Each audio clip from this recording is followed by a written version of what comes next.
The 14th and 13th centuries BC marked a period of unparalleled flourishing across the Mediterranean basin, representing the zenith of the Bronze Age. During this extraordinary era, interconnected civilizations attained unprecedented echelons of sophistication, accumulated immense wealth, and exerted formidable territorial control. This span, roughly calibrated from 1400 to 1200 BC, truly epitomized the culmination of nearly a millennium of progressive advancements in vital fields such as intricate metallurgy, advanced methods of warfare, complex administrative governance, and innovative maritime technologies. Dominating this vibrant geopolitical tableau were three colossal powers: the formidable Hittite Empire, which held sway over extensive swathes of Anatolia and northern Syria; the influential Mycenaean Greece, which commanded the Aegean Sea and its lucrative trade arteries; and the expansive New Kingdom Egypt, whose sphere of influence stretched majestically from the southern reaches of Nubia all the way to the Euphrates River. Under the astute leadership of monarchs like Suppiluliuma I and Muwatalli II, the Hittite Empire underwent a profound metamorphosis, evolving from a mere regional Anatolian kingdom into a veritable superpower. This formidable entity was now capable of directly challenging the established Egyptian hegemony throughout the strategically crucial Levant. From their sprawling capital city, Hattusa, the Hittites meticulously administered a sophisticated feudal system, ingeniously integrating numerous vassal states into their orbit, while simultaneously maintaining direct and unwavering control over key strategic territories. The capital itself was an impressive urban expanse, covering approximately 180 hectares, meticulously safeguarded by colossal stone walls that were further fortified with imposing towers. Its elaborate gate structures, intricately adorned with detailed carvings of majestic lions and stalwart warriors, served as both defensive points and symbols of imperial might. Archaeological explorations have painstakingly uncovered a highly developed urban nucleus, featuring distinct sectors dedicated to the royal citadel, sacred temples, and essential administrative complexes, all interconnected by well-maintained paved thoroughfares and sustained by an ingeniously advanced water management infrastructure, encompassing subterranean channels and capacious reservoirs. The Hittite military organization was a direct and potent reflection of their expansive imperial ambitions and the vastness of their territorial dominion. The bedrock of their formidable army comprised professional warriors, expertly outfitted with superior bronze weaponry, and augmented by robust contingents, dispatched from their numerous vassal states and allied territories. The Hittite chariot forces stood as the undisputed pinnacle of Bronze Age mobile warfare, deploying vehicles meticulously engineered using cutting-edge techniques that masterfully balanced exhilarating speed, enduring durability, and devastating combat efficacy. These sophisticated chariots boasted lightweight wooden frames, judiciously reinforced with bronze fittings, and featured ingeniously spoked wheels specifically designed for optimal maneuverability across varied terrains. They were typically crewed by two highly trained warriors, a skilled driver who navigated the vehicle with precision, and a formidable archer or spearman poised for combat. The infantry formations were strategically diversified, including both heavily armed and lightly equipped troops.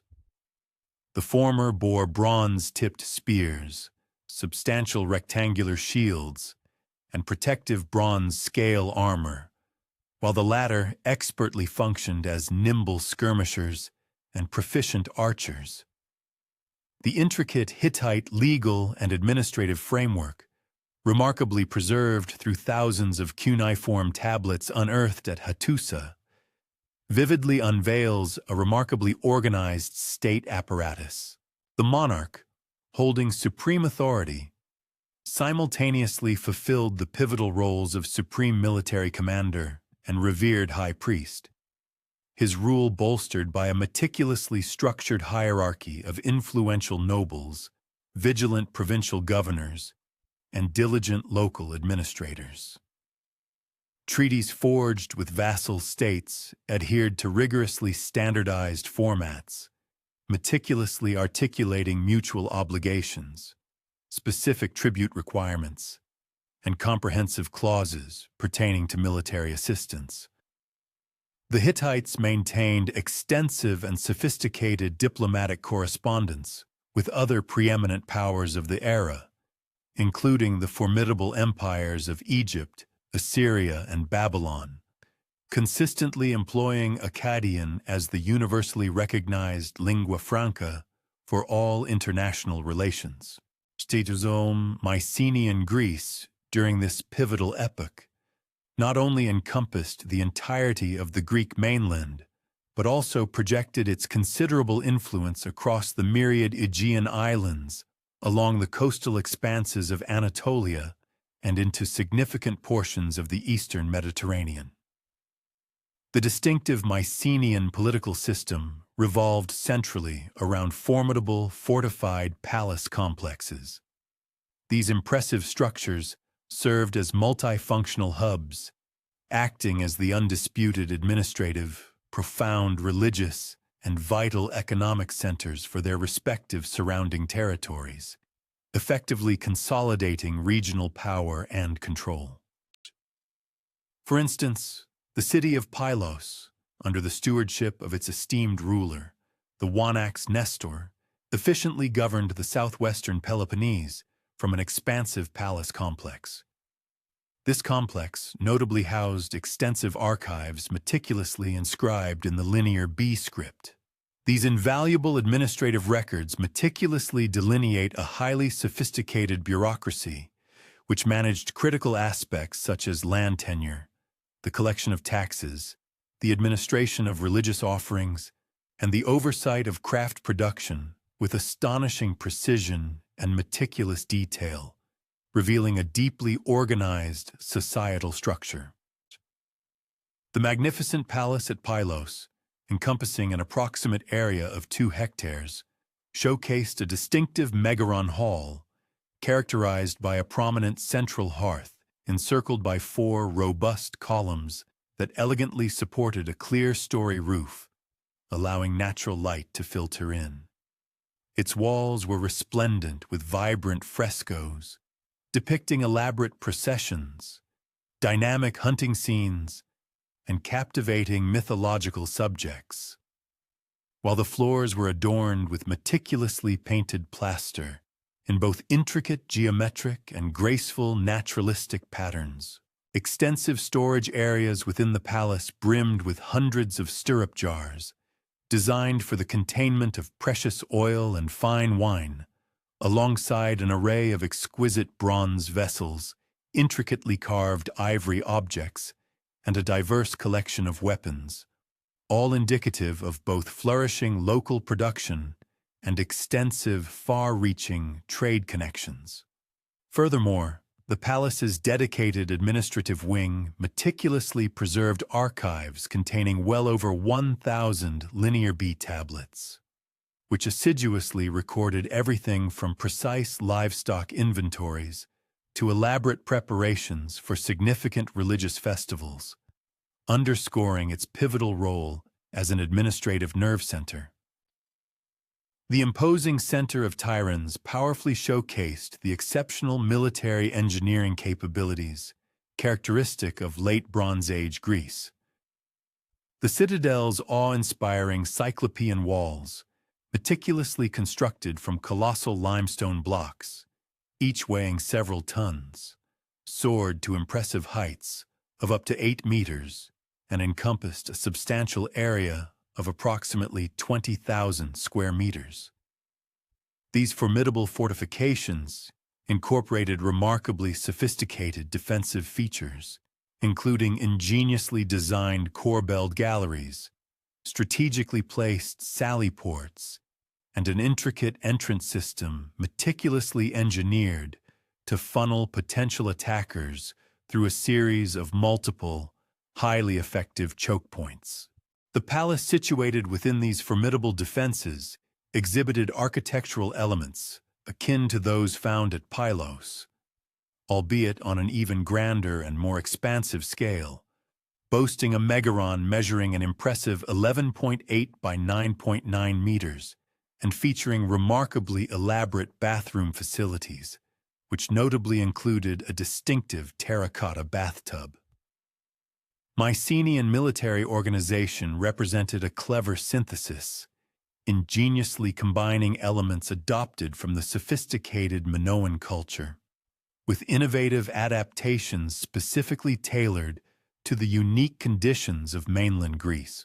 Chariot warfare played a notably significant role in their strategic engagements, though Mycenaean chariots distinguished themselves from their Near Eastern counterparts through distinct variations in both their construction and their tactical deployment on the battlefield.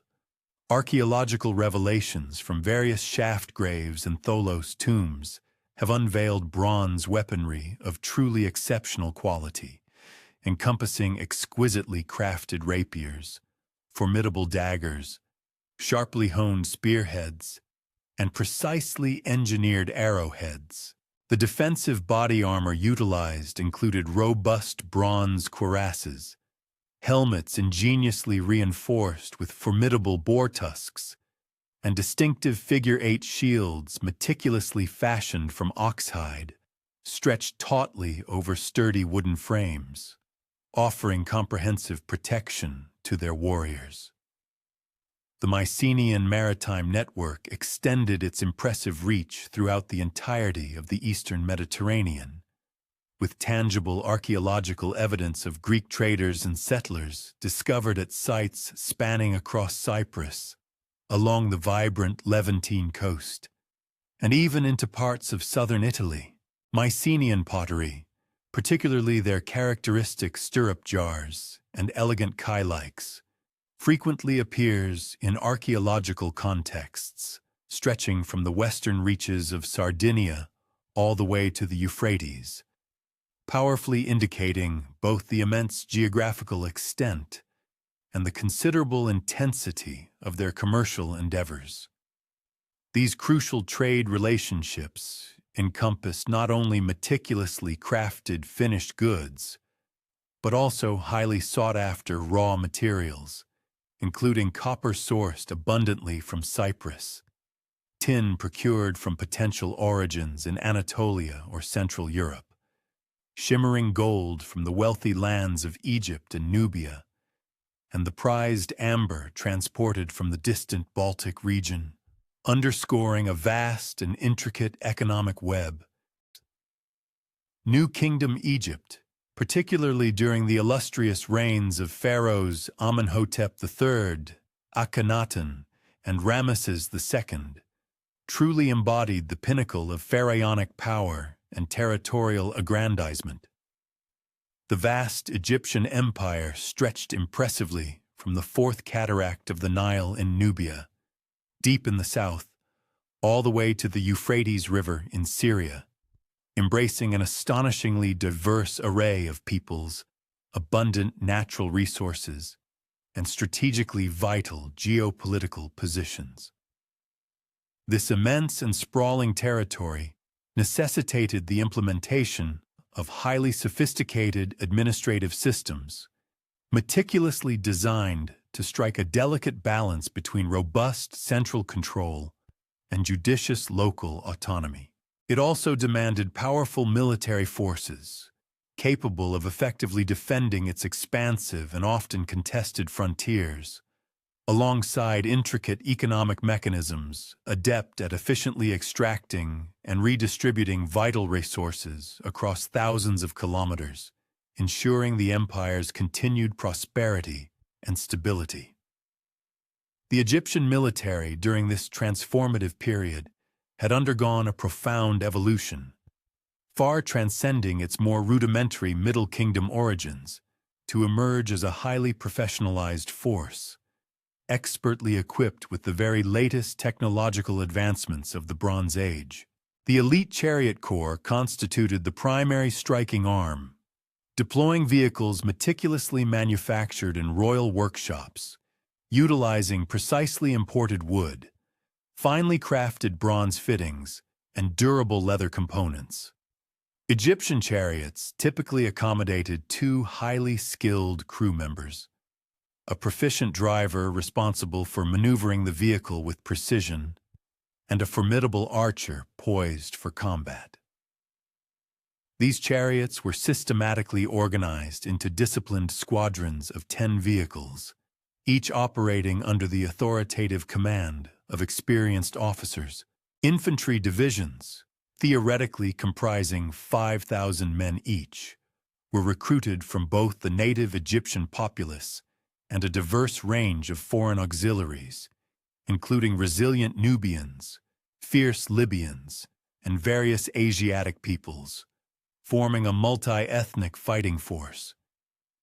Egyptian bronze work had attained truly extraordinary levels of sophistication, resulting in the production of weapons and tools that ingeniously combined superior functional effectiveness with exquisite artistic excellence.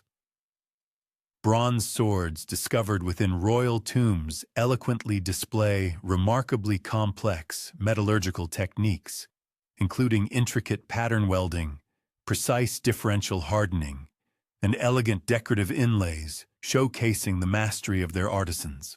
The comprehensive military equipment arsenal included formidable composite bows, possessing the remarkable capability to penetrate bronze armor at ranges exceeding 200 meters, alongside bronze-tipped arrows featuring specialized heads meticulously designed for different targets, and advanced siege equipment ingeniously adapted from Asiatic models, demonstrating a continuous pursuit of military innovation.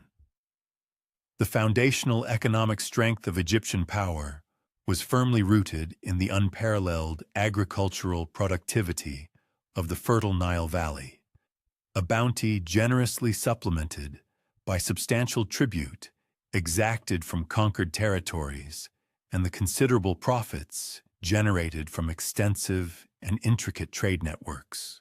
Egyptian merchants and astute diplomats assiduously cultivated and maintained robust commercial relationships throughout the entire Eastern Mediterranean, with Egyptian gold serving as a widely accepted standard medium of exchange in complex international transactions.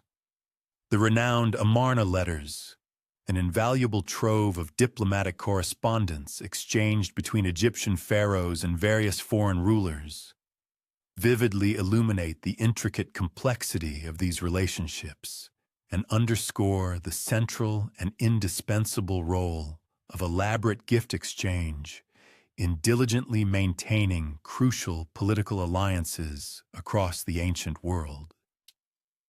Cyprus, during this vibrant period, ascended to a pivotal role as a crucial intermediary within the extensive Mediterranean trade network, particularly distinguishing itself in the critical production and widespread distribution of copper. The island's abundant copper deposits, strategically concentrated within the Troodos Mountains, served as an indispensable source of raw material for the extensive bronze production that flourished throughout the entire region. Major urban centers such as Enkomi and Kition underwent significant development, transforming into sophisticated urban settlements characterized by meticulously planned street layouts, substantial and impressive buildings, and compelling evidence of highly specialized craft production. Distinctive copper ingots, ingeniously shaped like ox hides and weighing approximately 25 to 30 kilograms each, have been remarkably discovered in shipwrecks and various archaeological sites, stretching geographically from the far western reaches of Sardinia all the way to the distant Black Sea, unequivocally demonstrating the immense extent and profound influence of the island's commercial reach. The Levantine coast during the Late Bronze Age was dotted with flourishing urban centers that functioned as pivotal intermediaries between the formidable great powers of the era, simultaneously serving as vital conduits for an extensive network of long-distance trade. Ugarit, strategically situated on the Syrian coast, perfectly exemplified this crucial role through its inherently cosmopolitan character and its exceptionally far-reaching commercial networks that spanned the known world. The city's voluminous archives, meticulously inscribed in a multitude of languages and scripts, including the indigenous Ugaritic, the diplomatic Akkadian, the stately Egyptian hieroglyphs, and the administrative Hittite cuneiform, vividly underscore its preeminent position as a vibrant confluence where diverse civilizations converged. Ugaritic merchants, known for their entrepreneurial spirit, assiduously maintained bustling trading houses and commercial outposts in distant Cyprus, prosperous Egypt, and across the dynamic Aegean realm, while the city's bustling port facilitated the exchange of an astonishing array of commodities, ranging from the prized Baltic amber to the exotic Indian Ocean pearls. Ugarit's sophisticated urban layout proudly showcased advanced planning principles, featuring distinctly demarcated residential, commercial, and religious quarters, all seamlessly interconnected by an intricate grid of meticulously stone-paved streets. The opulent royal palace, an architectural marvel, sprawled across an impressive expanse exceeding 6,000 square meters and encompassed more than 90 meticulously designed rooms. These included grand throne rooms for royal audiences, intimate private apartments for the ruling family, efficient administrative offices for managing the kingdom, and extensive storage facilities for valuable goods. The city's revered religious complex proudly housed magnificent temples, reverently dedicated to potent deities such as Baal and Dagon, alongside other revered divinities, complete with elaborate ritual installations and a treasury overflowing with rich votive deposits. Private houses, especially those nestled within the affluent residential district, boasted multiple stories, elegant interior courtyards that provided cool retreats, and remarkably sophisticated drainage systems, a testament to the advanced engineering of the time. The remarkable technological achievements of this epoch transcended mere military utility, embracing significant strides in the intricate fields of metallurgy, precision engineering, and innovative maritime technology. Bronze-working techniques, for instance, had evolved to an extraordinary degree, enabling artisans to meticulously produce alloys with highly specific properties tailored for diverse applications. These ranged from crafting exceptionally hard cutting edges for formidable weapons and essential tools to fabricating corrosion-resistant fittings indispensable for robust ships and durable architectural elements. Foundries at prominent sites, such as Kidian in Cyprus and Encomi, were at the forefront, expertly producing standardized copper ingots, utilizing advanced smelting techniques that ingeniously maximized metal yield while simultaneously minimizing fuel consumption, demonstrating a remarkable efficiency. Shipbuilding technology had progressed substantially, reaching a zenith that enabled the establishment of regular and dependable maritime commerce routes spanning the entire Mediterranean Sea. The discovery of the Uluburun shipwreck, meticulously dated to approximately 1300 BC, serves as a veritable time capsule, offering extraordinarily detailed evidence of the sophisticated maritime capabilities prevalent during the Late Bronze Age. This venerable vessel, measuring approximately 15 meters in length, valiantly transported a colossal cargo, weighing in excess of 20 tons. This precious freight included substantial quantities of copper and tin ingots, lustrous glass ingots, rare ivory, exotic ebony, delicate ostrich eggshells, and a diverse assortment of finely manufactured goods originating from across the entire known world. The ship's robust construction featured sturdy cedar planking, skillfully joined using precise mortise and tenon joints, further reinforced with durable bronze fastenings, and meticulously sealed with pine resin to ensure watertight integrity. Agricultural intensification initiatives were instrumental in underpinning the burgeoning population growth and rapid urbanization that so distinctly characterized this vibrant period.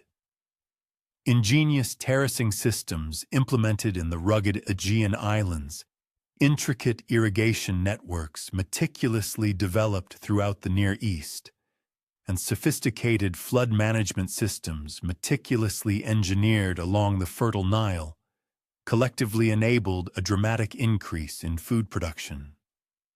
This surplus, in turn, liberated a significant portion of the labor force, allowing individuals to specialize in various crafts, dedicate themselves to military service, or engage in administrative functions vital for governance.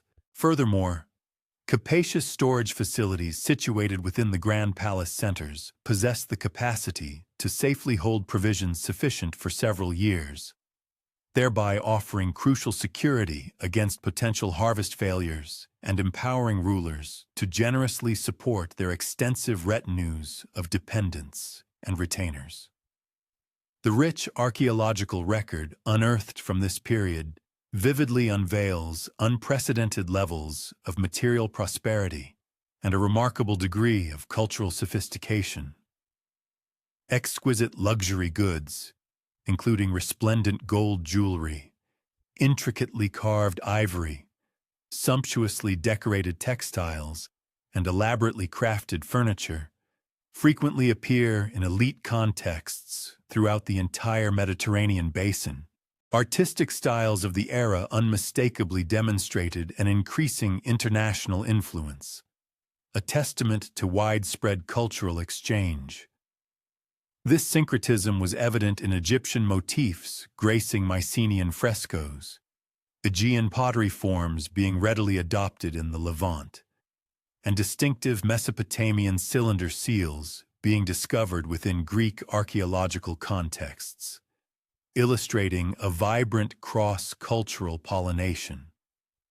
Religious practices during the Late Bronze Age were a fascinating tapestry woven from indigenous customs and pervasive international currents. Majestic temple complexes, situated at major regional centers, featured elaborate ritual installations designed for complex ceremonies, housed substantial treasuries brimming with offerings, and possessed extensive landholdings.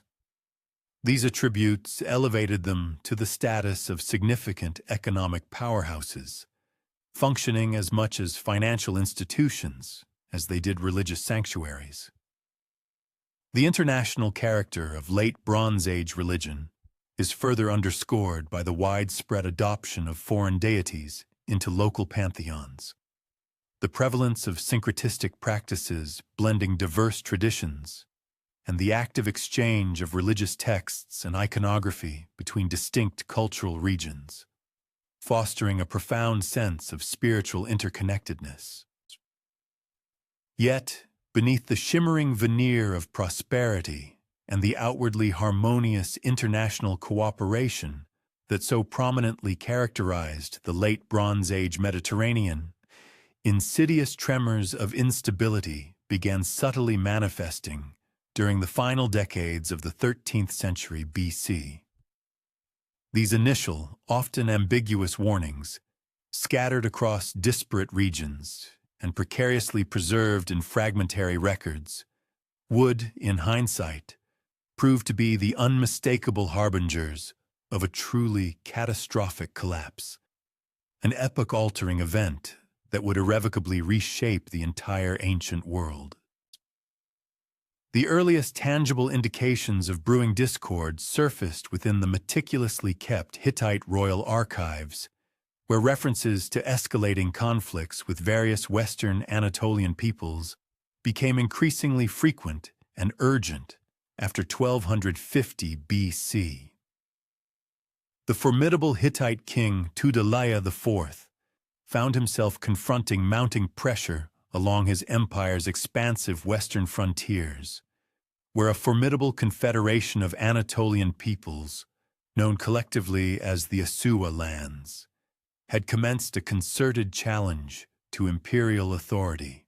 These territories, stretching majestically along the Aegean coast of Anatolia from the Troad in the far north to Lycia in the south, had historically served as loyal vassals, consistently providing both tribute and essential military assistance to Hattusa, the Hittite capital. However, contemporaneous archaeological evidence meticulously unearthed from pivotal sites such as Troy, Miletus, and Iassos compellingly reveals increasing fortification efforts undertaken during this precise period, unequivocally suggesting a growing sense of insecurity and a palpable anticipation of impending conflict. Hittite military records, remarkably, recount campaigns waged against these rebellious Western vassals with an unprecedented level of detail, thereby underscoring the profound seriousness and magnitude of these emerging threats. The monumental Yalbert inscription, magnificently carved on a towering rock relief near modern Konya, proudly commemorates Tudhaliya's decisive victories over the Luka people and their various allies.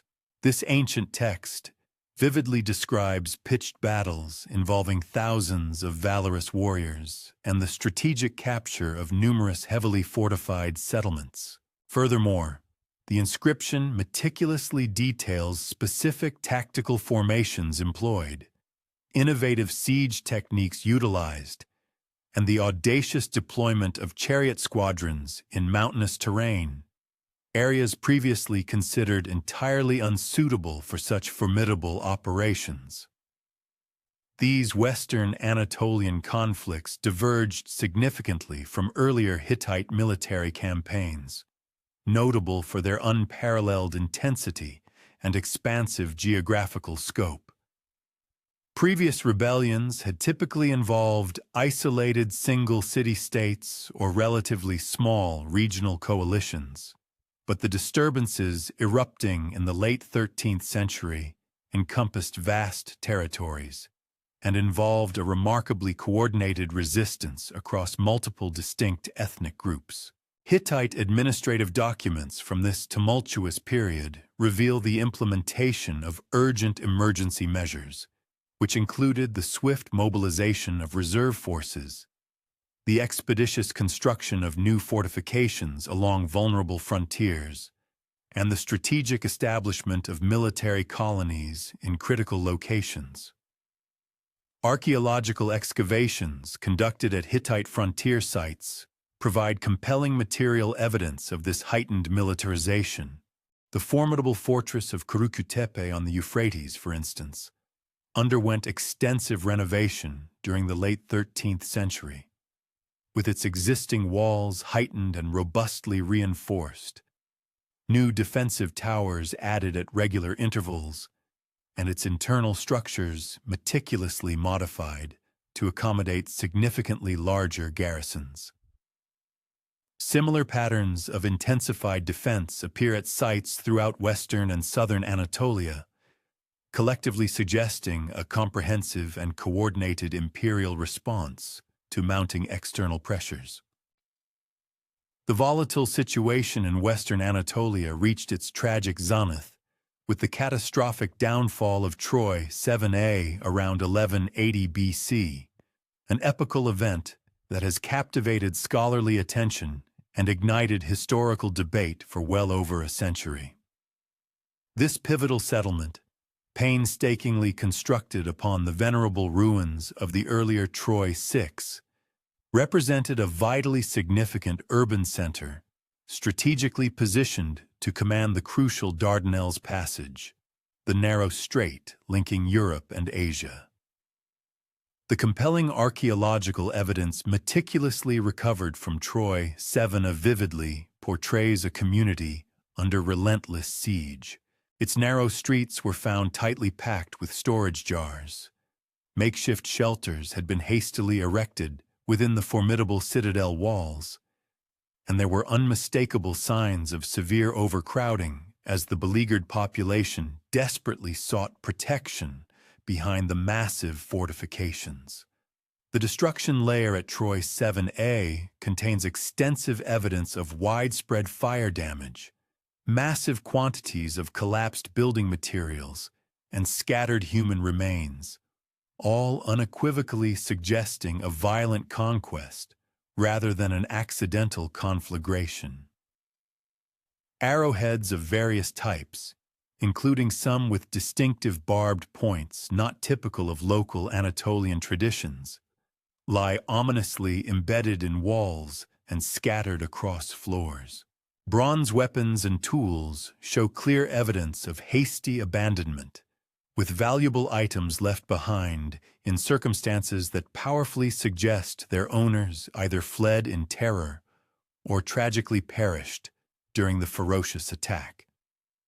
Carl Blegan's pioneering excavations in the 1930s, complemented by subsequent meticulous investigations carried out by Manfred Korfmann's dedicated team, conclusively reveal that Troy 7A had been hastily reconstructed following the destruction of Troy 6 around 1300 BC. The new settlement judiciously utilized the existing formidable fortification walls, but, tellingly, displayed discernible signs of decline in both construction quality and overall urban planning. Houses were noticeably smaller and more cramped than their predecessors. Streets were narrower and less regularly laid out, and the pervasive overall impression conveyed is that of a community resolutely struggling to maintain its former prosperity and grandeur. An examination of the ceramic repertoire from Troy 7A's destruction level includes both indigenous local Anatolian wares and imported pieces originating from various Aegean sources, unequivocally indicating the persistence of trade connections despite the apparent military pressures. However, the quantity and, crucially, the quality of imported goods had conspicuously declined significantly when compared to earlier periods, strongly suggesting a profound economic disruption that preceded the final, devastating catastrophe. Furthermore, storage areas strategically located within the citadel contained substantial quantities of grain and other essential foodstuffs, providing irrefutable evidence of meticulous preparation for imminent and protracted siege conditions. Coinciding with the escalating turmoil and instability gripping Western Anatolia, ancient Egyptian and Levantine chronicles meticulously record a discernible surge in predatory incursions and demographic shifts across the littoral expanses of the eastern Mediterranean. The earliest unambiguous allusions to marauders arriving by sea emerge from the annals of pharaonic Egypt, specifically during the dominion of Merneptah. This pharaoh contended with a formidable confederation comprising indigenous Libyan clans and various extraneous populations, all endeavoring to establish permanent residency within the fertile reaches of the Nile Delta. A monumental inscription at Karnak, detailing Merneptah's triumphant quelling of this uprising, expressly enumerates distinct ethnic contingents. Among these were the Luka, the Shekelesh, and the Teresh ethnic entities whose ancestral homelands were situated within the Aegean Basin and the Anatolian Peninsula, areas themselves undergoing concurrent and profound societal dislocations. These nascent raiding contingents presented a marked contrast to the more comprehensive and destructive incursions attributed to the later Sea peoples, primarily through their evident tactical synchronization with entrenched sovereign authorities of the era. Historical accounts reveal that the Libyan monarch, Muraire, had forged strategic pacts with a diverse array of extraneous military detachments. This intricate arrangement strongly implies that these preliminary demographic shifts were characterized by structured military collaboration, rather than being mere spontaneous, desperate movements of displaced populations seeking asylum. Furthermore, the detailed Egyptian battle reliefs adorning Merneptah's commemorative temple vividly depict these foreign combatants, readily identifiable by their characteristic round shields, elaborate feathered headgear, and sophisticated bronze weaponry, engaging in combat alongside Libyan troops within meticulously organized strategic deployments. Excavations at various archaeological locales dating from this epoch progressively unveil irrefutable signs of brutal devastation and subsequent desertion. Notably, Nkomi, which served as the paramount hub for copper extraction and processing on the island of Cyprus, exhibits unequivocal indications of successive assaults throughout the latter half of the 13th century BCE. Its stratified destruction horizons yield a grim tableau. Charred structural remains, disarrayed implements of metallurgy, and caches of precious artifacts interred with apparent haste, suggesting frantic attempts to safeguard possessions amidst impending peril.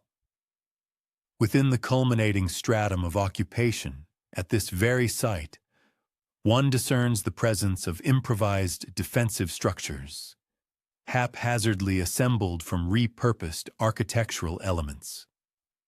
This starkly intimates desperate endeavors to fortify against an unrelenting barrage of external dangers. Concurrently, the once thriving copper industry, a fundamental pillar of Cypriot prosperity for generations, commenced exhibiting palpable symptoms of profound disarray during this tumultuous era.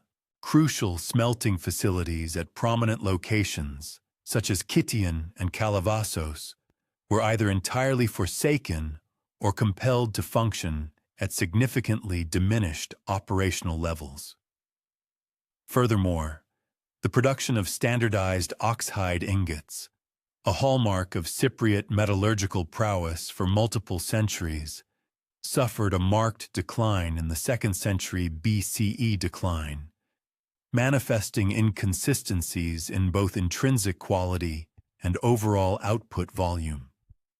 The intricate maritime trade arteries that had historically linked Cyprus to vibrant marketplaces across the entire Mediterranean basin subsequently encountered progressively severe impediments.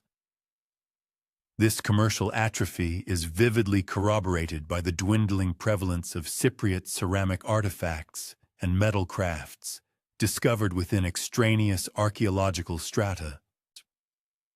The voluminous and remarkably preserved archives of Ugarit furnish exceptionally comprehensive contemporary chronicles detailing the escalating predicament that gripped the Levantine littoral.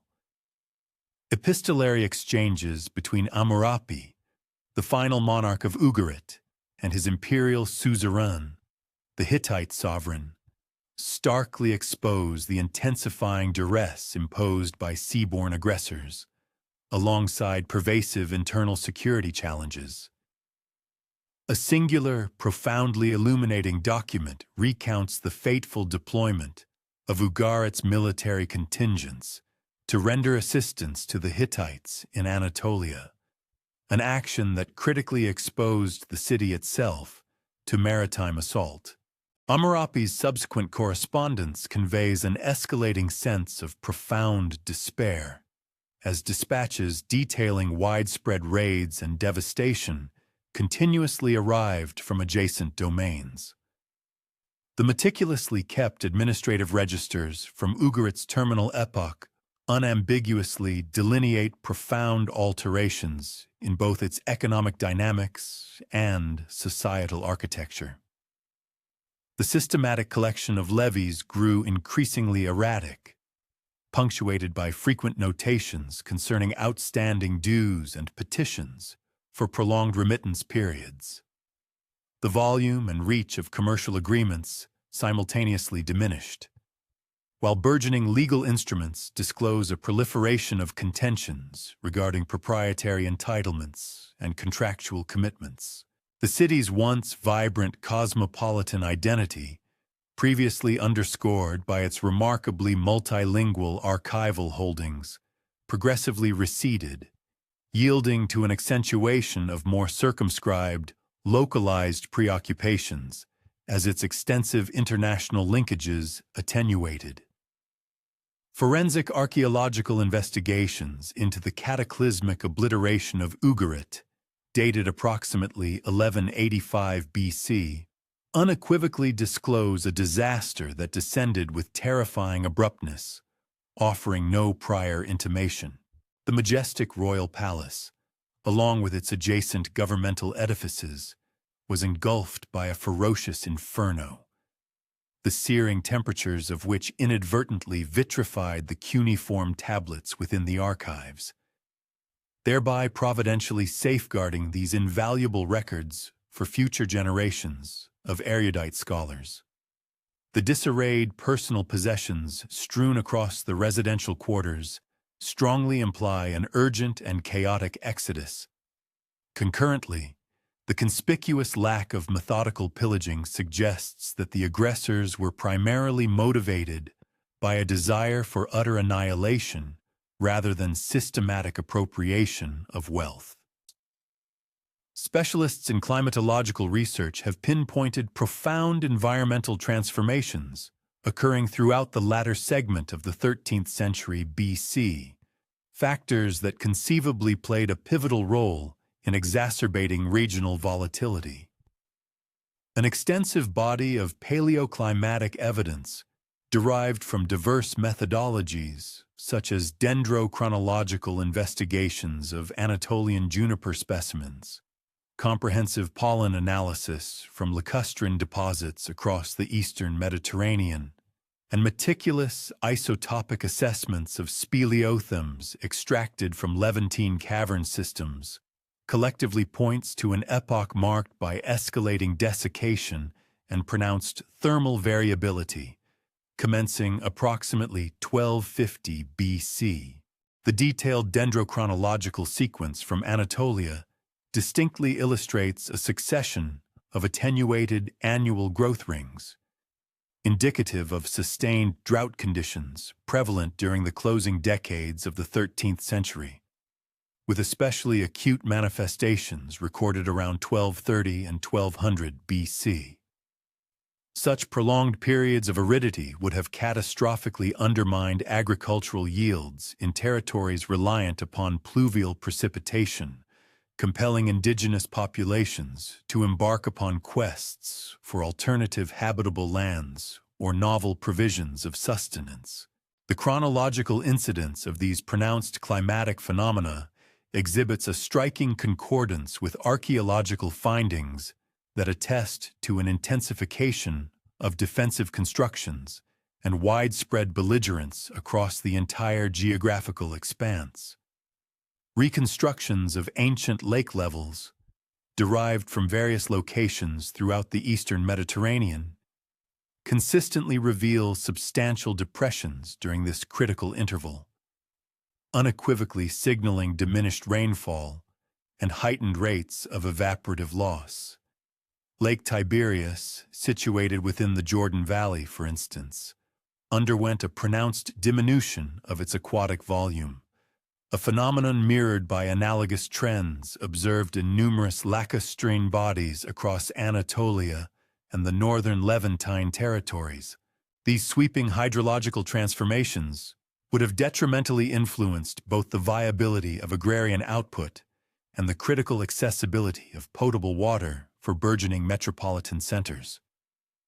The extensive agrarian disruption, a direct consequence of the fluctuating climate, seems to have instigated significant demographic shifts that, in their incipient stages, manifested predominantly as structured military incursions rather than sprawling, uncontrolled mass migrations. Societies grappling with widespread crop decimation and substantial livestock depletion would have found themselves compelled by existential necessity to procure vital resources from external sources, whether through established commercial exchange, the imposition of tributary demands, or outright forceful appropriation. The prominent warrior societies inhabiting the Aegean archipelago and western Anatolian landmass were uniquely endowed with both the requisite martial prowess and sophisticated nautical engineering to execute such predatory strategies across vast geographical expanses. Substantial corroboration for pervasive famine conditions throughout this epoch emanates from a confluence of diverse archaeological excavations and meticulously preserved textual records. Granaries and other provisions depots unearthed at numerous settlements across the region exhibit unmistakable indications of severe depletion, with capacious storage amphorae discovered either entirely void or containing merely vestigial remnants of their erstwhile contents. Osteological analyses of human remains exhumed from sepulchral sites disclose a heightened frequency of physiological indicators of nutritional deprivation, notably linear enamel hypoplasia and diminished average height, unequivocally signifying protracted intervals of insufficient caloric and nutrient intake. The widespread disintegration of long-standing commercial arteries further aggravated localized food scarcities by impeding the customary reallocation of agricultural surpluses from areas less impacted by environmental duress. The island of Cyprus, whose highly specialized copper-centric economy had historically been critically dependent upon imported cereal grains, encountered exceptionally acute hardships as its customary provision sources in Egypt and the Levant simultaneously grappled with their own severe agricultural calamities. The Cypriot archaeological tableau for this era vividly depicts an escalating reliance on systematic food storage and rationing, manifest in residential zones replete with an uncommonly high concentration of capacious storage containers. Concurrently, extant Hittite administrative documents illuminate concerted efforts to mitigate these widespread food deficits through a series of extraordinary emergency provisions, encompassing the methodical reallocation of sacred temple grain stockpiles, the temporary cessation of tribute levies for distressed provinces, and diplomatic overtures to secure vital cereal imports from the Egyptian pharaohs. Nonetheless, these ameliorative interventions seemingly afforded only ephemeral respite, given that persistent allusions to dire famine persist throughout the concluding decades of the Hittite dominion. The calamitous confluence of profound climatic shifts, extensive agricultural devastation, and the resultant mounting demographic imperatives forged an environment ripe for the escalation of erstwhile localized skirmishes into pervasive region-wide catastrophes. Societies that had, in earlier times, maintained harmonious coexistence now discovered themselves locked in fierce contention over increasingly scarce essential provisions. Furthermore, the disintegration of long-standing commercial interdependencies effectively dismantled traditional avenues for the peaceful arbitration of such burgeoning disagreements. Indeed, The intricate diplomatic and robust economic frameworks that had underpinned the stability of the entire Late Bronze Age proved woefully insufficient to contend with adversities of such unprecedented scale and expansive geographical reach. The accumulating strains and intensifying exigencies that had steadily coalesced across the latter half of the 13th century BC culminated in a cataclysmic crescendo during the 50-year span between 1200 and 1150 BC.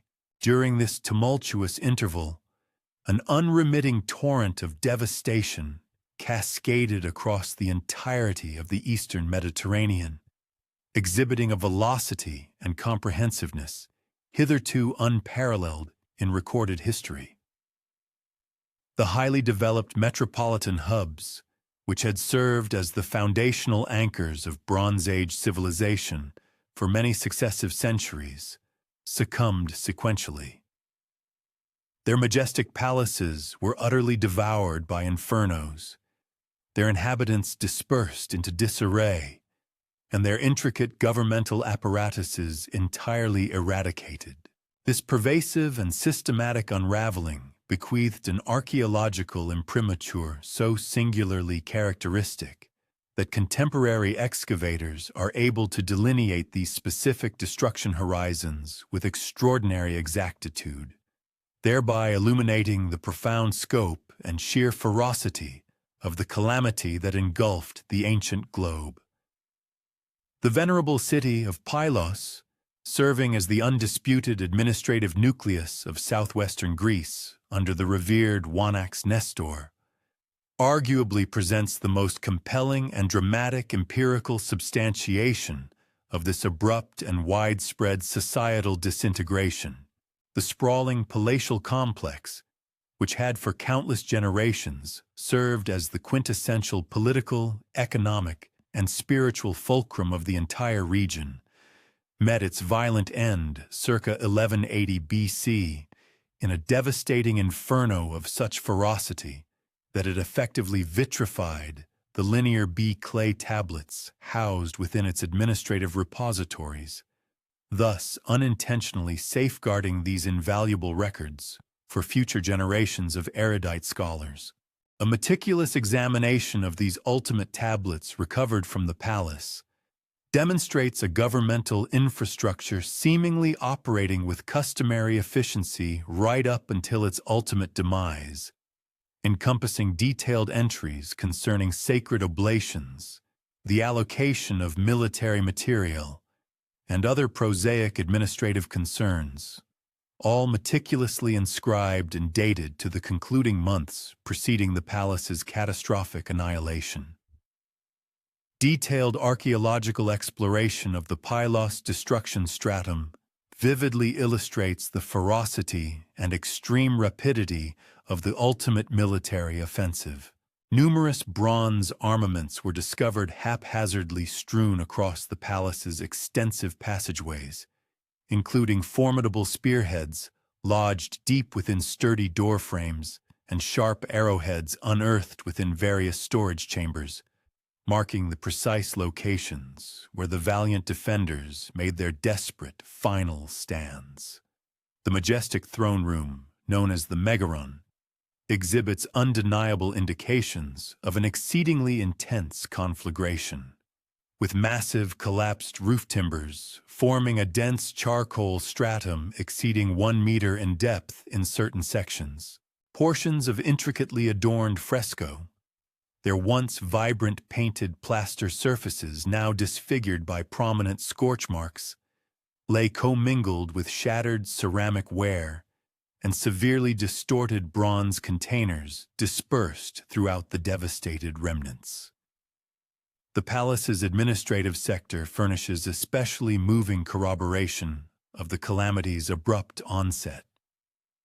The workstations of the diligent scribes contained numerous cuneiform tablets, left incomplete, with the distinct impressions of their styluses still clearly discernible, while delicate clay ceilings remained haphazardly dispersed across the flagstone floors.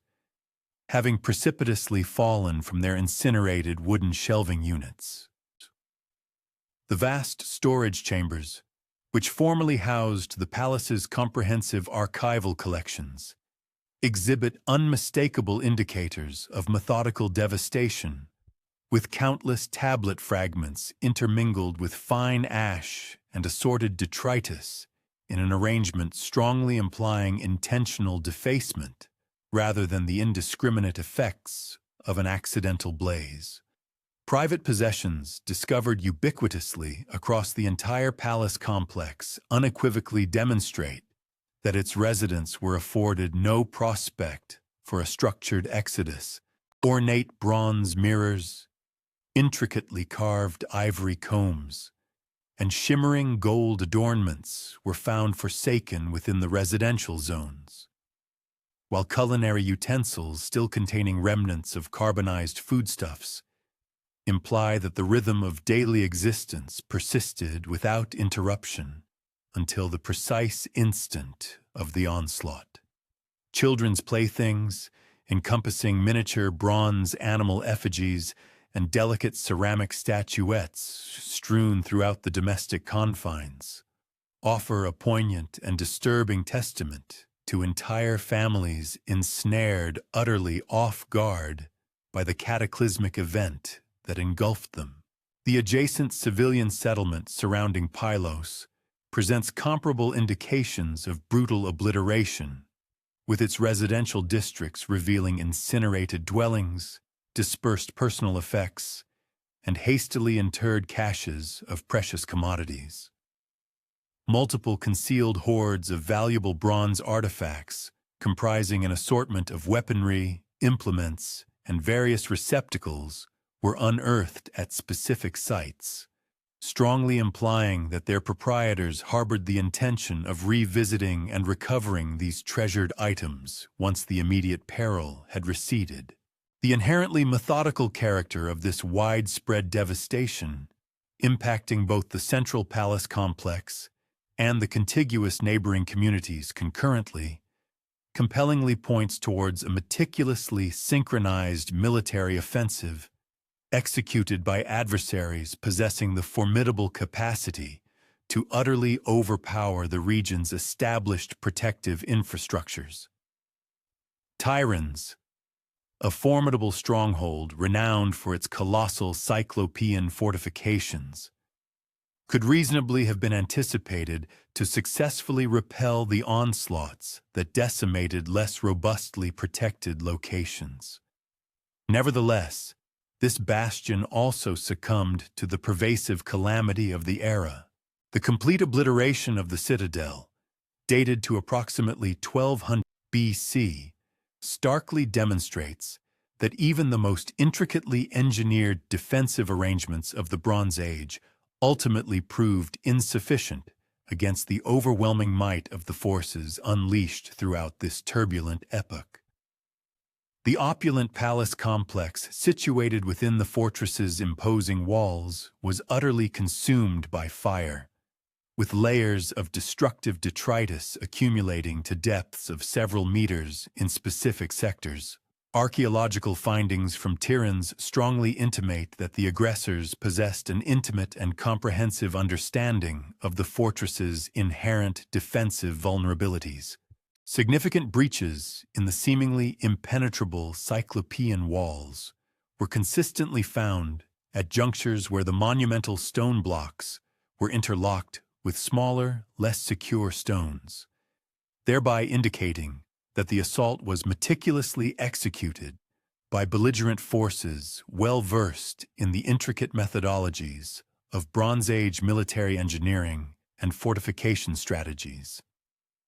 The elaborate system of entryways, meticulously engineered to funnel potential invaders through a series of constricted choke points, exhibits clear indications of having been either circumvented entirely or forcibly subdued through precisely orchestrated offensive maneuvers.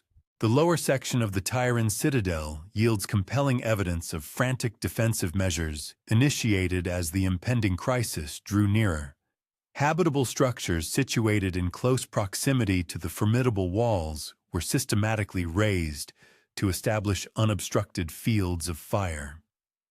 Concurrently, their robust stone foundations were strategically integrated into newly erected provisional defensive ramparts. Extensive storage facilities distributed across the entire fortress were found to be densely provisioned with essential provisions, encompassing substantial quantities of arrows, sharpened spearheads, and protective bronze armor components, thereby intimating that the garrison possessed sufficient duration to brace themselves for protracted siege conditions, yet ultimately demonstrated an incapacity to repel the decisive and final onslaught. Hattusa, the magnificent capital city of the formidable Hittite Empire, arguably endured the most comprehensive obliteration witnessed among any major Bronze Age urban hub. The city's definitive desertion, occurring around 1180 BC, signified not merely the demise of an isolated habitation, but rather the catastrophic disintegration of an entire imperial framework that had exerted profound influence and control over Anatolia and northern Syria for many centuries. Forensic archaeological findings indicate unequivocally that Hattusa was subjected to a methodical process of ruination, subsequently followed by a calculated abandonment, with its populace seemingly conducting a well-ordered exodus prior to the ultimate inferno. The majestic royal citadel at Hattusa displays clear indications of meticulous arrangements made for its relinquishment, as precious artifacts were meticulously removed, and its extensive archives evidently relocated to alternative repositories preceding the destructive events. Nonetheless, the administrative edifices and sacred temples were entirely consumed by fire, producing deep strata of destruction laden with thousands of cuneiform tablets that now offer unparalleled, granular insights into the empire's concluding epic. These invaluable documents vividly illuminate escalating military encroachments, severe economic hardships, and a pervasive administrative decay in the pivotal years immediately preceding the capital's eventual demise. The monumental temple complexes throughout Hattusa endured an especially methodical campaign of devastation. Temple 1, recognized as the most expansive religious edifice within the entire Hittite civilization, was systematically divested of its precious fixtures and ornamental elements prior to its incineration, with significant bronze cult objects and intricate precious metal embellishments evidently salvaged and taken by the departing populace. The temple's extensive storage facilities, which had formerly held immense volumes of grain, oil, and other ceremonial contributions, were discovered utterly vacant, save for a scattering of pottery shards and remnants of carbonized organic matter. Residential districts across Hattusa consistently exhibit a distinct sequence of events: an orderly withdrawal of inhabitants succeeded by intentional demolition. Dwellings contained only a meager assortment of personal effects, implying that residents possessed ample time to collect their cherished belongings before their departure. Yet the structures themselves were subsequently subjected to comprehensive burning. This observed pattern emphatically suggests that the city's abandonment was a premeditated and self-imposed act, orchestrated by its own citizenry, rather than a direct consequence of an abrupt subjugation by invading external adversaries. The sophisticated water provision networks, which had been instrumental in sustaining Hattusa's substantial urban population, were intentionally incapacitated during the city's relinquishment. Subterranean conduits were deliberately obstructed with substantial stones and miscellaneous detritus, while above-ground infrastructure suffered damage so extensive as to render straightforward restoration unfeasible. These calculated measures strongly imply that the departing inhabitants aimed to preclude the site's subsequent reoccupation by inimical forces, thereby successfully neutralizing the inherent strategic benefits that had originally elevated Hattusa to its esteemed status as an imperial metropolis. The obliteration of Ugarit, occurring approximately 1185 BC, eradicated one of the most culturally diverse and economically pivotal urban hubs of the Late Bronze Age epoch. The city's strategic placement as a vital intermediary between the dominant regional powers and its far-reaching commercial conduits rendered its disappearance exceptionally consequential for the wider fragmentation of Mediterranean civilization.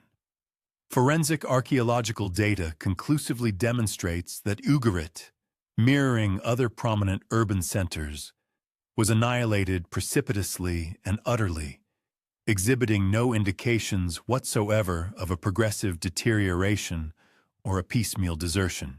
The regal palace at Ugarit was engulfed by an inferno of such ferocity that numerous bronze artifacts liquefied and melded inextricably with the formidable stone architectural components. The palace's voluminous archives, comprising thousands of cuneiform tablets inscribed in a multiplicity of languages and writing systems, were fortuitously hardened by the extreme heat, thereby safeguarding invaluable diplomatic exchanges, intricate commercial agreements, and meticulous administrative chronicles that collectively offer unparalleled perspectives into the concluding phase of the international framework. The ultimate dispatches unearthed within these archives recount pressing pleas for military intervention and alarming intelligence concerning maritime marauders converging upon the coastline. The devastation of Ugarit was concurrently marked by the methodical dismantling of its vital commercial apparatus. Extensive harbor facilities sustained significant impairment, with substantial stone blocks from the quaysides and storage depots dispersed in a manner strongly suggesting intentional demolition rather than mere collapse. The city's specialized metalworking district, a prolific center that had manufactured and distributed bronze artifacts for trade across the entire Mediterranean basin, exhibits clear indicators of a hurried abandonment, with operational furnaces left unattended, still containing partially refined raw materials. The residential zones of Ugarit corroborate the identical paradigm of abrupt calamity observed at other annihilated locations. Dwellings enclose dispersed personal articles, dislodged furnishings, and undeniable signs of fire-induced destruction, while thoroughfares are strewn with countless ceramic shards and assorted detritus. A number of valuable caches, encompassing exquisite silver vessels, precious jewelry, and formidable bronze armaments, were unearthed interred within domestic quarters, thereby signifying that certain residents managed to secrete their riches before either escaping the encroaching peril or succumbing to it. The eradication of Ugarit precipitated instant and profound repercussions for the intricate web of mercantile networks spanning the entire eastern Mediterranean. The city's prominent commercial establishments had fostered and sustained robust trading alliances with counterparts situated in Cyprus, Egypt, the Aegean, and Mesopotamia. Consequently, its utter obliteration forged a critical void within the established commercial framework, a lacuna that proved exceedingly challenging to readily ameliorate. Empirical archaeological data gathered from diverse sites across the region unequivocally demonstrates a precipitous diminution in the influx of imported commodities and coveted luxury articles subsequent to Ugarit's demise. powerfully underscoring the expansive economic ramifications stemming from its catastrophic cessation. Extensive archaeological investigations conducted across the eastern Mediterranean basin unequivocally disclose that the annihilation of principal urban centers was invariably conjoined with the widespread desertion of hundreds of lesser habitations. Within the geographical confines of Greece, a staggering proportion exceeding 90% of all identified Mycenaean locations exhibit definitive traces of either catastrophic destruction or complete relinquishment throughout the tumultuous era spanning 1200 to 1150 BC. This pervasive trend transcends the confines of the prominent palatial complexes, encompassing modest townships, agrarian communities, and highly specialized installations, such as sophisticated metalworking hubs and venerable religious sanctuaries. The inherently methodical character of this extensive abandonment powerfully implies a series of meticulously synchronized offensives executed by adversaries possessing the formidable logistical capacity to conduct operations across immense geographical expanses and highly varied topographical environments. The vulnerability of settlements situated along the littoral was markedly pronounced, with tangible indicators of naval assaults being unearthed at numerous archaeological excavations across the Aegean archipelagos, the Anatolian seaboard, and the Levantine coastline. Nevertheless, even interior settlements experienced catastrophic obliteration, thereby underscoring the assailants' formidable dual capacity for both maritime and terrestrial military operations. Throughout these beleaguered territories, archaeological strata frequently reveal indications of hurried interment rituals, where prized possessions were secreted away in locales implying their proprietors' firm intention to reclaim them once the immediate peril had abated.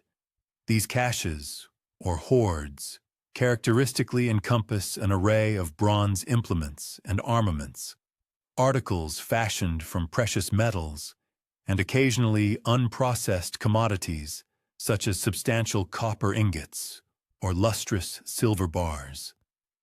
The extensive geographical spread of these concealed treasures and the striking uniformity in their composition imply that disparate communities across the entire expanse of the region confronted analogous dangers and consequently adopted remarkably similar prophylactic measures. A conspicuous unraveling of established administrative frameworks manifested through the abrupt discontinuation of inscribed documentation at archaeological locales throughout the impacted zones. For instance, the renowned linear B tablets discovered at various Hellenic settlements ceased their chronological progression with startling suddenness around the year 1200 BC, while parallel cuneiform repositories unearthed in Anatolian and Levantine urban hubs exhibit analogous cutoff points. This precipitous decline in literacy proved to have far-reaching ramifications for the methodical conveyance of accumulated knowledge, the intricate mechanisms of governance, and the rich tapestry of cultural heritage that had meticulously evolved over successive centuries of the illustrious Bronze Age civilization. The intricate commercial arteries that had seamlessly linked disparate societies across immense distances, spanning thousands of kilometers, experienced a swift and cataclysmic disintegration in the wake of the devastation inflicted upon pivotal urban hubs. Substantial archaeological findings unequivocally demonstrate a precipitous reduction in the dissemination of commodities that had once enjoyed extensive circulation, encompassing valuable Cypriot copper, distinctive Aegean ceramic wares, exquisite Egyptian articles crafted from gold, and intricately carved Mesopotamian cylinder seals. This profound commercial downturn compelled surviving communities to adopt a more insular and autarkic existence, thereby precipitating a marked technological decline in regions that had previously flourished through highly specialized manufacturing processes and robust interregional mercantile activities. The catastrophic erosion of centralized governmental structures directly resulted in the splintering of once cohesive realms into numerous disparate, sequestered communities. Within the Hellenic sphere, the formidable and integrated Mycenaean palace states were supplanted by modest, autonomous enclaves possessing only circumscribed dominion over their immediate surroundings.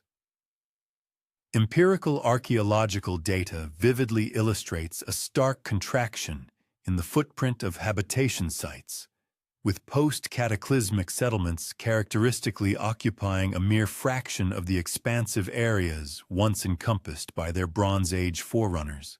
Concurrently, population densities plummeted precipitously across all impacted territories, with scholarly demographic projections indicating staggering declines of 75% or even greater in a multitude of locales. This profound demographic downturn stemmed from a confluence of devastating factors, including the direct casualties of incessant warfare, widespread outbreaks of virulent diseases, severe and prolonged famine, and extensive migratory movements as entire communities abandoned their ancestral lands in a desperate quest for safety and sustenance. The subsequent demographic recuperation proved to be an arduous, multi-century process across most affected areas, with certain locales enduring sparse habitation well into the subsequent Iron Age. Concomitant with this human catastrophe was a significant technological retrogression, particularly evident in the collapse of highly specialized craft production systems. The art of bronze working, which had attained unparalleled heights of sophistication throughout the late Bronze Age, suffered a dramatic and precipitous decline as the vital trade routes for essential raw materials fractured irrevocably and invaluable specialized expertise vanished. The nascent technology of iron metallurgy, though emerging during this tumultuous epoch, initially yielded artifacts of distinctly inferior caliber. When contrasted with the advanced bronze craftsmanship it progressively superseded. The distinct strata of devastation unearthed at archaeological excavations across the entire eastern Mediterranean basin furnish strikingly uniform corroboration regarding both the intrinsic character and the precise chronology of this widespread catastrophe. Forensic analysis of ceramic typologies, meticulous radiocarbon dating, and the intricate interpretation of stratigraphic interrelationships all converge to indicate a highly synchronized systemic collapse, unfolding within a remarkably compressed time frame of roughly 50 years. This striking chronological congruence strongly implies that the destructive agencies orchestrating these events commanded not only formidable organizational prowess, but also substantial military wherewithal, enabling them to execute meticulously coordinated offensives spanning immense geographical expanses and encompassing a multiplicity of politically distinct realms. The pervasive turmoil that engulfed the eastern Mediterranean during the twilight years of the 13th century BC ultimately extended its destructive tendrils to the venerable Egyptian littoral during the 5th year of Pharaoh Merneptah's illustrious reign. At this juncture, an formidable confederation, comprising numerous Libyan tribal factions and an array of foreign combatants, unleashed an unparalleled and audacious offensive against the fertile Nile Delta. This monumental incursion signifies the inaugural thoroughly documented, large-scale confrontation between the venerable Egyptian kingdom and the enigmatic peoples who would subsequently be identified collectively as the Sea Peoples, thereby inaugurating a protracted era of hostilities that would indelibly shape the contours of Egyptian foreign policy for the succeeding 100 years. The ominous peril materialized from the vast expanse of the Western Desert, a desolate domain where the influential Libyan chieftain, Mycenaean, had meticulously forged a formidable confederacy. This alliance ingeniously blended the prowess of indigenous North African pastoral warriors with the destructive capabilities of maritime raiders originating from the unraveling civilizations of the Aegean and Anatolian spheres. Merneptah himself ascended to the pharaonic throne at an advanced age, having diligently fulfilled the demanding duties of crown prince under the august rule of his father, Ramesses II, for several decades prior to his own assumption of supreme authority. His accession to power inaugurated an era characterized by a comparative tranquility, wherein Egypt's extensive frontiers remained steadfastly secure, and the empire's intricate administrative apparatus operated with remarkable efficacy, building upon the significant territorial consolidations successfully achieved during the preceding century. The newly enthroned pharaoh received a military apparatus that had undergone a thorough process of restructuring and modernization during the concluding years of Ramesses II's lengthy dominion, judiciously integrating strategic insights gleaned from protracted engagements with the formidable Hittites and diverse Asiatic populations. Nevertheless, the entire cumulative breadth of Egypt's prior martial encounters had utterly failed to adequately prime the kingdom for the sheer magnitude and novel character of the menace that was destined to manifest from its western frontiers. The formidable Libyan Confederation, which dared to challenge the venerable authority of Egypt, signified a profound and unprecedented deviation from the customary paradigms of desert warfare. Prior hostilities involving Libyan tribal groups had characteristically entailed comparatively modest incursions by raiding parties, whose primary objectives were typically the acquisition of livestock, the seizure of captives, or the temporary exploitation of the precious resources within the Nile Valley during periods of arid scarcity. These intermittent skirmishes, while occasionally necessitating substantial military deployments, had largely been successfully managed within the predefined parameters of established frontier defenses and the intricate dance of diplomatic parley. Mycenaean's meticulously forged coalition, however, commanded both the sheer numerical superiority and the sophisticated organizational acumen requisite to imperil Egypt's sovereign territorial integrity in a manner unseen since the tumultuous era of the Second Intermediate Period. Substantial archaeological findings from various sites strategically positioned along Egypt's expansive western frontier unequivocally disclose comprehensive and elaborate preparations undertaken in anticipation of the impending conflagration. Illustratively, formidable fortress installations at key locations such as Zawiat el Rakam, originally erected during the lengthy and prosperous reign of Ramesses II, underwent significant strengthening and considerable augmentation throughout the initial years of Merneptah's rule.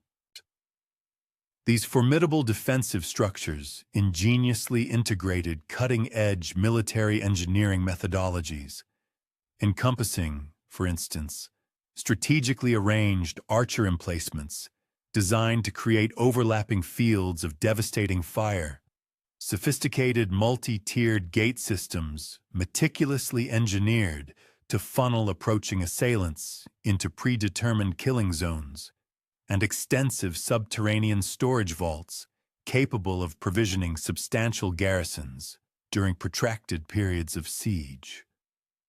The sheer grandeur and comprehensive nature of these fortifications unmistakably convey that Egyptian military strategists foresaw dangers of an order of magnitude far exceeding the customary, relatively contained incursions by traditional Libyan raiding parties.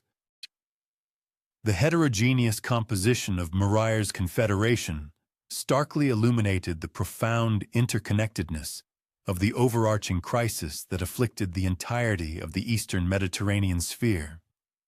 In addition to the conventional Libyan tribal detachments drawn from the Meshwesh and other indigenous Western populations, the formidable alliance comprised considerable contingents of foreign combatants who exhibited remarkably distinctive armaments and martial methodologies. These unique characteristics unequivocally identified their provenance as the rapidly disintegrating civilizations of the Aegean and Anatolian landmasses. Ancient Egyptian artistic representations of these exotic foreign contingents furnish extraordinarily meticulous visual documentation regarding their physiognomy, their characteristic weaponry, and their intricate tactical arrangements. These depictions, therefore, proffer invaluable insights into the fundamental character of the vast demographic shifts that were profoundly reconfiguring the geopolitical landscape of the ancient world. Foremost among these invaluable sources, the renowned Merneptah stele, originally unearthed at the venerable site of Thebes and presently curated within the esteemed Egyptian Museum in Cairo, delivers the most exhaustive and authoritative contemporary narrative concerning both the conflict itself and its diverse protagonists. This monumental granite edifice, soaring to a height exceeding 3 meters and profusely adorned with intricate hieroglyphic inscriptions, meticulously chronicles the devastating invasion and Egypt's triumphant retaliation. Its narrative employs a distinctive rhetorical style that deftly blends conventional pharaonic self-aggrandizement with remarkably granular specifics pertaining to the enemy combatants and the progression of the military campaign. Crucially, the stele explicitly names and delineates particular foreign factions integrated within the formidable coalition, thereby furnishing the earliest unambiguous documentary attestation for populations who would persist in disputing Egyptian hegemony for many ensuing generations. As elucidated by the stele's comprehensive narrative, the formidable Libyan coalition encompassed distinct contingents of the Ekwesh, who are vividly portrayed as robust warriors furnished with formidable bronze swords and sturdy round shields, engaging their adversaries in tightly disciplined phalanx formations.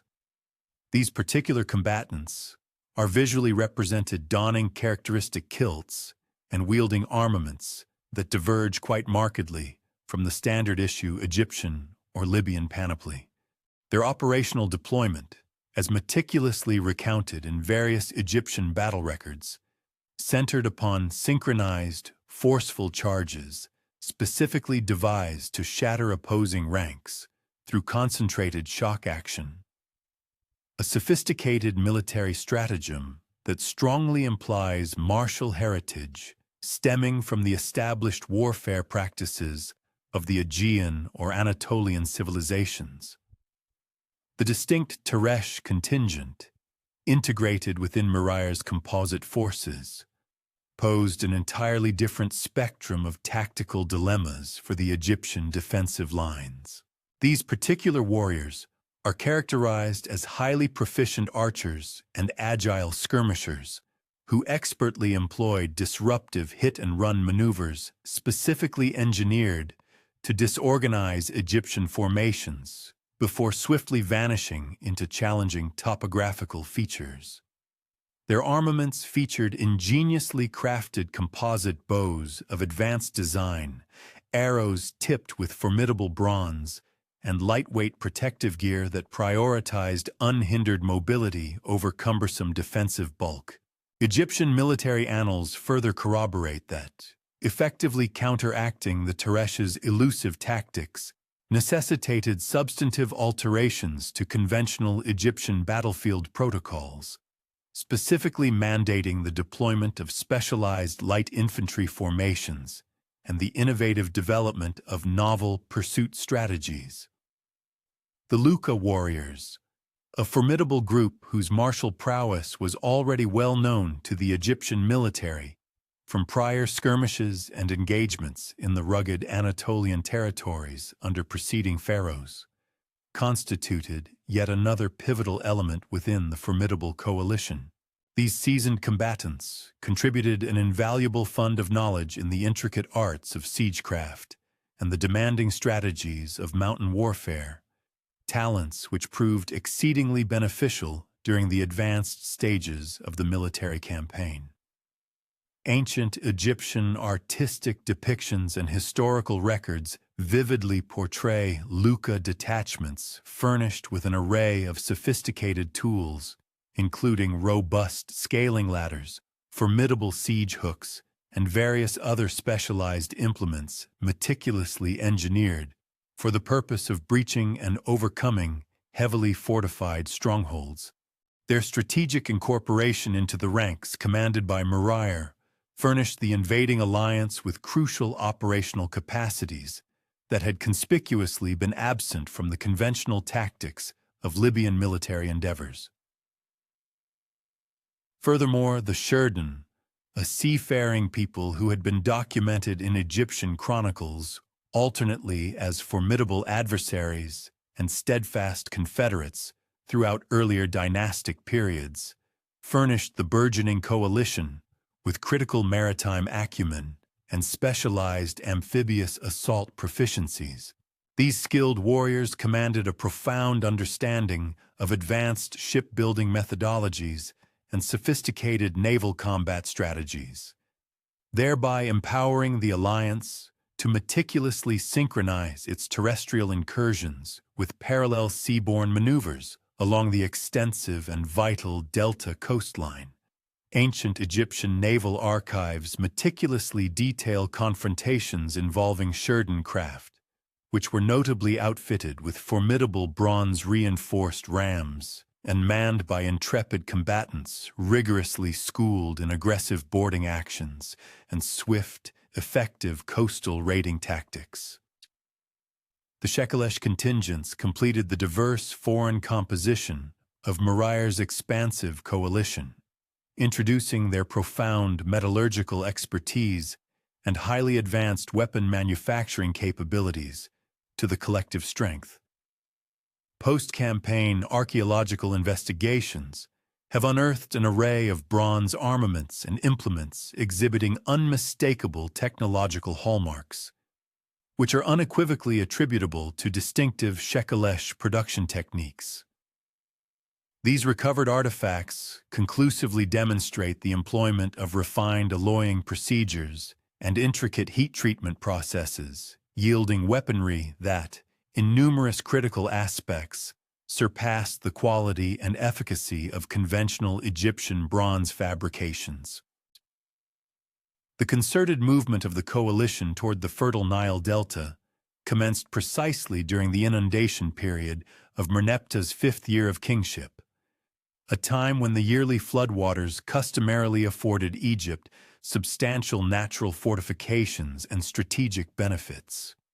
Nevertheless, Mycenaean's invading legions exhibited a remarkably astute comprehension of Egypt's cyclical seasonal rhythms, by meticulously orchestrating their offensive to align with intervals when the expansive floodwaters would severely impede Egyptian military movement, concurrently furnishing the invaders with unconventional pathways across areas ordinarily deemed impassable. This meticulously calculated strategic temporizing strongly implies that the coalition had acquired comprehensive intelligence regarding Egypt's intricate defensive configurations and its inherent seasonal susceptibilities. The initial intelligence concerning the coalition's impending arrival was first relayed by vigilant Egyptian frontier scouts positioned near the remote oasis of Siqua, where the vanguard elements of the invading force had already meticulously established crucial supply depots and diligently executed extensive reconnaissance missions. These preliminary encounters immediately unveiled the unparalleled magnitude of the looming peril, with expert assessments estimating the coalition's aggregate might at an astonishing figure exceeding 20,000 seasoned warriors, augmented by a considerable multitude of non-combatants, encompassing entire families, vast herds of livestock, and cumbersome baggage trains. The unequivocal presence of women, children, and personal household effects unequivocally signified that this was far from a mere predatory raiding foray, but rather a bona fide migratory movement, overtly intent on securing permanent habitation within the sovereign domains of Egypt. Merneptah's decisive reaction to the escalating crisis vividly illustrated both the inherent strengths and the discernible constraints of the new kingdom's sophisticated military apparatus. The reigning pharaoh promptly commanded the full-scale mobilization of Egypt's highly trained professional armed forces, a formidable assembly that comprised elite chariot squadrons dispatched from the venerable cities of Memphis and Thebes, robust infantry divisions conscripted from both Upper and Lower Egypt, and diverse auxiliary detachments drawn from Nubian territories and other allied communities. This extensive mobilization process necessitated a span of several months for its thorough completion, a critical interval during which the encroaching coalition persistently pressed its offensive toward the western gateways of the Delta. The monumental Egyptian military machine that ultimately converged to confront this existential threat epitomized the zenith of many centuries of sustained military evolution and meticulous organizational perfection. The formidable chariot forces constituted the preeminent offensive element, serving as the elite striking arm of the Egyptian military, utilizing meticulously crafted vehicles produced within royal workshops from the most exquisite materials procurable. Each individual chariot conveyed a highly coordinated crew of two: a skilled driver, whose primary duty encompassed precise vehicle command and expert tactical navigation, and an intrepid warrior, formidable in combat, armed with a powerful composite bow, a quiver of bronze-tipped arrows, and supplementary armaments for engaging in close-quarters engagements.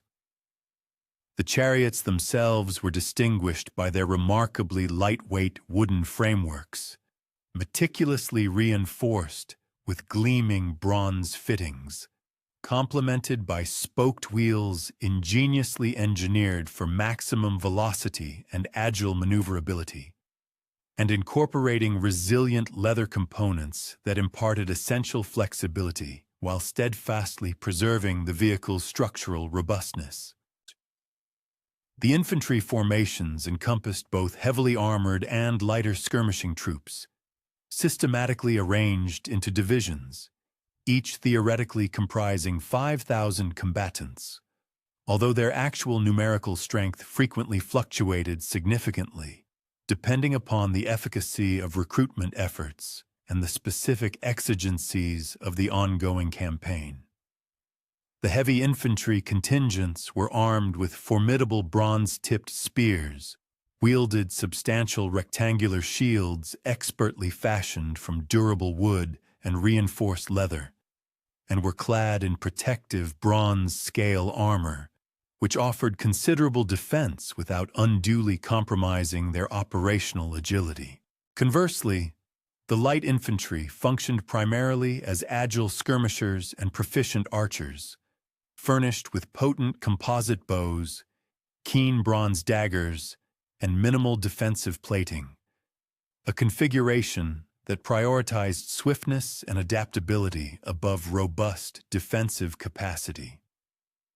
The pivotal and ultimately decisive confrontation transpired within the expansive Western Delta region, in close proximity to the location of contemporary Comar, where the distinctive topographical characteristics ingeniously funneled the coalition's relentless progression into a landscape supremely advantageous for the strategic deployment of Egyptian forces. Merneptah's seasoned troops had meticulously erected formidable defensive emplacements, skillfully leveraging inherent natural barriers while simultaneously ensuring expansive and unobstructed fields of fire for their numerous archer units, alongside clear and unimpeded avenues for devastating chariot charges. The very locale of this momentous battle, situated approximately 150 kilometers from the venerable city of Memphis, powerfully attested to the coalition's remarkable initial triumph in deeply infiltrating Egyptian sovereign lands prior to encountering any coordinated and entrenched opposition. Ancient Egyptian military chronicles meticulously detail a protracted multi-day engagement that commenced with preliminary skirmishes between the vanguard elements of both armies, progressively intensifying into a full-scale general confrontation involving the entire might of both opposing forces.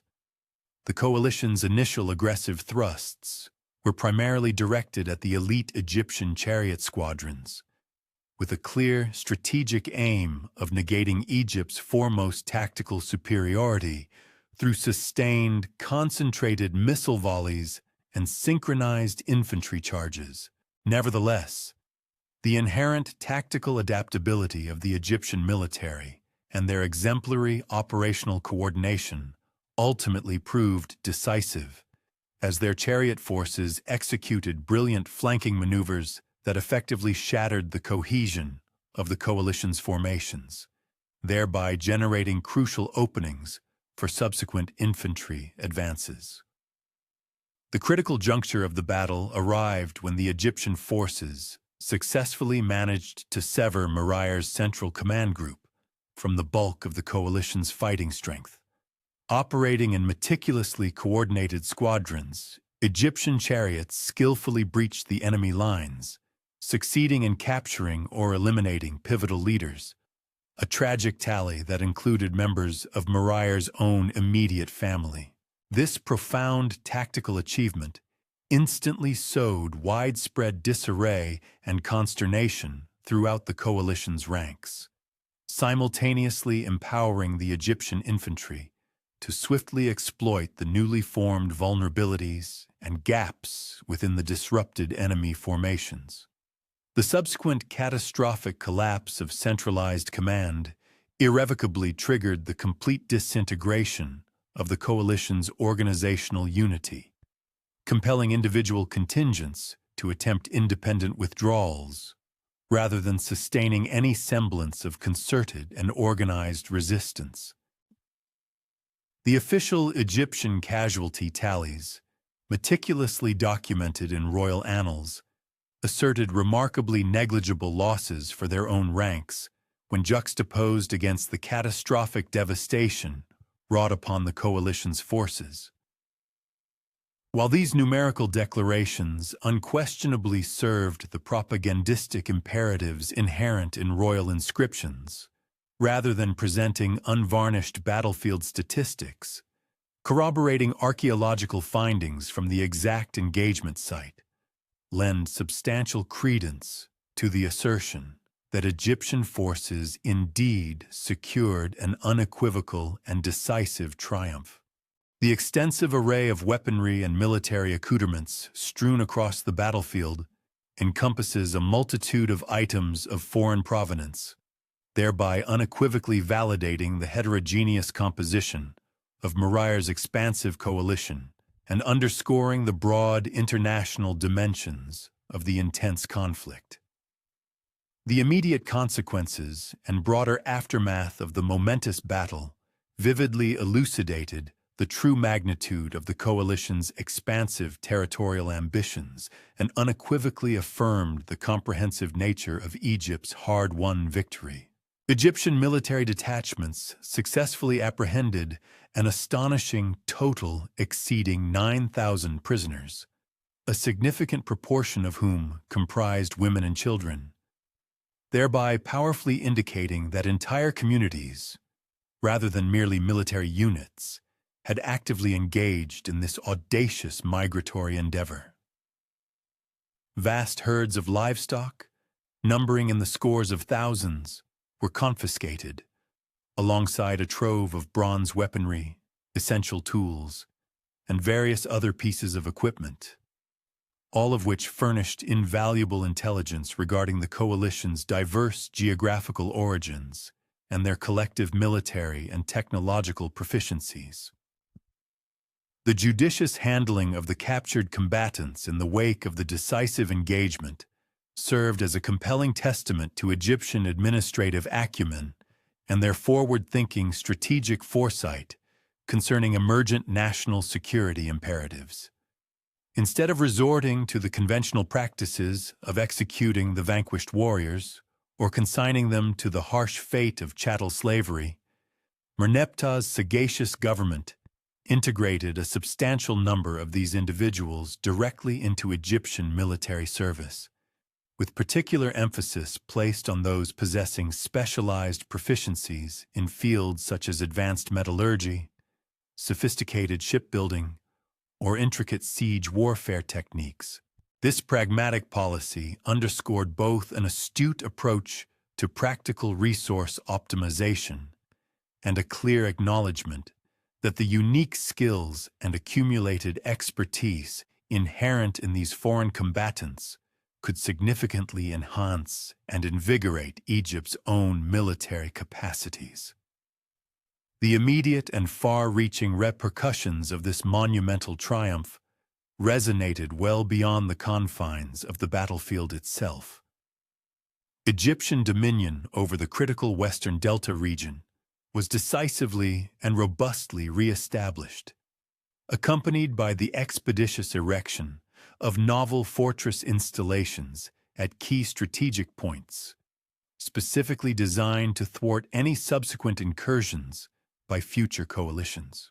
The extensive array of seized equipment and the detailed interrogations of the captured prisoners furnished invaluable intelligence concerning the prevailing geopolitical conditions within the Aegean and Anatolian territories, thereby empowering Egyptian strategic planners to cultivate a more profound and nuanced comprehension of the overarching crisis then enveloping the entire Eastern Mediterranean world.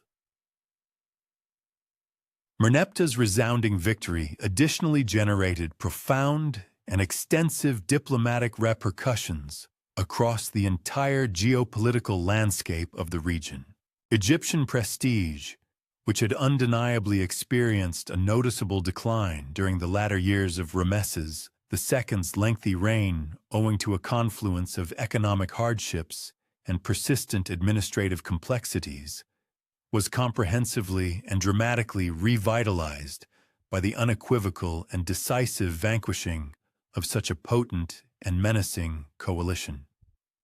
Consequently, long-standing tributary relationships with various Asiatic polities were promptly re-established, now on terms distinctly advantageous to Egypt, while potential adversaries throughout the broader region were compelled to critically reevaluate their prior estimations of Egyptian military prowess and operational effectiveness.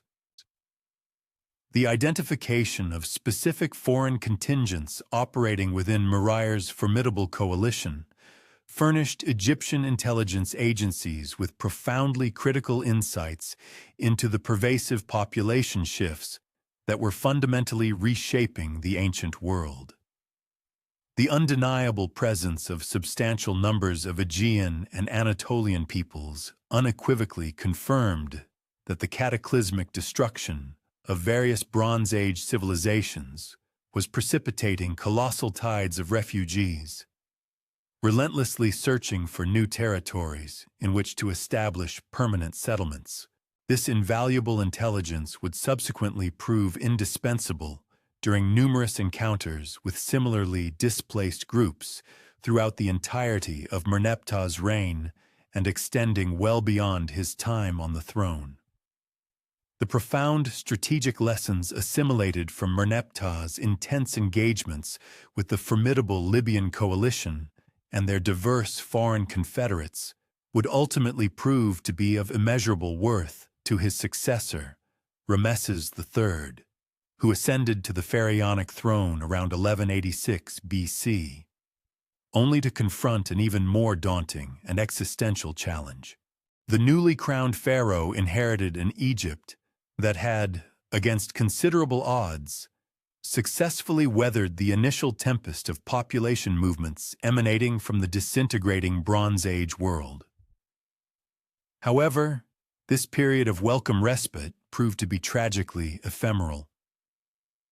During the 5th and 8th years of Ramesses III's reign, meticulously coordinated and devastating assaults, launched by various Sea Peoples coalitions, would relentlessly test Egyptian military capabilities to their absolute and breaking limits, ultimately culminating in titanic naval engagements that stand as the largest and most intricately sophisticated maritime battles ever witnessed in the annals of the ancient world. Ramesses III's momentous accession to power transpired during a deceptive period of relative geopolitical stability, a tranquility that ominously masked the relentless and continuing deterioration of conditions across the entire eastern Mediterranean basin. Egyptian intelligence networks, which had been significantly expanded and refined following Merneptah's crucial victories, furnished meticulously detailed reports chronicling the ongoing and widespread destruction ravaging Anatolia, the Levant, and the Aegean Islands. The systematic and catastrophic collapse of established urban centers, vital trade networks, and entrenched political authorities in these crucial regions generated immense waves of population displacements, a phenomenon that astute Egyptian strategic planners acutely recognized would inevitably and profoundly impact the fertile Nile Valley. In stark contrast to his predecessor Merneptah, who primarily contended with land-based threats emanating from the vast western desert, Ramesses III was destined to confront adversaries possessing remarkably advanced naval capabilities and extensive maritime combat experience, honed through decades of relentless seaborne raiding and conquest. The coalesced Sea Peoples coalition that materialized during Ramesses III's reign represented a fundamental and alarming evolution from the disparate forces previously encountered by Merneptah. Whereas earlier groups had largely operated as auxiliary contingents integrated within larger Libyan tribal confederations, this new and formidable threat consisted of highly organized maritime powers, demonstrably capable of independent strategic action executed across immense geographical distances. These enigmatic peoples possessed sophisticated shipbuilding technology, remarkably advanced metallurgical skills, and deeply ingrained military traditions that ingeniously combined disparate elements drawn from the collapsed civilizations of the Bronze Age world with innovative adaptations developed during their prolonged years of turbulent displacement and incessant conflict. Among these formidable groups, the Peliset emerged as the most prominent and militarily capable contingent within this new and dangerous coalition. Extensive archaeological evidence unearthed from their eventual settlement areas in the southern Levant compellingly reveals a people possessing advanced urban planning knowledge, remarkably sophisticated pottery-making techniques, and metallurgical skills that produced weapons and tools demonstrably superior to many contemporary examples of the era. Their intricate military organization ingeniously incorporated tactical elements from both Aegean and Anatolian warfare traditions, notably including the innovative use of iron weapons, which conferred upon them significant tactical advantages over opponents who still primarily relied upon bronze equipment. Peliset warriors, as vividly depicted in the glorious Egyptian battle reliefs adorning the walls of Medinet Habu, wore distinctive feathered headdresses that became their most immediately recognizable identifying feature. These elaborate constructions, apparently meticulously crafted from ostrich plumes, arranged in striking radiating patterns, served both ceremonial and eminently practical purposes, by making individual warriors appear physically larger and significantly more intimidating, while simultaneously providing crucial unit identification during complex and dynamic battlefield maneuvers. Their protective body armor consisted of robust bronze scale corselets, meticulously worn over durable linen tunics, complemented by bronze greaves that provided essential protection for their lower legs during the ferocity of close combat operations.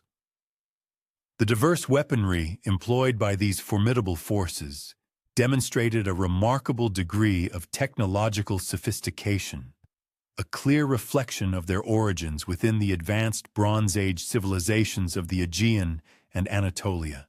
Their primary offensive armaments included long, finely crafted bronze swords, expertly designed for both precise thrusting and powerful slashing attacks, alongside bronze-tipped spears featuring reinforced wooden shafts, and sturdy round shields meticulously constructed from bronze-reinforced leather, stretched tautly over resilient wooden frames. Archaeological examples of Peliset weapons vividly reveal advanced metallurgical techniques, including sophisticated pattern welding, differential hardening processes, and intricate decorative inlays that seamlessly combined optimal functional effectiveness with undeniable artistic excellence. Peliset naval capabilities arguably represented their single most significant military asset. Their powerful ships, meticulously reconstructed from detailed Egyptian artistic depictions and invaluable archaeological remains recovered from later settlement sites, featured advanced design elements that facilitated extensive long-distance voyaging and remarkably effective combat operations. These formidable vessels typically measured an impressive 20 to 25 meters in length, characterized by high imposing prows and sterns, frequently adorned with distinctive birdhead ornaments that served both profound religious and practical identification purposes. The intricate construction of these ships utilized sophisticated joinery techniques that created hulls that were simultaneously flexible yet exceptionally durable, fully capable of withstanding the immense stresses of open ocean navigation and aggressive combat maneuvering. The Chequer contingent within the burgeoning Sea Peoples Coalition brought specialized and highly valued expertise in the complex arts of siege warfare and sophisticated fortification techniques. Ancient Egyptian records describe Chequer warriors as being particularly skilled in conducting relentless assault operations against heavily defended positions, employing an array of scaling equipment, formidable siege towers, and ingenious undermining techniques that clearly reflected their extensive and hard-won experience in urban warfare. Their specialized equipment included bronze-reinforced leather armor that provided crucial protection while meticulously maintaining the essential mobility necessary for demanding assault operations, along with a range of specialized tools meticulously designed for breaching formidable walls and gates. Chequer military organization heavily emphasized small unit tactics and remarkably independent operations, which enabled them to function with exceptional effectiveness across diverse terrains and a myriad of tactical situations.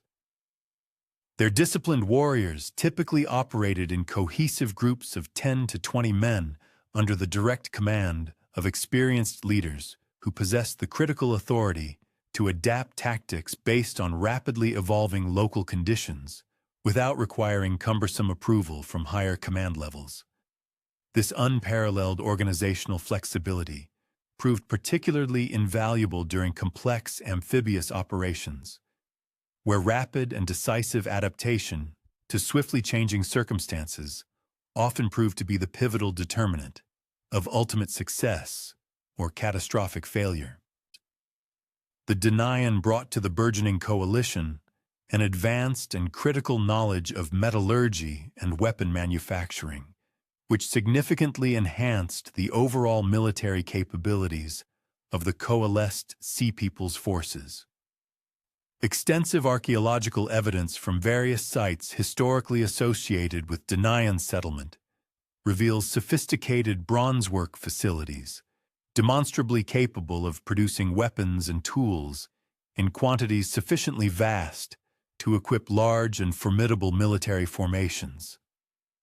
Their advanced metallurgical techniques included sophisticated alloying practices that consistently produced bronze with superior hardness and exceptional durability when compared to many contemporary examples of the era.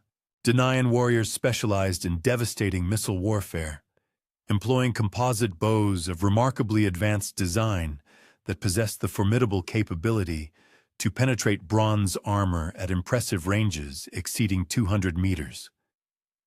Their meticulously crafted arrows featured bronze points, with specialized designs tailored for different tactical applications, including bodkin points for superior armor penetration, broadheads for maximum tissue damage, and specialized fire arrows for effectively attacking wooden structures and enemy ships.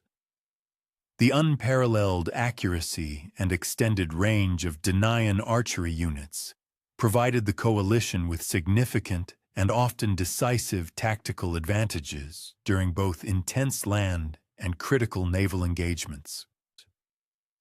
The Weshesh contingents contributed invaluable expertise in amphibious warfare and highly effective coastal raiding operations, which proved absolutely crucial during the coalition's devastating assault on the vital Nile Delta. These skilled warriors possessed a detailed and intimate knowledge of tidal patterns, intricate coastal geography, and precise beach assault techniques, which enabled them to execute meticulously coordinated attacks, seamlessly combining naval and land forces. Their specialized ships featured shallow drafts and robust, reinforced construction that allowed them to operate with unparalleled effectiveness in coastal waters and treacherous river mouths, where larger, deeper draft vessels could not safely navigate. Weshesh military equipment meticulously emphasized mobility and unparalleled versatility, with warriors typically carrying lighter armor and weapons specifically designed for rapid deployment and flexible tactical employment. Their primary weapons included bronze-tipped javelins, expertly designed for both powerful thrown and precise thrusting attacks, curved swords meticulously optimized for devastating close combat, and small, maneuverable round shields that provided essential protection while maintaining maximum mobility. This optimized equipment configuration enabled Weshesh units to function with exceptional effectiveness as both formidable naval boarding parties and agile light infantry during critical land operations. The Sherdon, already intimately familiar to Egyptian forces from their prior participation in Merneptah's earlier coalition, made a formidable return as a demonstrably more organized and militarily sophisticated force during the tumultuous reign of Rameses III. Their persistent and continued presence in successive Sea Peoples coalitions unequivocally demonstrated the enduring and persistent nature of the colossal population movements incessantly affecting the Eastern Mediterranean, and underscored the remarkable evolution of these groups' military capabilities over the passage of time. Sheridan warriors had evidently learned invaluable lessons from their earlier defeats, judiciously adopting new equipment and refining tactics that clearly reflected their accumulated and hard-won combat experience. Sheridan naval forces specialized in relentless commerce raiding and strategic blockade operations that meticulously targeted vital Egyptian supply lines and lucrative trade routes. Their robust ships featured reinforced construction and formidable bronze-reinforced rams that enabled them to conduct devastatingly effective attacks against unsuspecting merchant vessels and crucial transport ships. The economic warfare relentlessly conducted by Sheridan units strategically complemented the direct military operations of other coalition members by severely disrupting Egyptian logistics and significantly diminishing the kingdom's crucial ability to sustain prolonged and costly military campaigns. During the fifth regnal year of Rameses III, the formidable coalition of Sea Peoples unveiled a strategic blueprint for their military operations that surpassed any level of planning and coordination previously encountered by the seasoned Egyptian forces.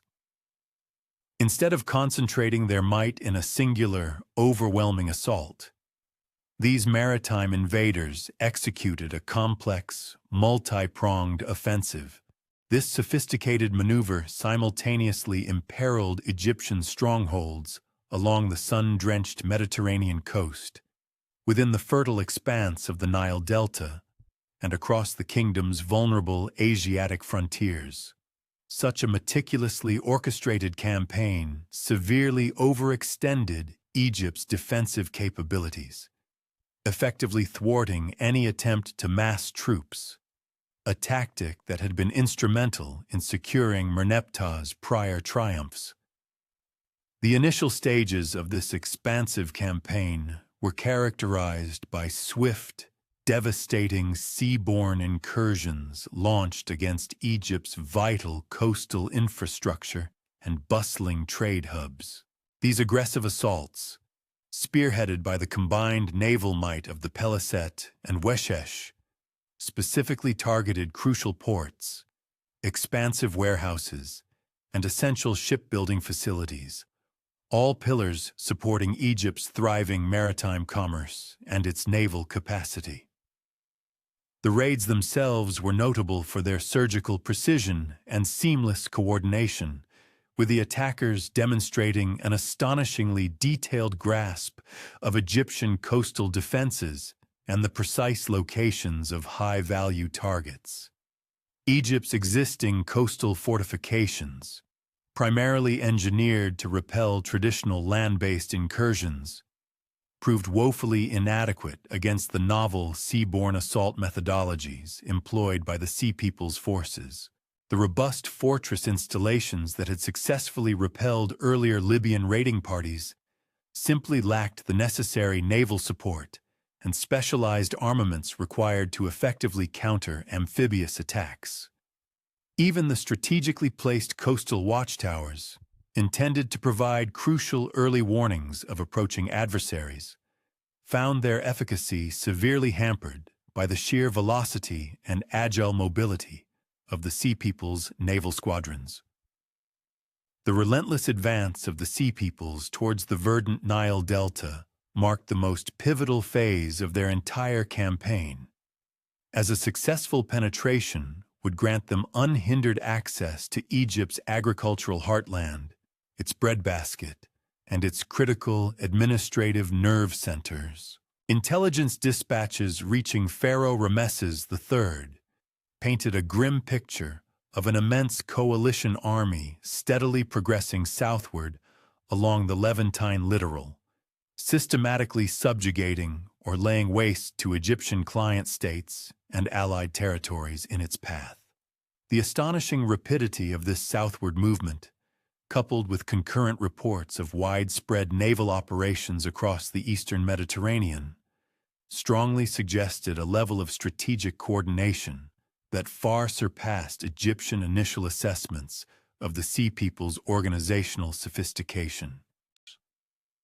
Ramesses III's decisive response to this unprecedented existential threat necessitated a full-scale mobilization of Egypt's entire military apparatus, alongside the urgent development of innovative tactical doctrines specifically tailored to nullify the Sea People's unique combat advantages.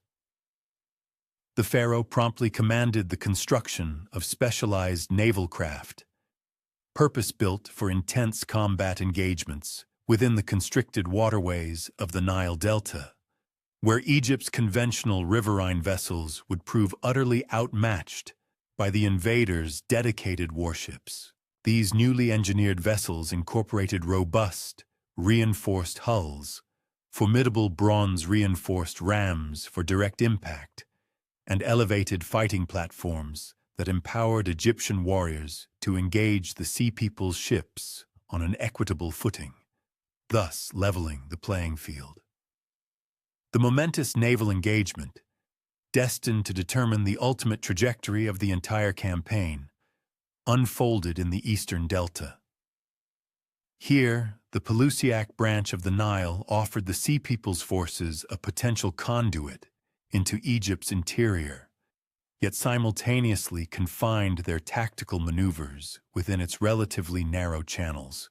Egyptian strategic masterminds astutely recognized that compelling the confrontation within these circumscribed waters would effectively neutralize many of the inherent advantages that the Sea People's naval units had so strikingly exhibited during open water operations. The meticulous selection of this battleground underscored a sophisticated grasp of naval tactical principles and vividly demonstrated Egypt's remarkable capacity for adaptation in forging new strategic paradigms. The engagement commenced as the Sea People's naval forces, meticulously arrayed in coordinated formations, collided with Egyptian defensive fortifications strategically positioned along the waterway.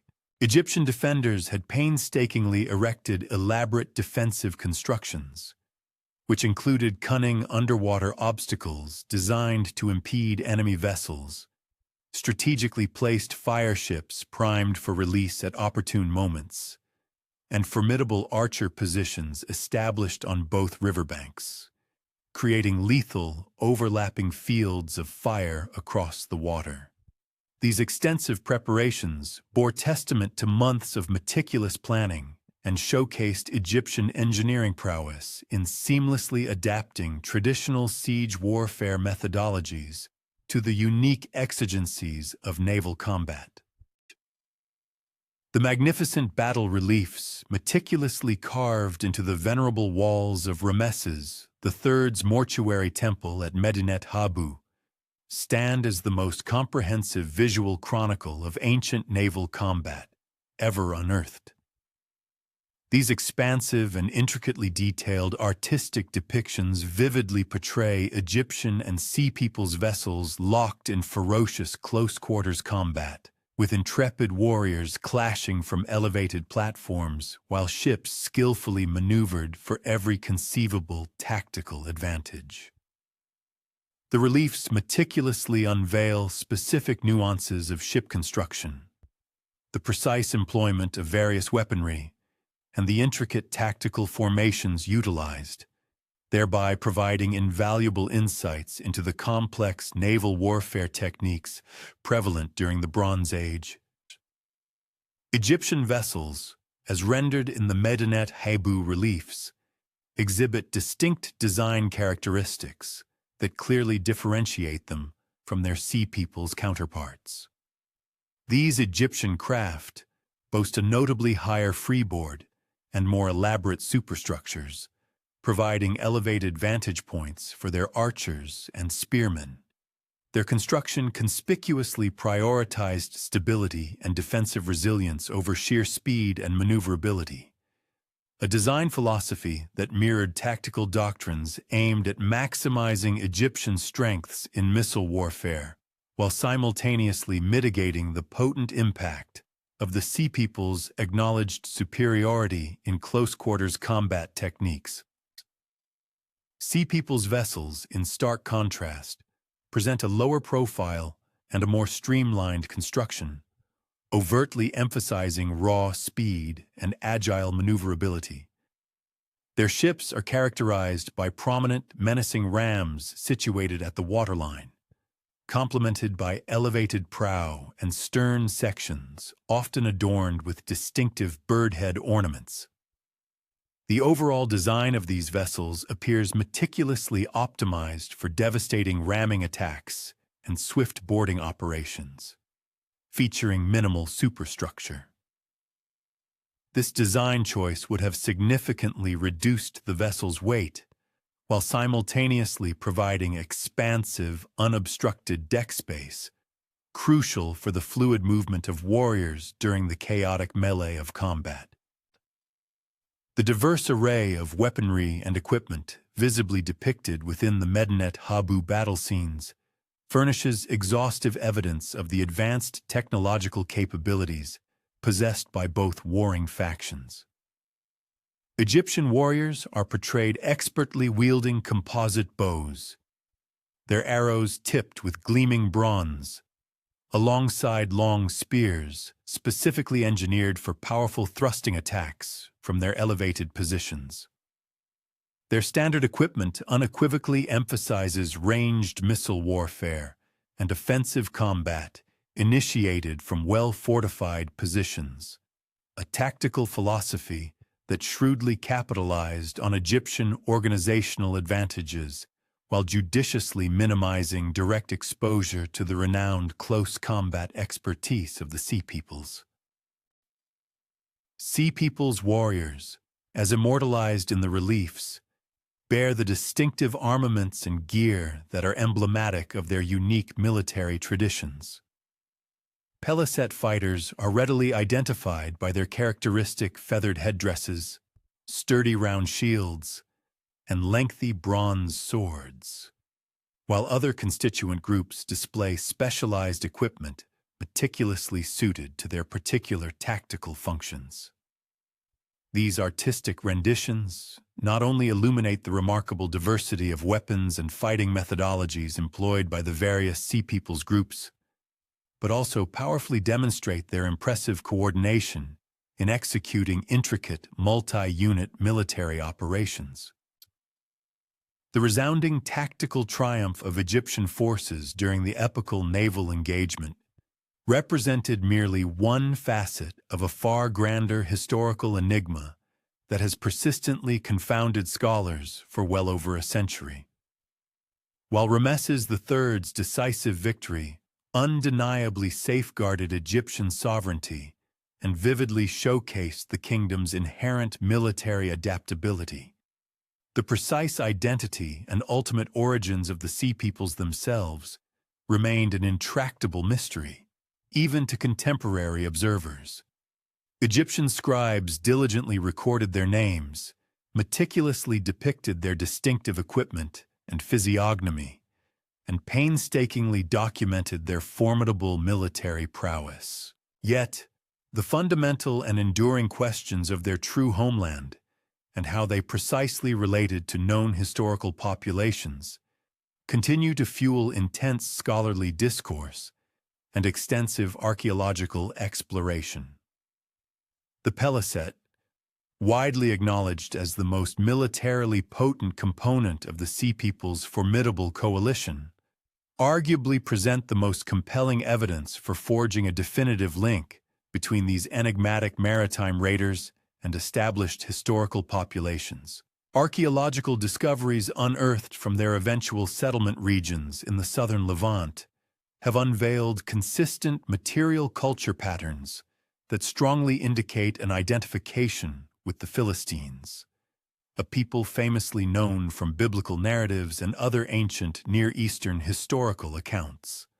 Extensive excavations at pivotal sites such as Ashkelon, Ekron, and Gath have brought to light distinctive pottery assemblages, characteristic architectural remnants, and unique burial practices that unequivocally demonstrate clear continuities with Aegean traditions, while simultaneously exhibiting a remarkable degree of adaptation to the prevailing Levantine conditions.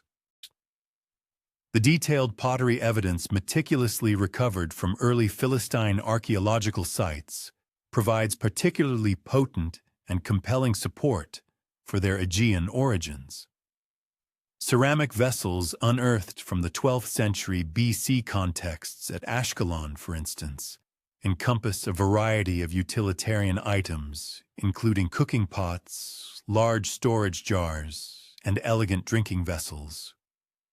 These artifacts conspicuously display technological and stylistic attributes that are directly traceable to the late Hittite 2c3 pottery traditions, originating from mainland Greece and the Aegean Islands. Furthermore, these vessels exhibit distinctive tempering techniques, unique surface treatments, and recognizable decorative motifs that possess no discernible precedent in the indigenous Canaanite ceramic traditions. Yet they unequivocally demonstrate clear continuities with established Mycenaean pottery-making practices. Mycenaean stirrup jars, instantly recognizable by their distinctive false spout and characteristic basket handle configuration, appear in subtly modified forms at Philistine settlements throughout the 12th and 11th centuries BC. While these vessels reflect an adaptation to local functional requirements and the availability of indigenous raw materials, their fundamental construction methodologies and proportional relationships remain remarkably consistent with their Aegean prototypes. The enduring persistence of these distinct ceramic traditions across multiple generations of settlement strongly indicates that Philistine communities steadfastly maintained cultural practices and artistic sensibilities directly derived from their pre-migration homeland. Despite their new geographical location and evolving political circumstances. Examining the architectural remains unearthed in Philistine settlements further uncovers comparable trajectories of cultural endurance and ingenious adjustment. The distinctive megaron-style edifices, brought to light at significant archaeological locations such as Tel Kassil and Ekron, unequivocally showcase an intimate familiarity with Aegean construction methodologies, a sophisticated approach entirely absent in the indigenous architectural traditions of the Levant. These impressive structures conspicuously display hallmark features, notably incorporating prominent central hearths, often encircled by a quartet of supporting columns, inviting entrance porches, and intricate proportional relationships that strikingly echo those observed within the grand Mycenaean palace complexes.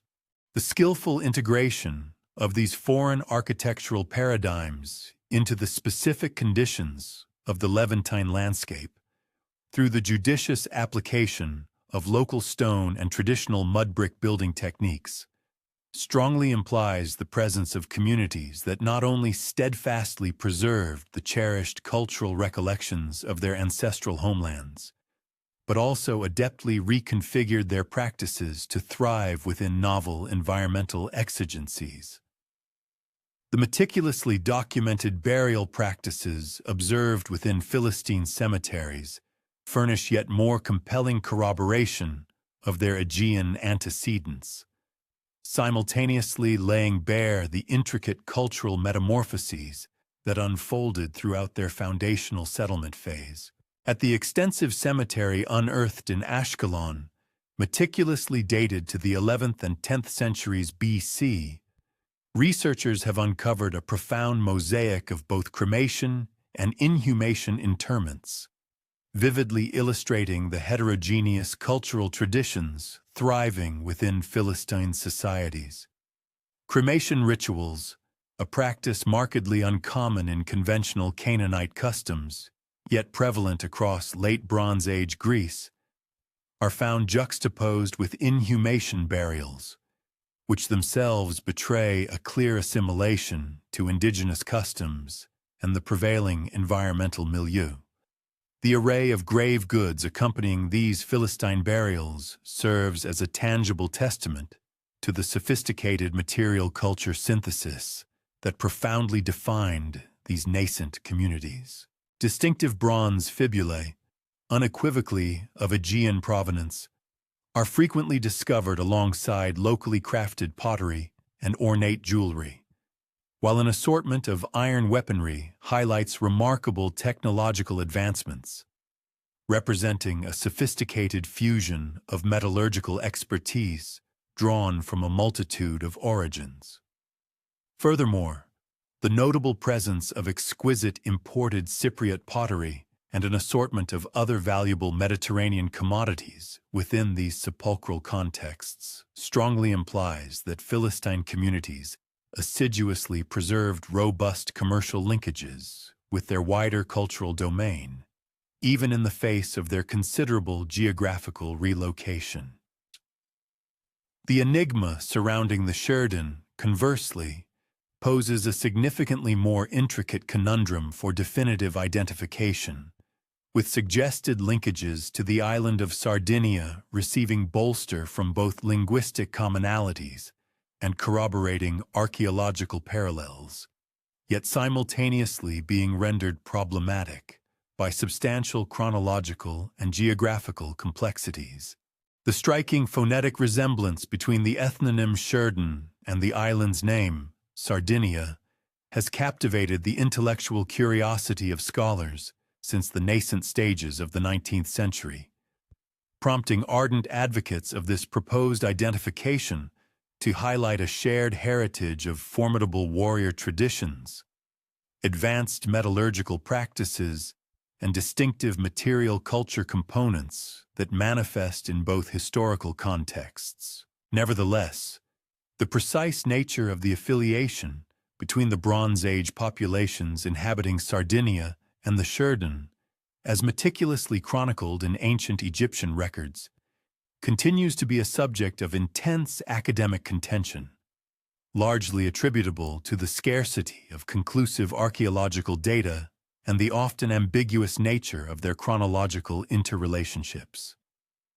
The flourishing Sardinian Bronze Age culture, particularly discernible during its distinctive Nuragic period, unequivocally showcases highly sophisticated metallurgical prowess and deeply ingrained warrior traditions, elements that could, with considerable plausibility, be directly linked to the renowned military expertise attributed to the Sheridan.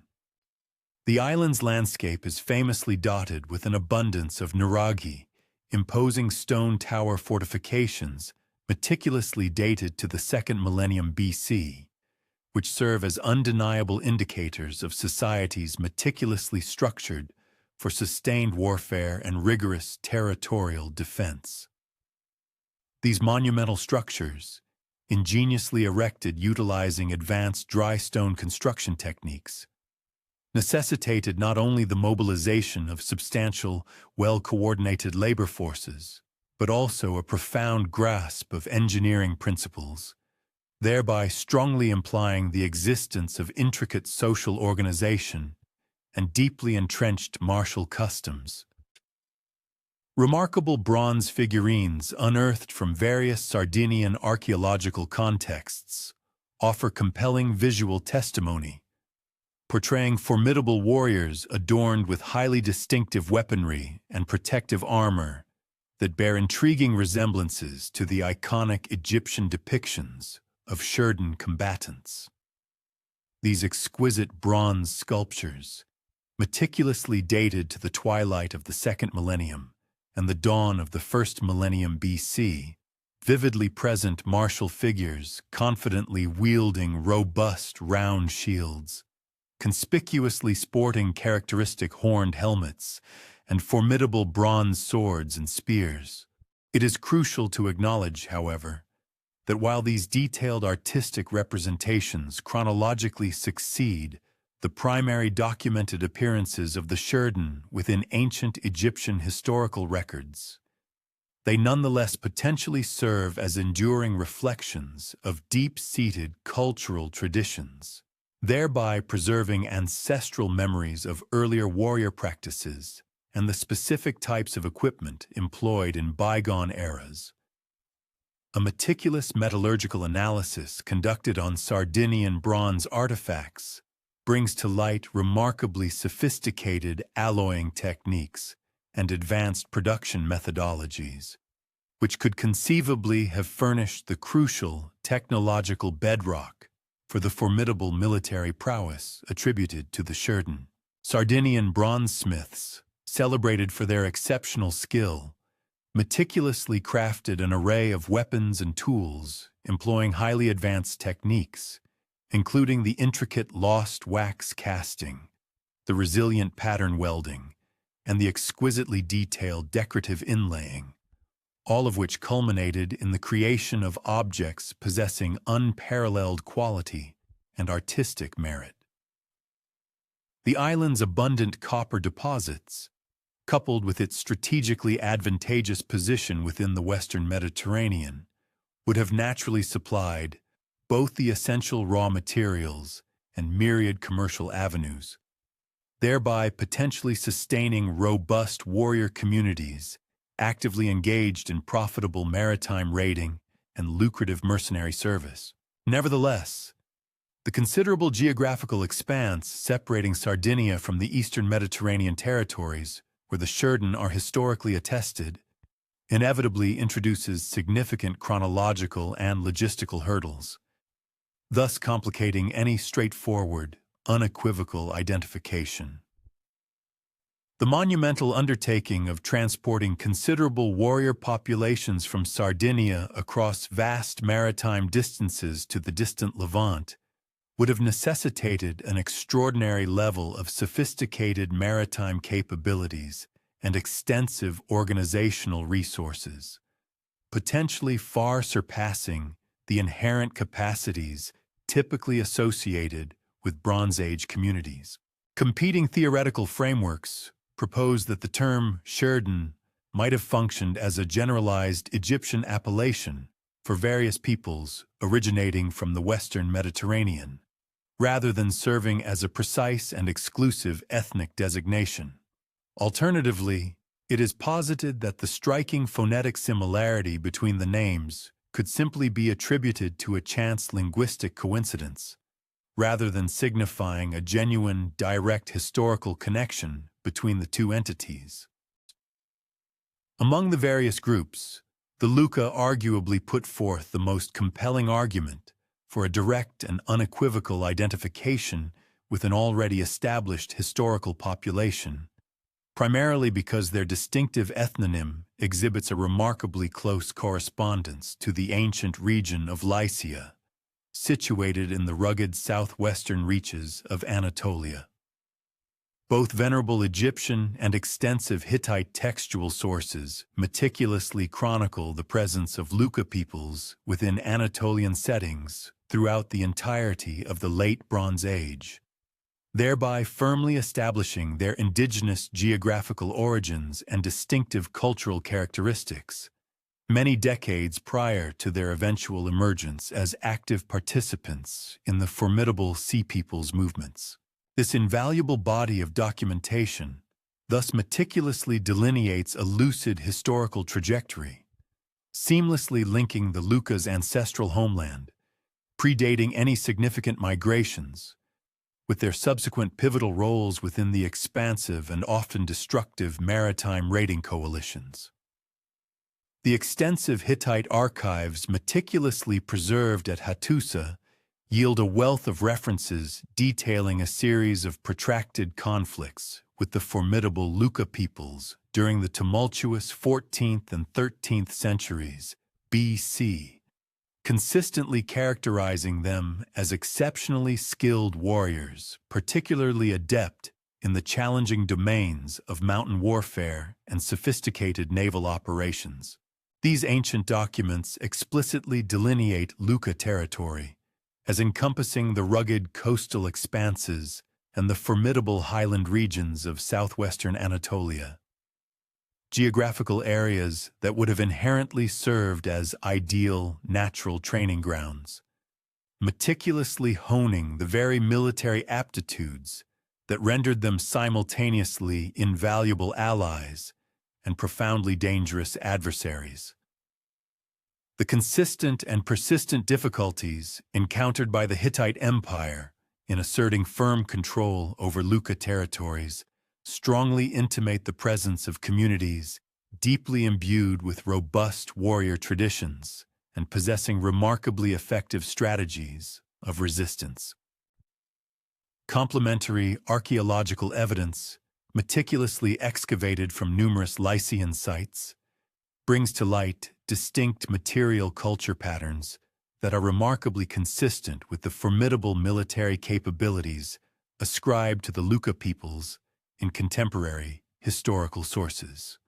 Across the region, fortified settlements prominently display unequivocal signs of highly sophisticated defensive planning and advanced construction techniques, unequivocally reflecting the presence of communities meticulously organized and perpetually prepared for warfare. Furthermore, the discovery of intricately crafted bronze weapons and robust armor within Lycian archaeological contexts serves as compelling proof of exceptional metallurgical expertise and groundbreaking innovations in weapon design. Attributes that would undoubtedly have conferred substantial military advantages during the intense and often brutal conflicts characteristic of the Bronze Age. Distinctive Lycian rock-cut tombs and a plethora of other impressive mortuary monuments unequivocally unveil deeply ingrained cultural traditions that placed a profound emphasis on warrior identity and the celebration of martial achievement. These remarkably elaborate burial installations, often masterfully carved directly into sheer cliffsides and frequently adorned with intricate relief sculptures, consistently portray scenes featuring formidable armed warriors and dynamic battle sequences, all serving to publicly extol military prowess and heroic accomplishments. The substantial investment of both precious resources and considerable labor forces unequivocally mandated for the creation of these enduring monuments powerfully signifies the existence of communities that not only highly esteemed warrior status, but also assiduously preserved and transmitted the cultural memories of their rich military traditions across multiple successive generations. Further bolstering the case for enduring historical continuity, the compelling linguistic evidence that meticulously links the ancient Luca to subsequent populations provides substantial additional support. Lycian inscriptions, meticulously carved and preserved from the first millennium BC, composed in an Indo-European language exhibiting clear familial ties to Hittite and other prominent Anatolian languages, demonstrably retain a wealth of personal names and geographical place names. These linguistic vestiges exhibit unmistakable connections to earlier Luca designations that were rigorously documented in various Bronze Age sources. This profound linguistic continuity compellingly indicates that Lycian communities successfully sustained distinct cultural and ethnic identities, directly inherited from their Bronze Age predecessors, notwithstanding the profound political upheavals and pervasive social disruptions that characterized the dramatic late Bronze Age collapse. The intricate linguistic analysis of the enigmatic names attributed to the Sea Peoples has, over time, instigated extensive and rigorous scholarly investigation, fundamentally aimed at precisely discerning their diverse ethnic and geographical origins. The invaluable preservation of these crucial names within ancient Egyptian hieroglyphic transcriptions furnishes critical linguistic data, offering precious insights into their presumed original pronunciation and inherent linguistic characteristics. While the intrinsic limitations of the hieroglyphic writing systems inevitably introduce certain uncertainties into the complex process of phonetic reconstruction, a comprehensive comparative analysis undertaken with established Indo-European, Anatolian, and Aegean languages has nonetheless yielded a multitude of proposed etymologies, each suggesting distinct potential origins for the various constituent groups of the Sea Peoples. Among the various proposed linguistic lineages, Indo-European connections emerge as particularly robust and persuasive for several of the names associated with the enigmatic Sea Peoples. Specifically, the Danaian exhibit compelling potential linkages to the Greek term Danioi, a renowned Homeric appellation historically employed to designate Greeks, which may well preserve ancient ethnic designations dating back to the Bronze Age. Such an identification would strategically position the Danaian squarely within the expansive and tumultuous framework of Aegean population movements that ensued in the wake of the catastrophic collapse of Mycenaean civilization. In an analogous fashion, the Ekwesh have been plausibly associated with the Homeric Achaeans, another significant Greek ethnic designation, a connection that could logically signify the active participation of mainland Greek populations in the widespread and disruptive movements of the Sea Peoples. Anatolian linguistic linkages present alternative interpretations for the etymologies of several names associated with the Sea Peoples. For instance, the Chequer, a prominent group, exhibit potential philological ties to Teruiza, an appellation for Troy during the Bronze Age, as attested in Hittite documents. This particular connection inherently situates the Chequer within the broader context of population shifts originating from northwestern Anatolia, occurring in the turbulent aftermath of the devastation of Troy and other significant regional centers. Similarly, the Weshesh also demonstrate conceivable relationships to Anatolian toponyms and ethnic designations, which would logically place their genesis within the expansive geopolitical dominion of the Hittite Empire. The ongoing scholarly discourse regarding the political and social architecture of the Sea Peoples fundamentally pivots upon profound inquiries into their intrinsic character as historical phenomena. A segment of academics posits the existence of cohesive confederations, characterized by the maintenance of synchronized leadership frameworks and the pursuit of overarching strategic objectives that spanned numerous military campaigns and diverse geographical territories. This particular reading underscores the discernible coordination evident in the Sea Peoples' assaults, their consistent and formidable military prowess, and their demonstrated capacity to execute intricate operations demanding substantial logistical provisioning and meticulous foresight. Corroborating evidence for these confederation theories encompasses the recurrent manifestation of multiple Sea Peoples contingents in ancient Egyptian annals, strongly implying the preservation of alliances and enduring cooperative relationships amongst these disparate groups. Furthermore, the sophisticated tactical synchronization exhibited during their engagements with Egyptian forces suggests the presence of command hierarchies, adept at integrating varied martial traditions and disparate capabilities into highly effective combined operations. The sustained nature of the Sea Peoples' activities, persisting across several decades, further postulates an organizational continuity that would have necessitated stable leadership institutions and a shared commitment to collective strategic aims. Conversely, alternative scholarly perspectives characterize the Sea Peoples not as unified political entities, but rather as desperate assemblages of refugees, propelled by dire necessity and existential threats, rather than by shared political aspirations. This interpretation accentuates the widespread displacement and profound destruction that typified the catastrophic Late Bronze Age collapse, contending that these massive population movements reflected communities in headlong flight from calamities rather than groups systematically pursuing coordinated strategies of conquest. The considerable heterogeneity observed in the Sea Peoples' material culture, their diverse military armaments, and varied settlement configurations lend further support to interpretations emphasizing their disparate character over any notion of monolithic organization.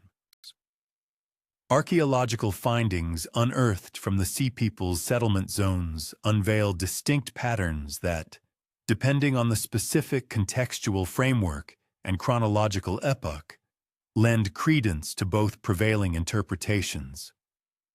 Early phases of settlement frequently exhibit indicators of meticulously coordinated planning and the judicious allocation of resources, strongly suggesting the presence of organized leadership and collective objectives. However, subsequent periods often reveal an escalating cultural divergence and increasing localization, which tends to signify the gradual disintegration of broader cooperative relationships as these communities adapted to their new and often challenging circumstances. A third analytical lens, the opportunistic raider interpretation, portrays the Sea Peoples as highly mobile maritime warrior communities that skillfully exploited the profound fragmentation of Bronze Age political systems for both economic enrichment and territorial acquisition. This approach highlights the considerable military acumen and superior maritime expertise that empowered various Sea Peoples contingents to undertake lucrative raiding expeditions, while simultaneously circumventing the inherent perils associated with direct and sustained territorial conquest. The remarkable adaptability and inherent flexibility demonstrated by these Sea Peoples communities fortify interpretations that stress their pragmatic and responsive adjustments to evolving conditions, rather than their adherence to ideologically driven expansionist agendas. Regional variations in the Sea Peoples' operational activities and their settlement patterns collectively provide substantiation for all three interpretational approaches. Certain geographical areas display clear evidence of coordinated military campaigns and meticulously planned settlement initiatives, which strongly imply confederation-level organization and strategic foresight. Other regions, in contrast, reveal patterns indicative of desperate refugee settlements and the formation of defensive communities, reflecting intense displacement pressures rather than expansionist ambitions. Still, other localized contexts exhibit signs of the opportunistic exploitation of local vulnerabilities and the capitalization on commercial prospects, thereby indicating a pragmatic adaptation to the prevailing circumstances. The decisive military defeats inflicted upon the Sea Peoples by the forces of Rameses III marked the culmination of their large-scale invasions. Yet these events did not consign them to historical oblivion. Rather than retreating en masse to their enigmatic homelands or dissolving into obscurity, these displaced populations proceeded to establish enduring settlements across the expansive eastern Mediterranean, fundamentally reshaping the demographic and cultural tapestry of the entire region. The most flourishing and archaeologically discernible of these settlement endeavors materialized in the southern Levant, where the Peliset, a prominent Sea People group, underwent a profound metamorphosis evolving into the Philistines. They subsequently forged a singular urbanized society that would exert dominant influence over the coastal plain for many centuries. The establishment of powerful Philistine city-states in the southern Levant represents one of the most remarkable instances of successful cultural adaptation and sophisticated political organization in the annals of the ancient world. Far from attempting to meticulously recreate their lost Bronze Age homelands, these former sea peoples ingeniously developed novel forms of urban governance that seamlessly integrated elements from their Aegean heritage with pragmatic adaptations to the specific conditions of the Levantine environment. Archaeological excavations conducted at the sites of Gaza, Ashkelon, Ashdod, Ekron, and Gath have brought to light sophisticated municipal designs that incorporated advanced hydrological networks, specialized zones for craft production, and robust defensive installations meticulously engineered to safeguard thriving mercantile hubs. Gaza emerged as the northernmost of these principal Philistine centers, strategically positioned to command crucial trade arteries connecting Egypt with the Levantine interior. Explorations within the city's ancient strata have uncovered substantial mud brick architectural remnants dating back to the 12th century BC, including extensive residential complexes featuring interior courtyards, dedicated storage facilities, and integrated workshop areas. The ceramic collections recovered from these early occupational levels strikingly illustrate the unbroken artisanal lineage that linked Philistine pottery traditions to their Mycenaean predecessors, simultaneously showcasing a swift acclimatization to locally sourced clays and the practical demands of their new environment. The urban layout of early Gaza reveals planning principles that diverged significantly from the conventional organization of Canaanite cities. Streets adhered to more regular and ordered patterns than typically encountered in Bronze Age Levantine settlements, providing clear evidence of centralized planning that meticulously allocated specific zones for distinct economic activities. Metallurgical workshops were strategically congregated in designated quarters where dominant air currents naturally dispersed effluvium away from residential zones, while pottery production facilities were judiciously concentrated in proximity to vital water sources and abundant clay deposits. This methodical methodology in civic arrangement strongly suggests the presence of communities possessing considerable administrative experience and technical expertise, likely inherited from their advanced Bronze Age urban backgrounds. Ashkelon evolved into the most expansive and affluent of the Philistine city-states, with substantiating archaeological findings indicating an expansive settlement spanning more than 60 hectares at its zenith. The city's advantageous position on the Mediterranean coast granted unparalleled access to vital maritime trade networks, while its fertile agricultural hinterland provided robust support for substantial population growth. Extensive remains from the Philistine period of occupation, including monumental architecture, industrial installations, and residential quarters, unequivocally demonstrate the community's rapid economic development following its initial establishment. The material culture meticulously recovered from Ashkelon offers intricate glimpses into Philistine daily life and cultural practices during the nascent settlement period.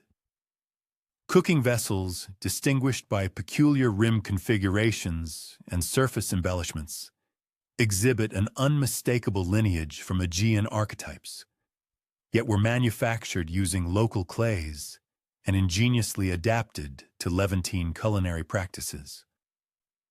Storage jars display similar patterns of cultural continuity and adaptation, with vessel forms that meticulously maintained proportional relationships characteristic of Mycenaean pottery traditions, while incorporating functional modifications specifically suited to local storage requirements.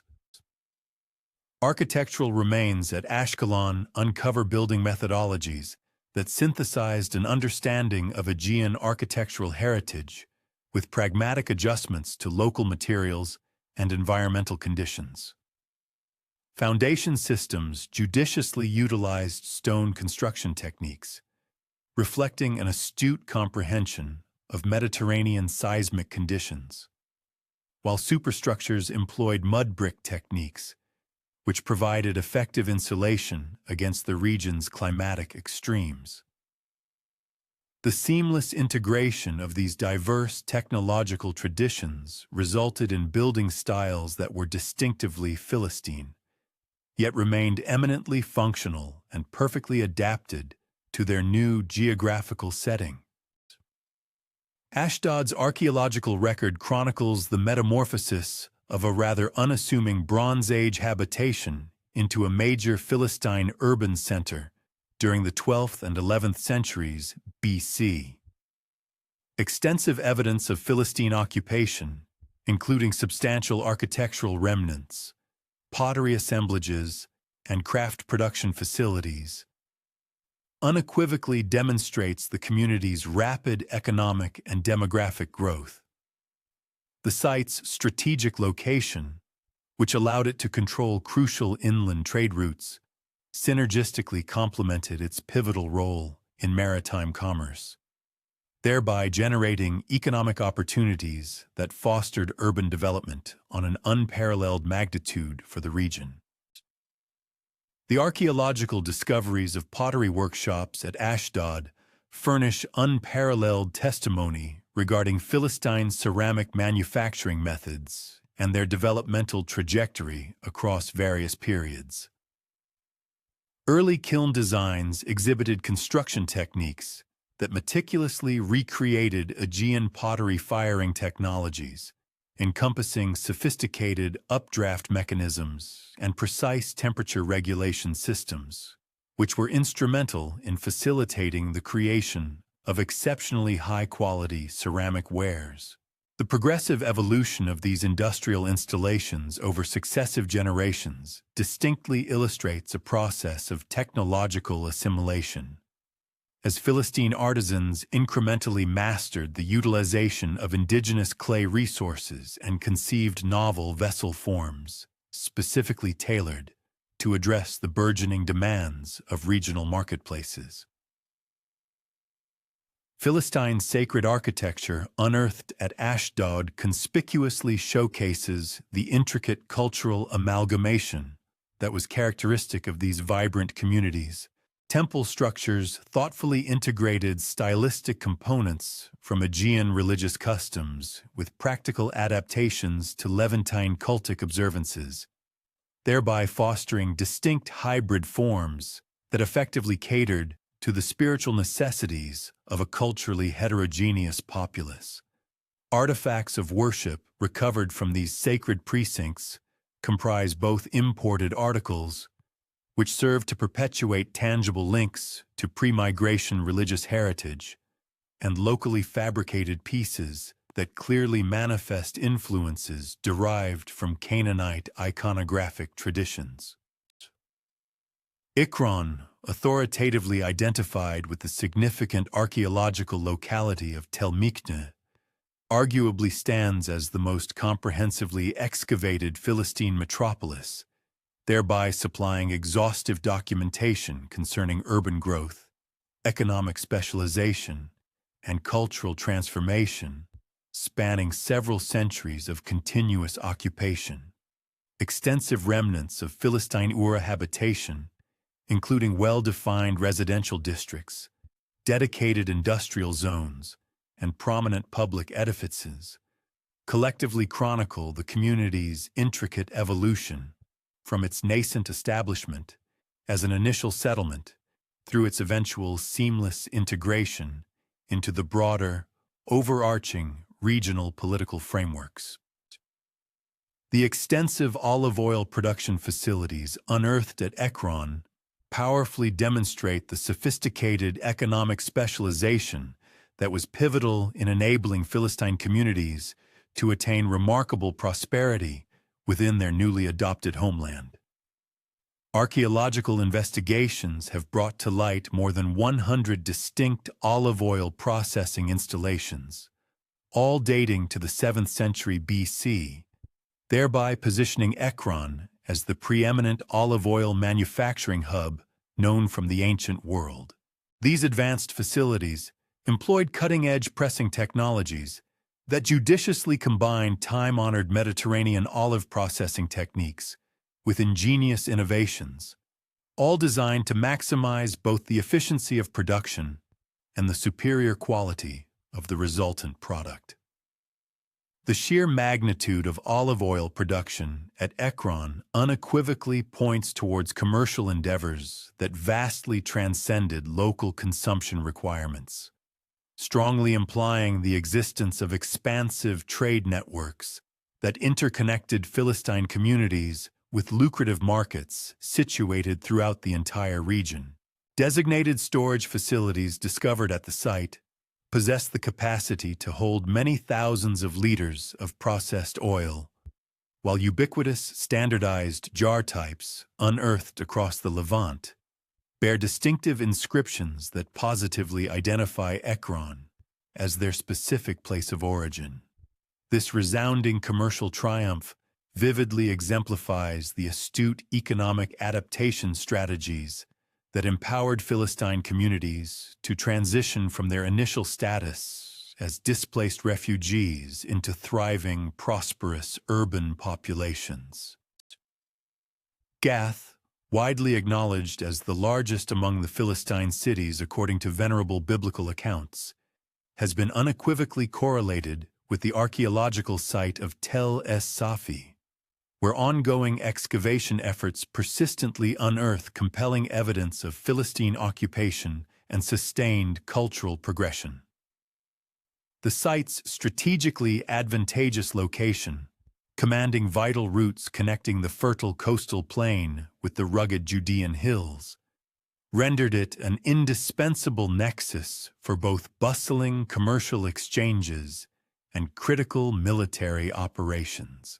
Archaeological vestiges encompass imposing fortification walls, well-organized residential quarters, and specialized craft production zones, all of which collectively attest to the community's formidable military capabilities and considerable economic affluence. The elaborate fortification systems at Gath disclose a profound and sophisticated comprehension of defensive architectural principles, ingeniously fusing elements drawn from disparate military engineering traditions. The construction methodologies employed in the building of these walls exhibit clear influences from both Aegean and Near Eastern fortification practices, culminating in the creation of defensive frameworks that skillfully integrated the most efficacious components from each tradition. The erection of these formidable installations necessitated substantial investments of labor and considerable technical acumen, thereby indicating the presence of communities endowed with the requisite organizational prowess and abundant resources essential for undertaking such monumental construction projects. Archaeological manifestations of Philistine material culture extend well beyond the confines of the 5 principal city-states, encompassing a multitude of smaller settlements dispersed throughout the southern Levant. These peripheral sites illuminate the broader geographical expanse of Philistine settlement and the gradual, transformative cultural evolution that transpired as these communities assimilated into their new environment. Pottery assemblages recovered from these minor sites exhibit comparable patterns of cultural continuity and adaptation to those observed in the major centers, while architectural remnants unequivocally demonstrate the widespread adoption of hybrid building techniques, which skillfully synthesized Aegean and Levantine construction traditions. Mycenaean IC pottery traditions furnish the most unambiguous archaeological marker for meticulously tracing Philistine cultural origins and their subsequent development. These distinctive ceramic styles, characterized by their unique decorative motifs, characteristic vessel forms, and specific production techniques, notably emerge across Philistine settlement areas during the 12th century BC, prior to their gradual evolution into localized variants that incorporated indigenous regional influences. The enduring persistence of particular decorative elements, including stylized bird motifs, intricate geometric patterns, and vivid painted designs, serves as compelling evidence of a profound cultural continuity that inextricably linked Philistine communities to their esteemed Aegean heritage across multiple successive generations. The distinctive cooking pot traditions that spontaneously emerged within Philistine settlements represent yet another unequivocal indicator of both cultural continuity and adaptive innovation. These utilitarian vessels, readily identifiable by their characteristic rim forms, specific handle attachments, and unique surface treatments, exhibit a clear and direct derivation from Aegean prototypes, while simultaneously demonstrating a practical adaptation to local culinary practices and the availability of indigenous raw materials. The observable evolution of these specific vessel forms over time eloquently reveals the gradual process of cultural synthesis that defined Philistine communities as they adroitly integrated elements from their ancestral heritage with novel influences gleaned from their new environmental surroundings. Architectural features consistently discovered at Philistine sites similarly exemplify analogous patterns of cultural continuity and adaptive modification. Hearth installations situated within residential edifices display undeniable connections to Aegean domestic customs, including their characteristic central placement within rooms and construction techniques that clearly reflected a sophisticated understanding of Mediterranean heating requirements. However, these vital installations were ingeniously modified to accommodate local fuel sources and pragmatically adapted to the building materials readily available in the Levant, thereby creating distinctive hybrid forms that efficiently served practical necessities while simultaneously preserving profound cultural ties to ancestral traditions. Beyond the meticulously documented Philistine settlements, archaeological investigations reveal that other distinct Sea Peoples groups also established vibrant communities across the eastern Mediterranean. The Checker, specifically mentioned in ancient Egyptian sources as active participants in the formidable Sea Peoples coalitions, appear to have founded settlements along the Levantine coast, with their most significant concentration observed at Dor. This strategically vital port city, advantageously situated on the Mediterranean coast to the south of modern Haifa, burgeoned into a major commercial hub under Checker dominion, successfully developing expansive trade networks that effectively linked the Levant with distant Cyprus, Anatolia, and the Aegean. Excavations meticulously conducted at Dor by the esteemed archaeologist Ephraim Stern uncovered substantial remnants of Iron Age occupation that unmistakably demonstrate connections to Sea Peoples' material culture traditions.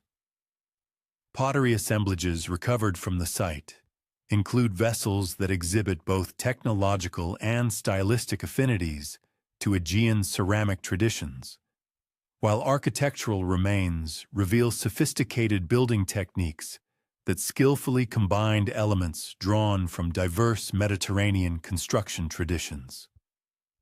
The site's impressive development into a preeminent commercial center serves as compelling evidence of the considerable economic success achieved by Chequer communities within their newly adopted homeland. The sophisticated harbor installations at Dor disclose an advanced grasp of maritime engineering principles that empowered the community to cultivate extensive commercial operations. Archaeological findings encompass robust stone quays, elaborate breakwater systems, and capacious warehouse facilities, all capable of accommodating substantial shipping activities. These significant installations demanded considerable technical expertise and substantial labor investments, thereby indicating the presence of communities possessing the organizational capabilities and ample resources necessary for undertaking such major infrastructure projects.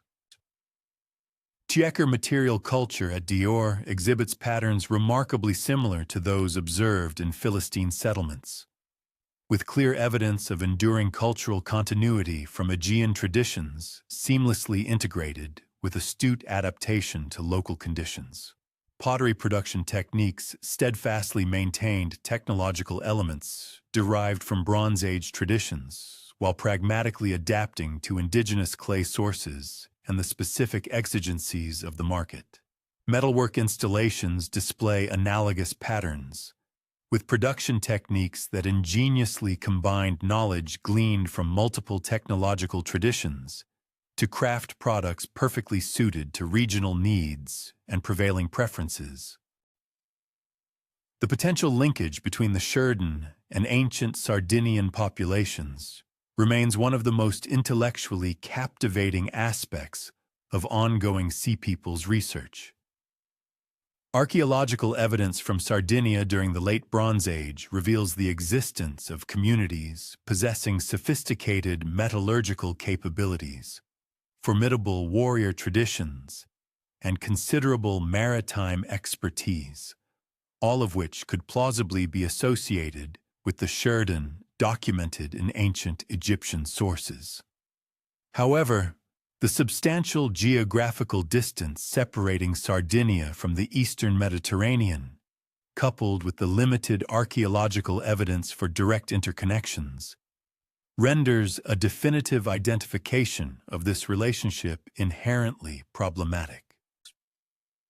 The identification of the Sheridan as a distinct ethno-linguistic group presents a complex challenge, yet the Nuragic culture of Sardinia, flourishing throughout the second millennium BC, exhibits a compelling array of technological and societal characteristics that bear a striking resemblance to the formidable capabilities attributed to these enigmatic Sheridan warriors. The island's landscape, dotted with an abundance of imposing stone tower fortifications, unequivocally points to communities meticulously organized for defensive warfare and the vigorous protection of their territorial claims. Furthermore, a wealth of bronze figurines, unearthed from various archaeological contexts, vividly portray these ancient warriors, showcasing their unique weaponry and distinctive protective armor. These profound cultural elements collectively establish a plausible historical and social backdrop for warrior populations inherently capable of engaging in the extensive maritime raiding and mercenary endeavors so closely associated with the various groups collectively known as the Sea Peoples. Delving into the metallurgical evidence gleaned from Sardinian Bronze Age archaeological sites, one uncovers a testament to remarkably sophisticated production techniques, which could have undeniably provided the robust technological underpinning for the celebrated military prowess of the Sheridan. The island's bronze weaponry and an assortment of tools consistently reveal advanced alloying methodologies, intricate decorative inlay work, and ingenious functional design innovations. These combined factors culminated in the creation of products distinguished by their exceptional quality and enduring efficacy. Moreover, Sardinia's rich deposits of copper ore coupled with its pivotal strategic geographical placement in the Western Mediterranean, would have furnished both the essential raw materials and lucrative commercial avenues. Such resources and opportunities would have been instrumental in sustaining these warrior communities, enabling their participation in far-reaching military campaigns and expeditions across vast distances.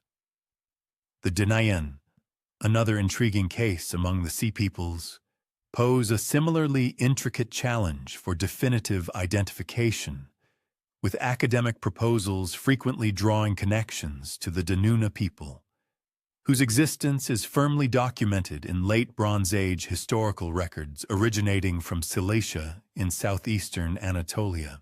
This particular identification would serve to situate the Danaan firmly within the broader, dynamic framework of Anatolian population movements, which dramatically reshaped the region following the precipitous collapse of the formidable Hittite imperial dominion. Such a linkage would effectively connect the Danaan to historically recognized populations, endowed with clearly documented geographical origins and discernible cultural attributes, thereby providing a more concrete historical anchor for their elusive identity. Further archaeological investigations at various Cilician sites have brought to light the existence of communities that demonstrably possessed advanced metallurgical skills, profound maritime expertise, and extensive commercial networks. These inherent strengths could have readily furnished the essential foundation for their active participation in the widespread activities attributed to the Sea Peoples. The region's singularly strategic geographical position, effectively commanding and controlling crucial land and sea routes between the Anatolian Peninsula and the Levant, rendered it an indispensable nexus for both bustling commercial exchange and significant military operations. Its naturally sheltered harbors provided unparalleled access to the intricate web of Mediterranean trade networks, and served as vital bases for various naval operations and maritime ventures.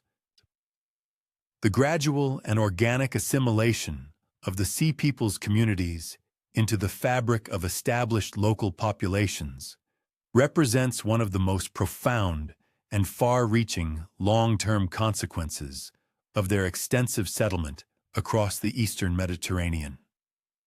Archaeological findings consistently unveil complex processes of cultural synthesis that unfolded organically over many successive generations. During this protracted period, these displaced populations meticulously adapted to the contours and demands of their new homelands, concurrently enriching regional development by contributing their own distinctive technological advancements and unique cultural innovations. This intricate assimilation process exhibited considerable variation, contingent upon a multitude of factors including specific local environmental conditions, the demographic size of the immigrant communities, and the precise nature of their interactions with the pre-existing, established populations. Philistine communities, in particular, offer the most unequivocal and richly detailed evidence for these assimilation processes. Their archaeological sequences meticulously chronicle a gradual yet pervasive cultural transformation that spanned several centuries of continuous settlement. Initial phases reveal a robust and unmistakable continuity with Aegean material culture traditions, characterized by familiar pottery styles and architectural forms. However, subsequent periods progressively demonstrate an increasing absorption of influences from indigenous Canaanite and other surrounding regional cultures, manifesting in hybridized artifacts and evolving societal practices. This dynamic cultural synthesis ultimately gave rise to distinctive, hybrid traditions that ingeniously combined disparate elements from multiple ancestral sources, all the while maintaining discernible connections to their varied and complex origins. Religious practices, in particular, furnish exceptionally clear and compelling evidence of this profound cultural synthesis and adaptive evolution.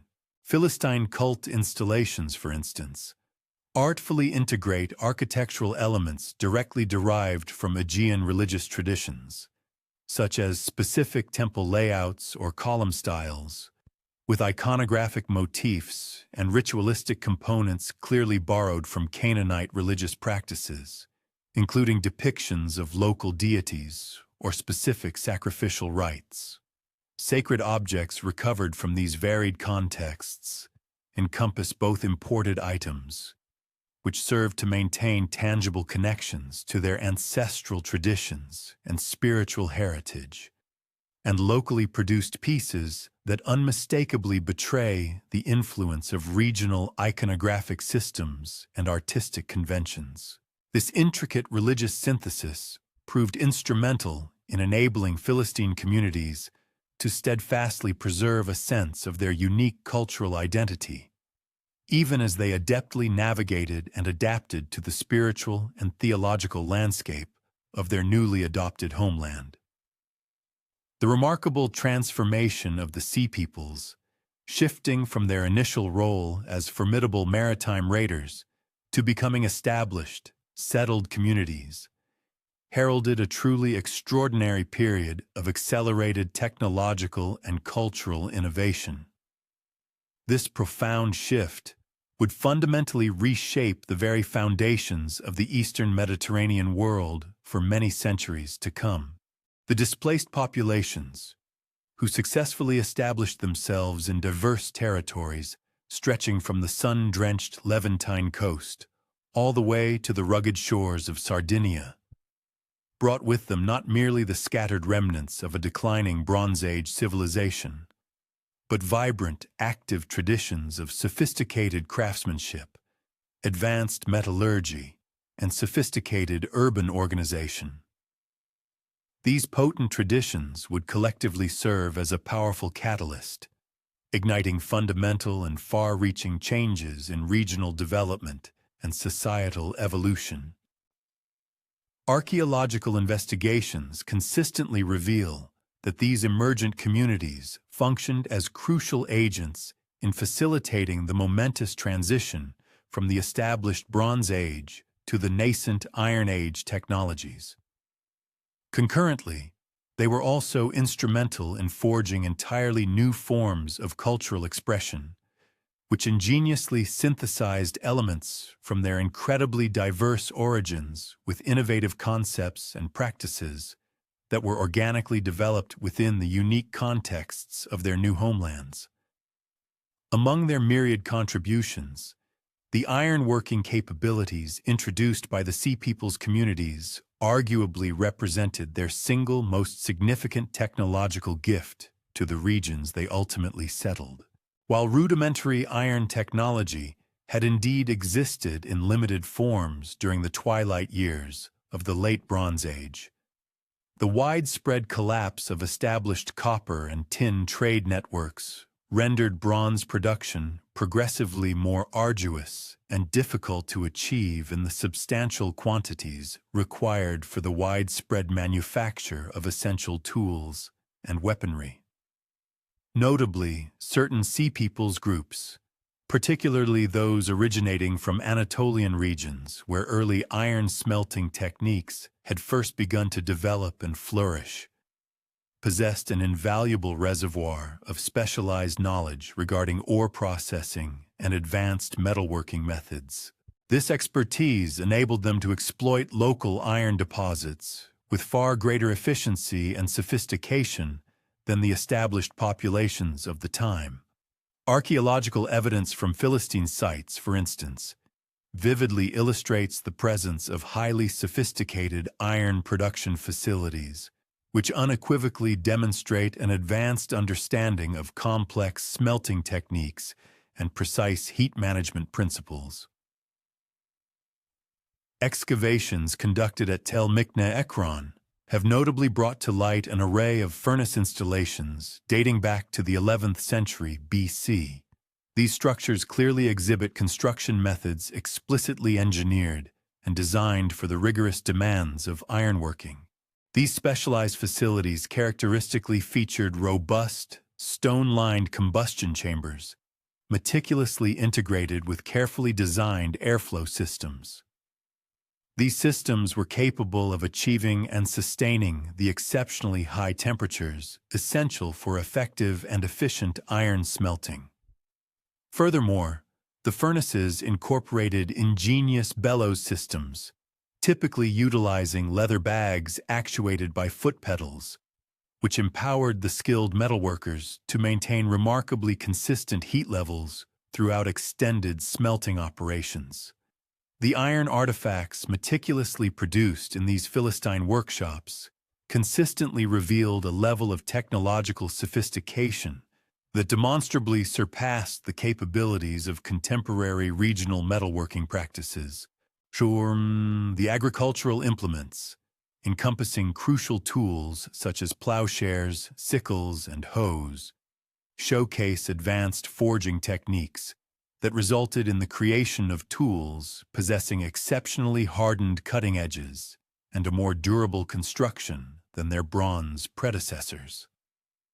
The demonstrably superior performance of these innovative iron tools facilitated more efficient and productive agricultural practices, thereby making a substantial contribution to increased food production. This enhanced output, in turn, successfully supported the burgeoning urban populations within Philistine territories.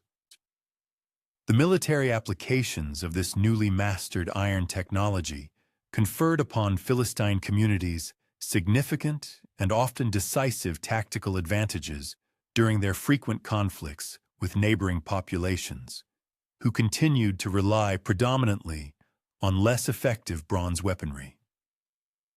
Iron sword blades, meticulously recovered from various Philistine archaeological sites, consistently demonstrate advanced metallurgical techniques.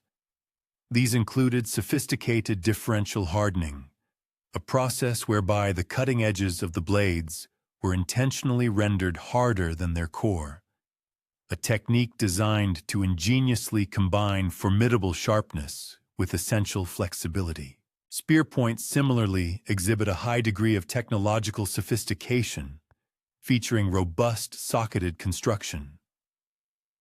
This design provided a significantly stronger hafting mechanism than traditional bronze weapons, while simultaneously maintaining a lighter overall weight, which undoubtedly contributed to improved handling and maneuverability in combat. The intricate production techniques employed within Philistine metalworking facilities unequivocally reveal a rich tapestry of knowledge, evidently derived from multiple and diverse technological traditions.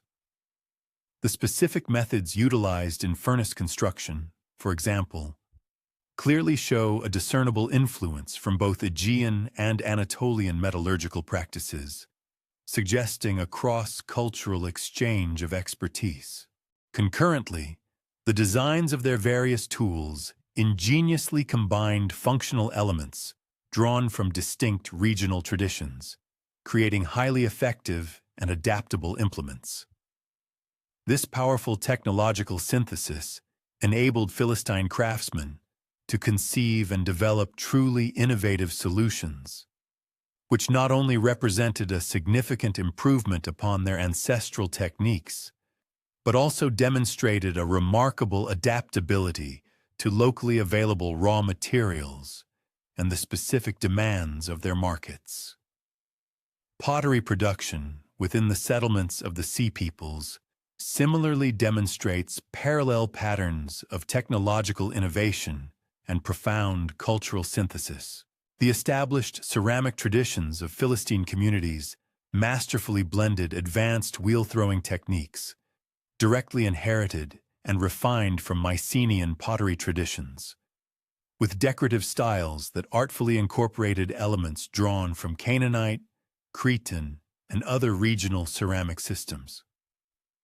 This dynamic synthesis produced distinctive pottery styles that admirably served both essential functional purposes and significant cultural roles.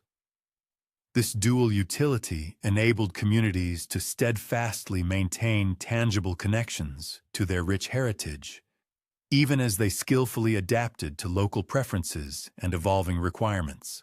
The technical aspects of Philistine pottery production further unveil a sophisticated understanding of ceramic technology, a level of expertise that demonstrably surpassed many contemporary regional capabilities.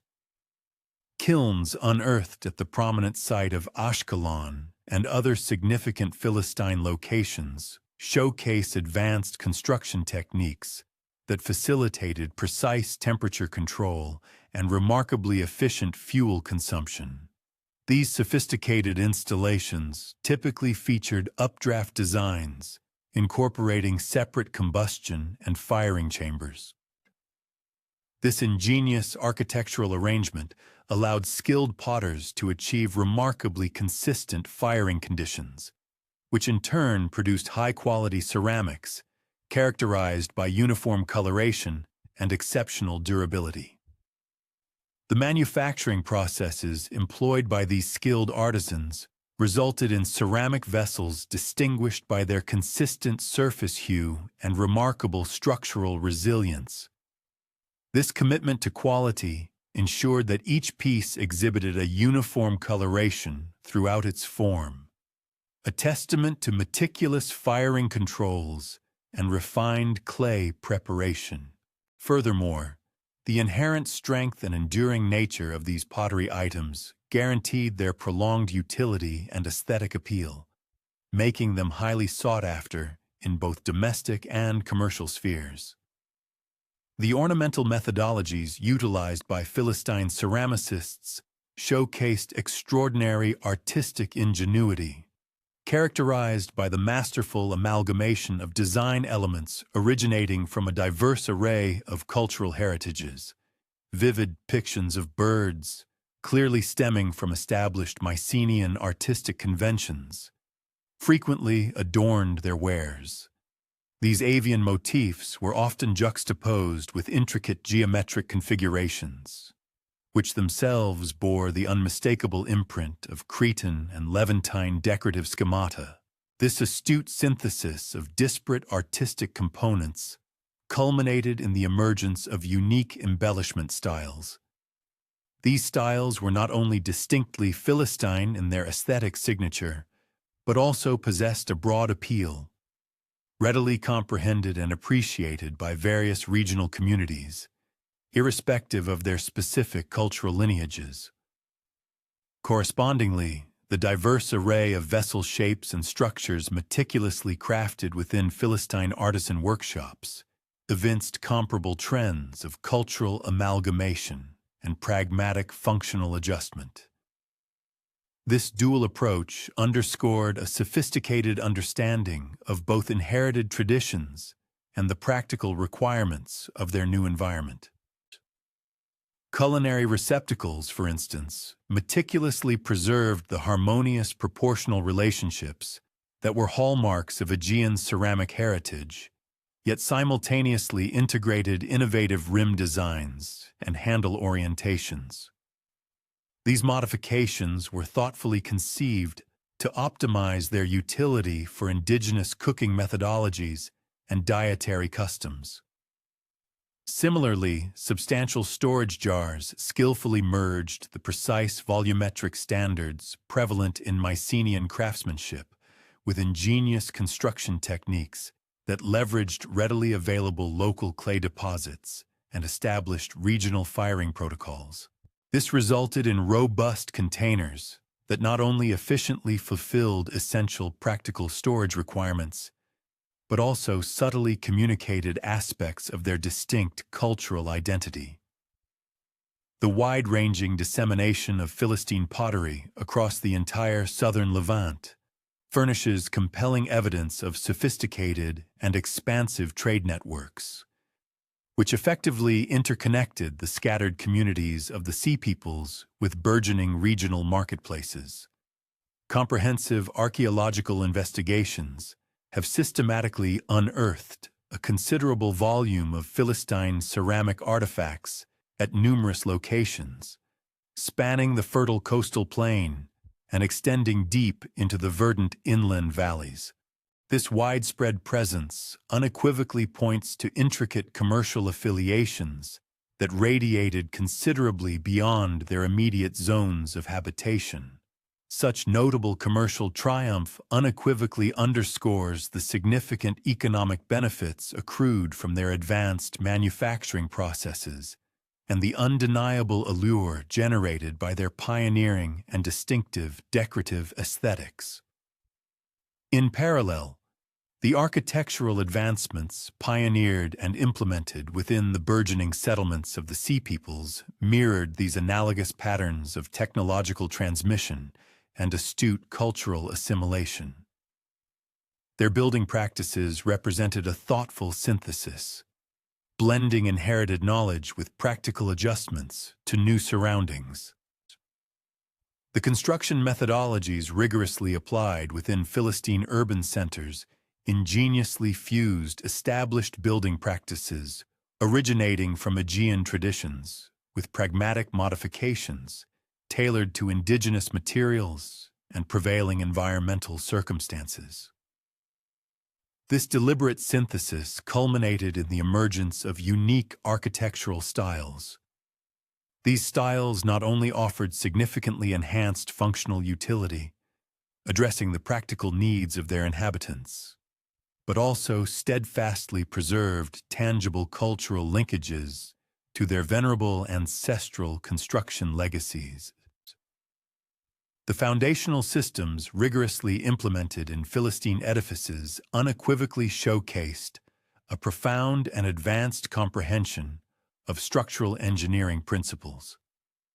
This sophisticated understanding was a direct reflection of expertise meticulously acquired through extensive building experience within the often seismically volatile regions of the Mediterranean. Specifically, their robust stone foundations were excavated to depths considerably greater than those typically observed in contemporary Canaanite construction. Furthermore, meticulous consideration was afforded to the integration of intricate drainage networks, expressly designed to safeguard the vulnerable mud brick superstructures from potential water-induced degradation. These consequential technical enhancements facilitated the erection of substantially larger and considerably more enduring architectural structures, capable of comfortably housing burgeoning urban populations and supporting the vigorous expansion of commercial enterprises. The judicious organization of interior spaces within Philistine residential structures unmistakably evinced a discernible influence from Aegean domestic architectural paradigms, yet simultaneously exhibited thoughtful adaptations to the specific climatic exigencies and prevailing social customs of the Levantine region. Prominent central hearth installations, for instance, served as poignant reminders of enduring ancestral traditions, even as they underwent practical modifications to efficiently accommodate locally available fuel sources and indigenous culinary techniques. Moreover, the strategic arrangement of individual rooms afforded significantly enhanced ventilation and superior thermal regulation when contrasted with conventional Canaanite domestic architecture. This innovative design approach fostered noticeably more comfortable living environments, which in turn substantially contributed to the overall well-being and productive capacity of the community. The grand scale of public architecture prevalent in Philistine urban centers brought to light highly sophisticated capabilities in urban planning, skillfully integrating diverse elements drawn from various Mediterranean urban traditions. Within their imposing temple complexes, one could discern a fascinating blend of architectural components, clearly originating from both Aegean and Near Eastern religious building conventions. This deliberate fusion resulted in the creation of distinctive hybrid forms, meticulously conceived to effectively cater to the diverse spiritual requirements of their culturally heterogeneous populations. Furthermore, their meticulously designed administrative edifices unequivocally demonstrated an intricate understanding of established palace architecture. This profound knowledge was instrumental in facilitating the efficient and effective governance of their increasingly intricate urban communities, all while remaining flexibly adaptable to the particular local political landscapes and prevailing social necessities of the region. The profound religious and cultural syncretism that distinctly evolved within the settlements established by the Sea Peoples stands as undeniably one of the most captivating and illuminating facets of their enduring cultural legacy. Extensive archaeological findings meticulously unveil the intricate and multifaceted processes of religious adaptation. These processes empower displaced populations to steadfastly preserve vital spiritual connections to their cherished ancestral traditions, simultaneously and judiciously integrating distinct elements derived from indigenous local religious systems. This inherently syncretistic methodology fostered the emergence of novel and dynamic forms of religious expression, which not only proficiently addressed the spiritual exigencies of their culturally diverse communities, but also significantly enriched and contributed to the wider regional religious developmental trajectory. Sacred cult installations unearthed at various Philistine archaeological sites powerfully illustrate a remarkable architectural synthesis. This synthesis skillfully merged fundamental elements from Aegean religious building traditions with distinctive features explicitly derived from Canaanite temple architecture. A prime example, the notable temple discovered at Tel Kassil, exhibits a characteristic rectangular ground plan, prominently featuring a central hearth installation. This particular arrangement strongly echoes Aegean religious architectural conventions, yet simultaneously incorporates specific cultic fixtures and ornamental motifs that clearly betray the pervasive influence of indigenous local religious practices. This sophisticated hybrid architectural approach facilitated the seamless execution of religious observances, adeptly satisfying both deeply rooted ancestral spiritual traditions and prevalent local religious expectations. The rich tapestry of religious iconography, meticulously recovered from various Sea Peoples' archaeological locations, similarly unveils analogous patterns of profound cultural synthesis and judicious adaptation. A multitude of figurines and other sacred cult objects conspicuously integrate artistic components drawn from a multiplicity of origins, thereby forging a distinctive religious artistic style. This unique aesthetic proficiently addressed the diverse spiritual requirements of their culturally heterogeneous populations. Particularly, female figurines frequently exhibited discernible influences from both venerable Aegean goddess traditions and established Canaanite fertility cult practices, while robust male warrior figurines powerfully attested to the persistent and significant role of martial identity within the intricate religious frameworks of the Sea Peoples.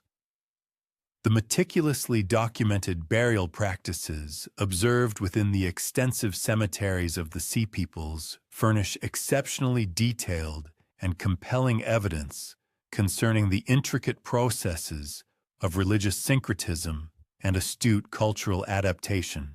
Notably, the significant cemetery situated at Ashkelon encompasses a fascinating coexistence of both cremation and inhumation burials. This dual practice eloquently reflects the deliberate accommodation and integration of disparate cultural traditions within the confines of single, cohesive communities. Furthermore, the accompanying grave goods consistently present a thoughtful amalgamation of artifacts, Some unequivocally preserved vital connections to deeply cherished ancestral traditions, while others comprised locally manufactured items, conspicuously demonstrating a pragmatic adaptation to prevalent regional customs and the resourceful utilization of readily accessible materials. Cremation burials, frequently encountered at Philistine archaeological sites, powerfully underscore the enduring persistence of Aegean religious traditions, concurrently revealing a pragmatic adaptation to indigenous conditions and available materials. The ceramic urns, specifically employed for the interment of cremated remains, displayed distinctive morphological characteristics, clearly traceable to Mycenaean pottery traditions. Yet, these vessels were meticulously fabricated, utilizing local clay sources and regional firing techniques. Moreover, the strategic placement of these particular burials within communal cemetery areas unequivocally indicated a degree of integration with prevailing local burial customs, even as they steadfastly upheld distinctive practices that served to meticulously preserve their unique cultural identity. The profound artistic influences readily discernible across their pottery, intricate figurines, and elaborate decorative motifs collectively illuminate the extensive and dynamic cultural interchange that served as a defining characteristic of the Sea People's settlements. Ornamental elements, in particular, propagated widely through established trade networks and vigorous cultural contact, thereby significantly shaping and enriching artistic development across the entire eastern Mediterranean basin. The singularly distinctive artistic styles meticulously cultivated by the communities of the Sea Peoples not only meaningfully contributed to the broader spectrum of regional artistic traditions, but also assiduously retained clearly recognizable linkages to their diverse and varied ancestral origins. The sophisticated pottery painting techniques, meticulously refined within Philistine workshops, exerted a considerable and pervasive influence on ceramic production across the entirety of the southern Levant. Specifically, the masterful application of vibrant red and stark black painted designs upon the characteristic buff-colored pottery surfaces yielded strikingly distinctive decorative effects. These innovative stylistic elements were enthusiastically embraced by indigenous potters and subsequently adapted to suit specific regional aesthetic preferences. Such advanced techniques disseminated rapidly through robust commercial networks and sustained cultural interactions, ultimately culminating in the emergence of novel regional pottery styles that ingeniously amalgamated artistic components drawn from a multitude of diverse traditions. The intricate production of figurines within the settlements, established by the Sea Peoples, similarly evinced comparable patterns of remarkable artistic innovation and pervasive cultural influence. These small, sculpted forms served as powerful conduits for their unique blend of aesthetics. The singularly distinctive female figurines, meticulously crafted at Philistine archaeological sites, masterfully combined artistic elements gleaned from both venerable Aegean and ancient Near Eastern traditions. This creative synthesis gave rise to novel iconographic forms that profoundly permeated and influenced religious art across the entire region. Furthermore, these exquisite figurines conspicuously showcased highly advanced modeling techniques, which allowed for the creation of representations notably more naturalistic and lifelike than many contemporary regional examples. This artistic sophistication significantly contributed to broader artistic developments, the repercussions of which would resonate and influence Mediterranean art for many centuries to come. The elaborate decorative metalwork meticulously produced by the skilled craftsmen of the Sea Peoples unequivocally revealed sophisticated artistic capabilities, ingeniously marrying technical excellence with pioneering design elements. Bronze vessels and formidable weaponry, for instance, frequently displayed intricate decorative inlays, sophisticated pattern welding, and refined surface treatments. These embellishments powerfully attested to an advanced metallurgical artistry. Such innovative techniques extensively influenced metalworking traditions throughout the Eastern Mediterranean basin, thereby significantly contributing to the evolution of novel decorative styles that harmoniously blended pragmatic functional effectiveness with undeniable artistic brilliance. The pivotal role played by the Sea Peoples in orchestrating and facilitating the momentous transition from the established Bronze Age to the nascent Iron Age social structures transcended mere technological contributions. Their influence extended profoundly to encompass fundamental and transformative shifts in political organization, economic frameworks, and intricate social relationships. The dynamic communities meticulously established by these displaced populations ingeniously pioneered novel forms of urban organization. These new structures shrewdly adapted sophisticated Bronze Age institutional knowledge to suit the significantly altered circumstances and emerging realities of the early Iron Age world. Concurrently, the evolving political structures within the Sea Peoples settlements demonstrated a strategic adaptation from the centralized Bronze Age palace systems towards more decentralized and flexible forms of governance. This shift judiciously reflected the comparatively reduced scale and more constrained resource availability characteristic of emergent Iron Age communities. Archaeological findings indicate that Philistine city-states successfully upheld aspects of centralized governance, even as they cultivated more adaptable administrative frameworks.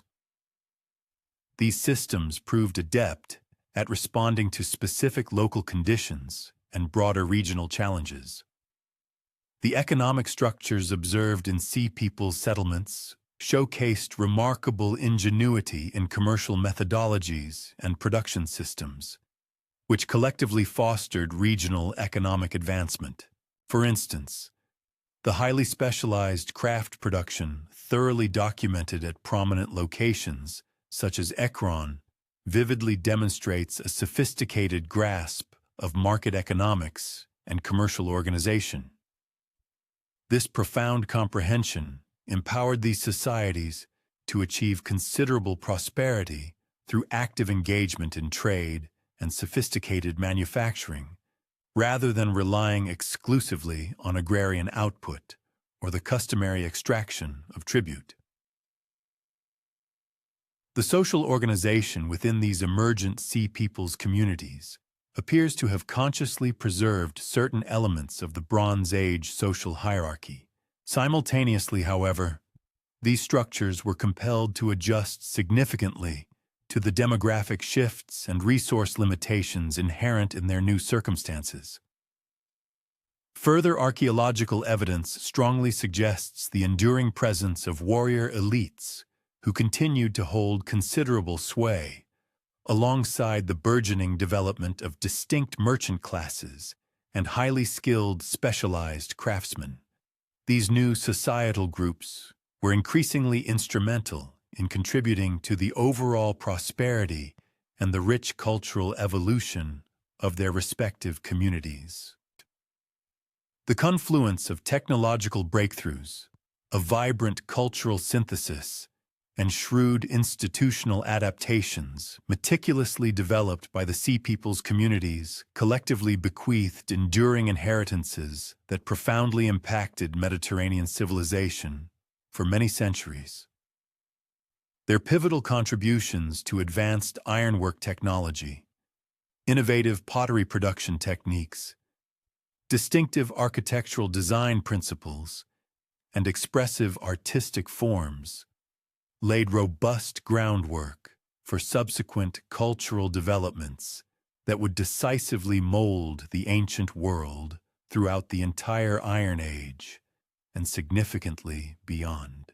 The remarkable success with which these displaced populations adjusted to their new homelands undeniably showcased extraordinary cultural resilience and an impressive capacity for innovation, ultimately enabling their transformation from mere refugees into the architects of distinctive and profoundly influential civilizations. The epical collapse of Bronze Age civilization, coupled with the subsequent widespread settlement of the Sea Peoples across the eastern Mediterranean, engendered a profound void of authority that radically reshaped the geopolitical landscape of the ancient world. The widespread destruction of major urban centers, the disintegration of entrenched trade networks, and the unfortunate uprooting of whole communities left extensive regions bereft of effective governance or cohesive economic organization. This unparalleled upheaval, while catastrophic, concurrently opened avenues for emerging powers to dramatically expand their influence, while simultaneously compelling existing states to adapt their strategies and fundamental institutions to ensure survival within a dramatically reconfigured milieu. In this environment of regional tumult, the Neo-Assyrian Empire rose as the principal recipient of advantage, systematically capitalizing on the vulnerability of traditional rivals to forge unparalleled territorial control, stretching across Mesopotamia and well beyond. During the illustrious reigns of Tiglath-Pileser I and his subsequent successors, Assyrian forces methodically annexed territories previously held by the formidable Hittite Empire, the Kingdom of Mitanni, and various Aramean polities. The Assyrian military machinery, already a potent force during the Middle Assyrian period, skillfully modified its strategies and organizational structures to leverage the openings created by the Bronze Age collapse, while concurrently pioneering novel governmental frameworks, adept at overseeing the diverse populations brought under burgeoning imperial control. Assyrian expansion during this specific historical epoch diverged markedly from previous Mesopotamian hegemonic endeavors in both its sheer scale and its methodical organization.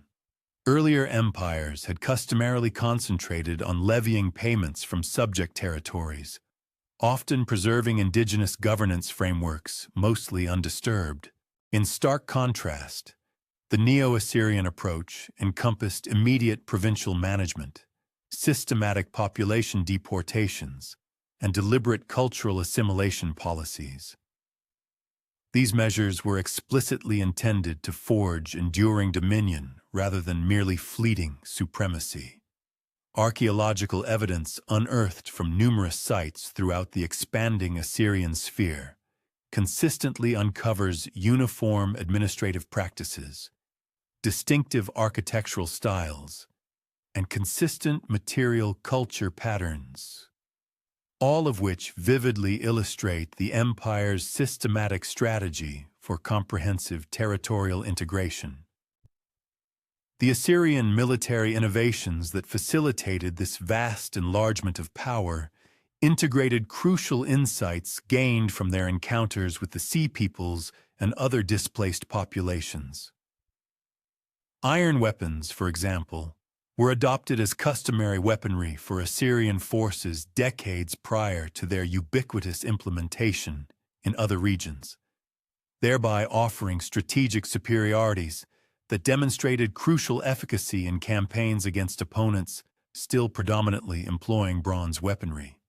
Furthermore, Assyrian siege warfare techniques underwent significant development to counteract the enhanced defensive constructions pioneered by communities seeking protection during the tumultuous post-collapse period. These techniques incorporated bespoke apparatus and specialized tactical approaches that could breach even the most elaborate and sophisticated defensive installations.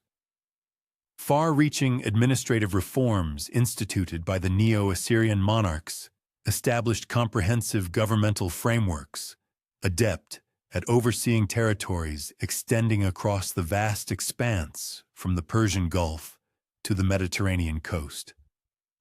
Provincial governors, designated personally by the sovereign, supplanted indigenous potentates in conquered territories, while rigorously standardized taxation systems garnered the requisite provisions needed to sustain the empire's formidable martial and bureaucratic machinery. Moreover, calculated deportation policies methodically resettled skilled craftsmen, agricultural workers, and potential rebel leaders to different regions within the empire. A strategic move designed to erode regional allegiances while simultaneously allocating precious human capital where it was most critically needed. The cultural impact of Neo-Assyrian expansion reached well beyond mere political control, embracing profound transformations in religious practices, artistic traditions, and technological development throughout the entire region. Assyrian royal ideology, which explicitly depicted the monarch as the terrestrial embodiment of the god Ashur, endowed with a celestial decree to govern every territory, furnished the primary rationale for boundless spatial augmentation, while simultaneously forging societal paradigms that validated sovereign dominion. This influential ideological system profoundly shaped governmental philosophy throughout the ancient Near East, thereby establishing benchmarks for imperial legitimacy that were destined to endure for many centuries. Concurrently, the disintegration of Bronze Age maritime networks opened significant avenues for Phoenician city-states to forge unparalleled mercantile supremacy throughout the Mediterranean basin. The catastrophic destruction of major trading centers like Ugarit effectively removed entrenched rivals from the commercial landscape. Furthermore, the fragmentation of unified governmental authority in numerous regions generated a pressing need for the trading facilities and commercial expertise that Phoenician merchants were uniquely positioned to provide. Consequently, cities such as Tyre, Sidon, and Byblos swiftly evolved from local mercantile hubs into the dynamic epicenters of extensive trade systems that were destined to stretch from the Atlantic coast of Iberia to the Black Sea shores of Anatolia. Phoenician maritime technology during this pivotal period integrated crucial advancements conceived in direct response to the altered circumstances of post-collapse Mediterranean commerce. Ships specifically designed for long-distance voyaging boasted enhanced structural integrity of the hull, optimized sail arrangements for greater efficiency, and bespoke freight management apparatus, all of which facilitated lucrative ventures across vast distances. Archaeological evidence gleaned from shipwrecks and harbor installations consistently uncovers ships adept at conveying considerable consignments while preserving the requisite velocity and agility necessary for successful commercial operations, even in waters that frequently lacked authoritative political control. The founding of Phoenician mercantile outposts and settlements throughout the Mediterranean engendered novel modalities of trade management that diverged profoundly from established Bronze Age trade patterns.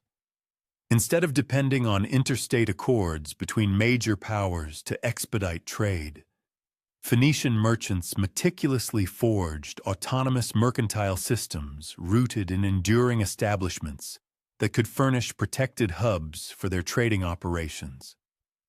These installations, spanning from basic storage depots to comprehensive metropolitan areas, constructed foundational frameworks that sustained consistent trade interactions between distant regions while simultaneously offering safeguarding for precious consignments and invaluable staff.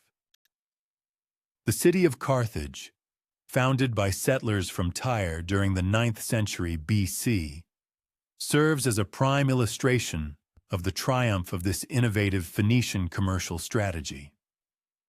Archaeological excavations in the city's earliest levels consistently uncover advanced city design that integrated sophisticated port facilities, well-organized dwelling districts, and dedicated artisan manufacturing zones, all meticulously intended to cater to both the burgeoning local populations and the numerous visiting merchants.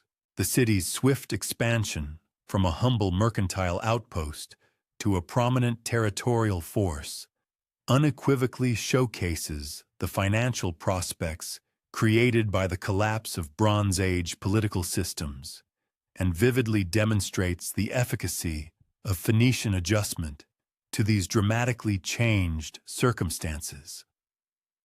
Phoenician influence on Mediterranean cultural development reached considerably further than mere commercial activities, encompassing pivotal breakthroughs in writing systems, religious practices, and artistic traditions. The phonetic alphabet devised by Phoenician scribes offered a more streamlined and approachable method of inscription compared to the intricate syllabary and ideographic notations prevalent during the Bronze Age. This groundbreaking innovation effectively popularized the ability to read and write, rendering textual exchange attainable for wider social strata while simultaneously streamlining mercantile documentation and trans-regional communication, both of which were absolutely crucial for the burgeoning pan-Mediterranean commercial systems. The Greek world underwent perhaps the most profound metamorphosis during the epoch following the widespread societal breakdown, as the annihilation of the formidable Mycenaean palace states laid the groundwork for the eventual emergence of the distinctive polis system that would come to characterize classical Greek civilization. The dissolution of overarching centralized governance, the fragmentation of established administrative frameworks, and the precipitous demographic contraction that followed the Bronze Age catastrophe collectively compelled the remaining settlements to forge novel paradigms of societal and governmental structure, meticulously tailored to their diminished fortunes and the limited provisions at hand, fostering resilience in hardship. Archaeological evidence unearthed from Greek sites dating to the early Iron Age reveals communities that had forsaken the sprawling metropolitan hubs characteristic of Mycenaean civilization, opting instead for more modest habitations that offered enhanced security and simpler logistical provision. These early Iron Age communities frequently established themselves upon elevated, naturally fortified eminences.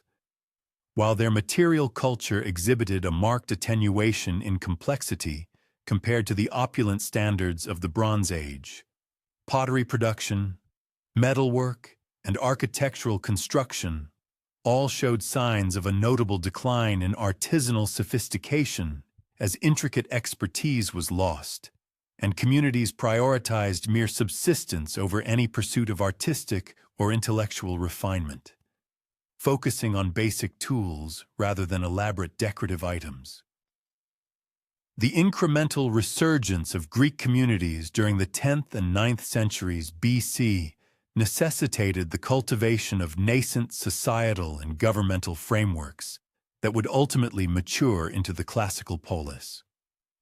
Archaeological findings suggest that these nascent settlements were structured predominantly around familial affiliations and martial retinues, in stark contrast to the intricate administrative strata that had defined Mycenaean palace states.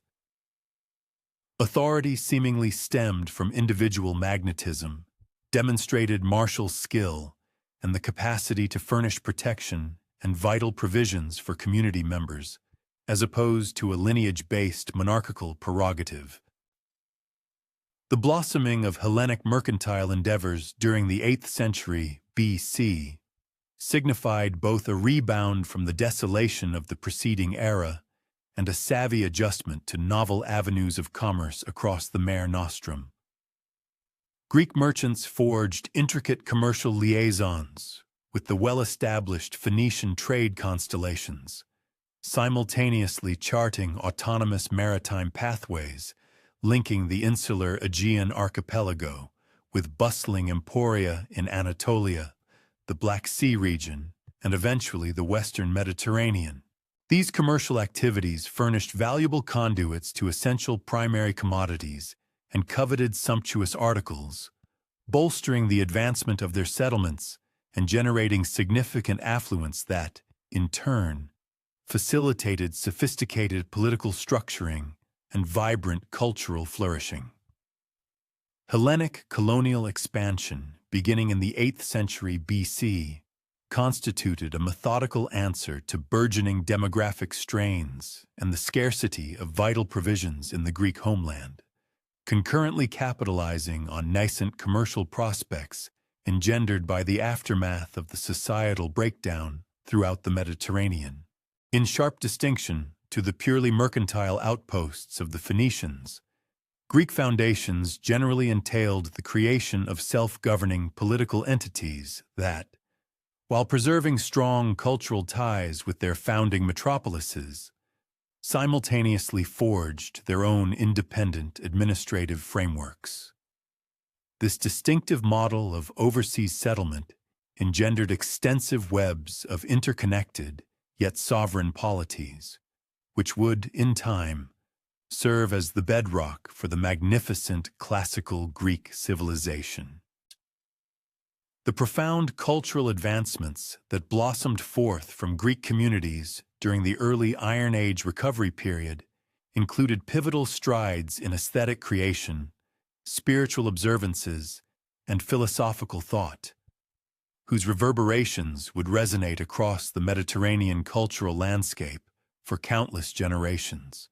The monumental epic verses ascribed to the legendary Homer stand as a literary pinnacle that masterfully blended the collective recollections of the bygone Bronze Age era with the prevailing societal norms and governmental aspirations of their own time. These works thus safeguarding the wisdom of the older civilization, even as it was skillfully refashioned to cater to the distinct cultural exigencies of the nascent Iron Age settlements, thereby establishing enduring literary legacies that would ignite the imaginations of successive cohorts of Hellenic creatives and intellectuals. The spiritual observances that took root and flourished in post-collapse Greek communities likewise exhibited comparable tendencies towards cultural amalgamation and inventive reimagining. The rich and diverse assemblage of Hellenic divinities assimilated various gods, goddesses, and mythic narratives originating from earlier Bronze Age antecedents, while skillfully reinterpreting them to fulfill the evolving spiritual requirements of the emerging Iron Age societies. Sacred precincts, such as the illustrious Olympia and the revered Delphi, transformed into pivotal hubs of shared devotional practice among various communities, thereby facilitating the preservation of cultural bonds across geographically scattered Hellenic habitations, simultaneously serving as vital arenas for political discourse and robust mercantile exchange. The profound shifts in population distribution and societal customs that materialized in Cyprus, the Levant, and Anatolia as an immediate consequence of the incursions and subsequent establishment of Sea Peoples' enclaves engendered enduring metamorphoses destined to shape the trajectory of regional advancement for many generations.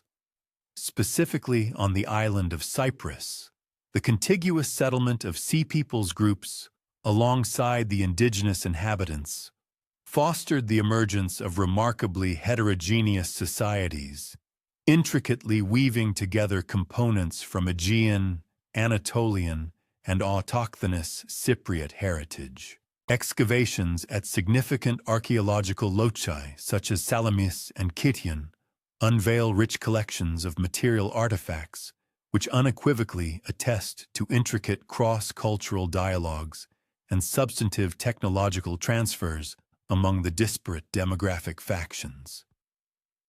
The vital Cypriot copper industry, severely fractured and interrupted during the Bronze Age collapse, experienced a progressive revitalization under novel organizational frameworks that skillfully integrated advanced metallurgical techniques brought by the skilled artisans of the Sea Peoples. The application of sophisticated ironworking methodologies facilitated a markedly more effective mining and refinement of copper-bearing minerals. Concomitantly, novel pyrotechnic processes for ore reduction enhanced both the intrinsic excellence and the overall volume of metallic output. Such advancements in craftsmanship, synergistically coupled with Cyprus's pivotal geographical placement within the intricate commercial arteries of the Eastern Mediterranean, empowered the island nation to reassert its prominence as a principal purveyor of metallic resources to the wider regional marketplaces. The vibrant confluence of cultures that manifested on the island of Cyprus gave rise to unique and recognizable artistic expressions and constructive methodologies, which adeptly fused components drawn from diverse origins, all the while ingeniously molding them to indigenous circumstances and aesthetic predilections. The crafting of ceramics clearly evinced stylistic borrowings from Aegean, Anatolian, and Levantine pottery practices, yet steadfastly preserved an unmistakable Cypriot identity, attributable to the specific native clay deposits and characteristic kilning processes employed. Surviving architectural vestiges disclose building approaches that integrated structural methodologies gleaned from various Mediterranean schools of thought, concurrently adjusting to the readily available indigenous building resources and the prevailing ecological imperatives. Spiritual rites and rituals observed in Cyprus following the period of new settlements likewise exhibited analogous tendencies toward cultural amalgamation. Featuring sacred structures whose design harmonized architectural components derived from disparate cultural legacies, all the while catering to the devotional requirements of its ethnically varied populace. The venerable sanctuary complex at Kition provides compelling archaeological testimony to religious ceremonies which skillfully wove together aspects from Phoenician, Hellenic, and indigenous Cypriot belief systems, thereby forging genuinely syncretic devotional customs that permitted communities of distinct cultural provenances to engage collectively in common spiritual rites and communal worship. The profound restructuring of established commercial arteries following Sea Peoples settlements and the Bronze Age collapse necessitated deep-seated alterations in the very fabric of mercantile governance and logistical conveyance mechanisms across the entire expanse of the Levant and Aegean. The catastrophic obliteration of principal commercial hubs and the disintegration of the intricate diplomatic accords which had previously underpinned and streamlined Bronze Age mercantile exchange compelled traders and settlements alike to devise innovative strategies for conducting far-reaching commerce, capable of operating effectively amidst the void of overarching political authority. The localized commercial conduits that gradually took form during the early Iron Age generally functioned on a more circumscribed scope compared to the expansive systems of the preceding Bronze Age, primarily linking adjacent settlements instead of traversing vast geographical territories. Substantial archaeological findings underscore the burgeoning significance of indigenous and localized marketplaces, where ceramics, metal artifacts, and sundry crafted articles exhibited considerably more restricted dispersal trajectories when juxtaposed with equivalent commodities from the Bronze Age.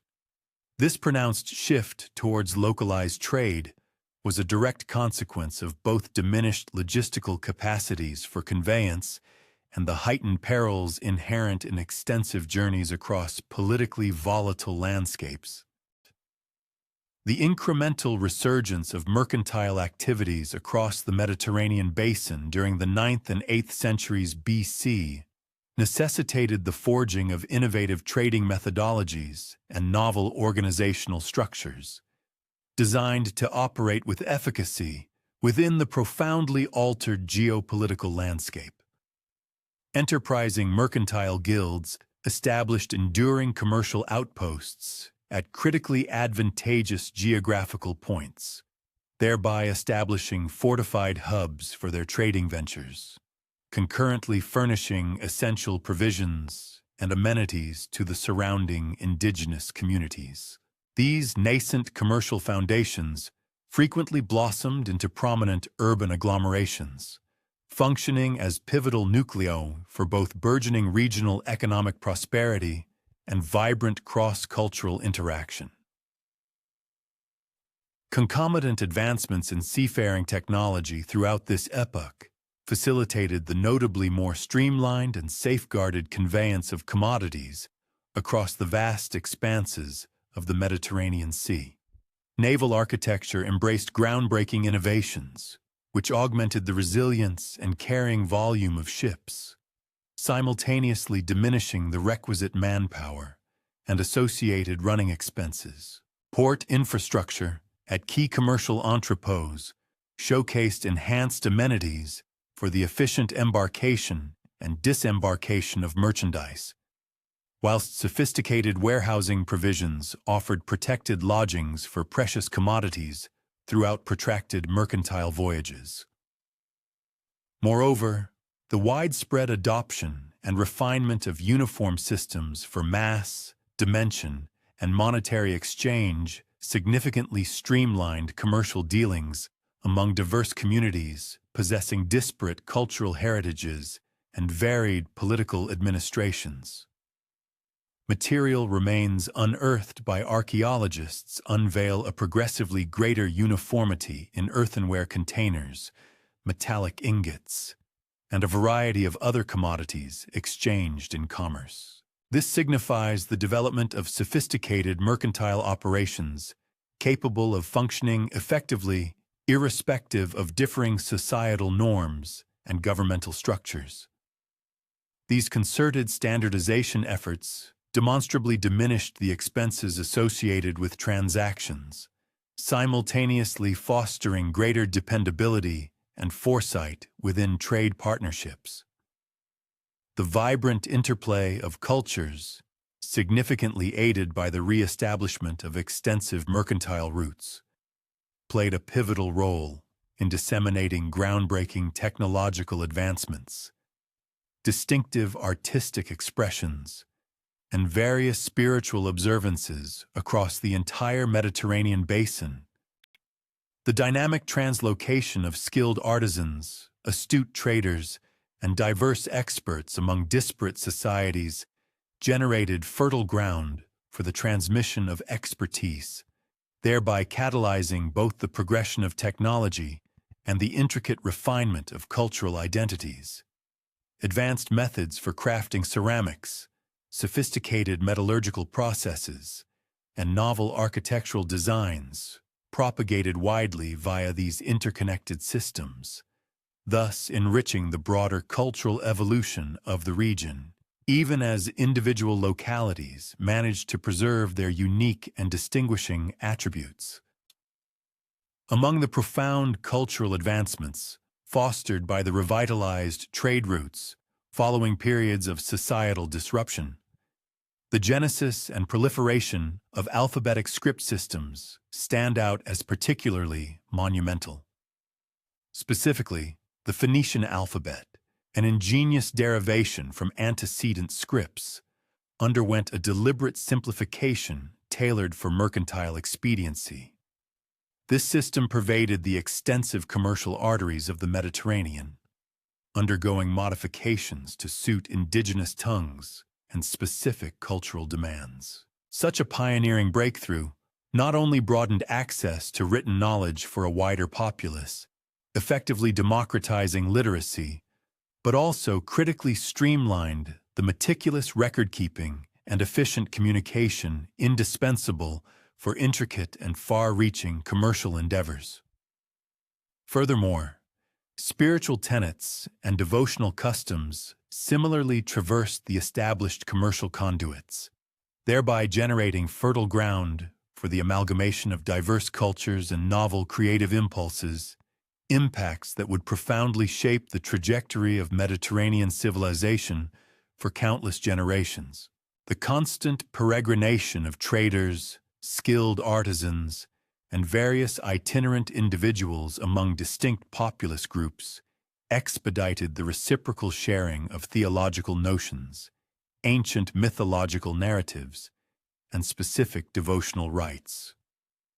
This ultimately fostered the emergence of fresh modes of spiritual articulation, meticulously tailored to resonate within a mosaic of culturally variegated communities.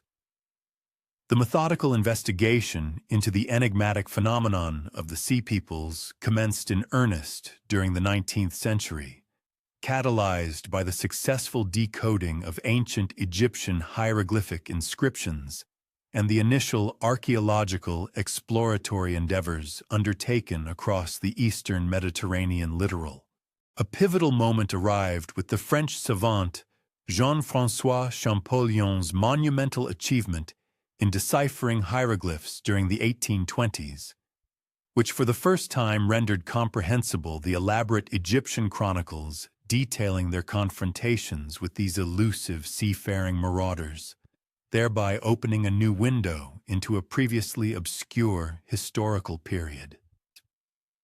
Crucially, the Merimpta stele, a monumental inscribed stone slab, along with the expansive and intricately carved battle scenes adorning the walls of Medinet Habu, abruptly offered direct, contemporaneous attestations of historical occurrences, which had, until then, been merely alluded to in fragmented biblical passages and vaguely recalled narratives preserved within the writings of classical antiquity, thus transforming historical understanding.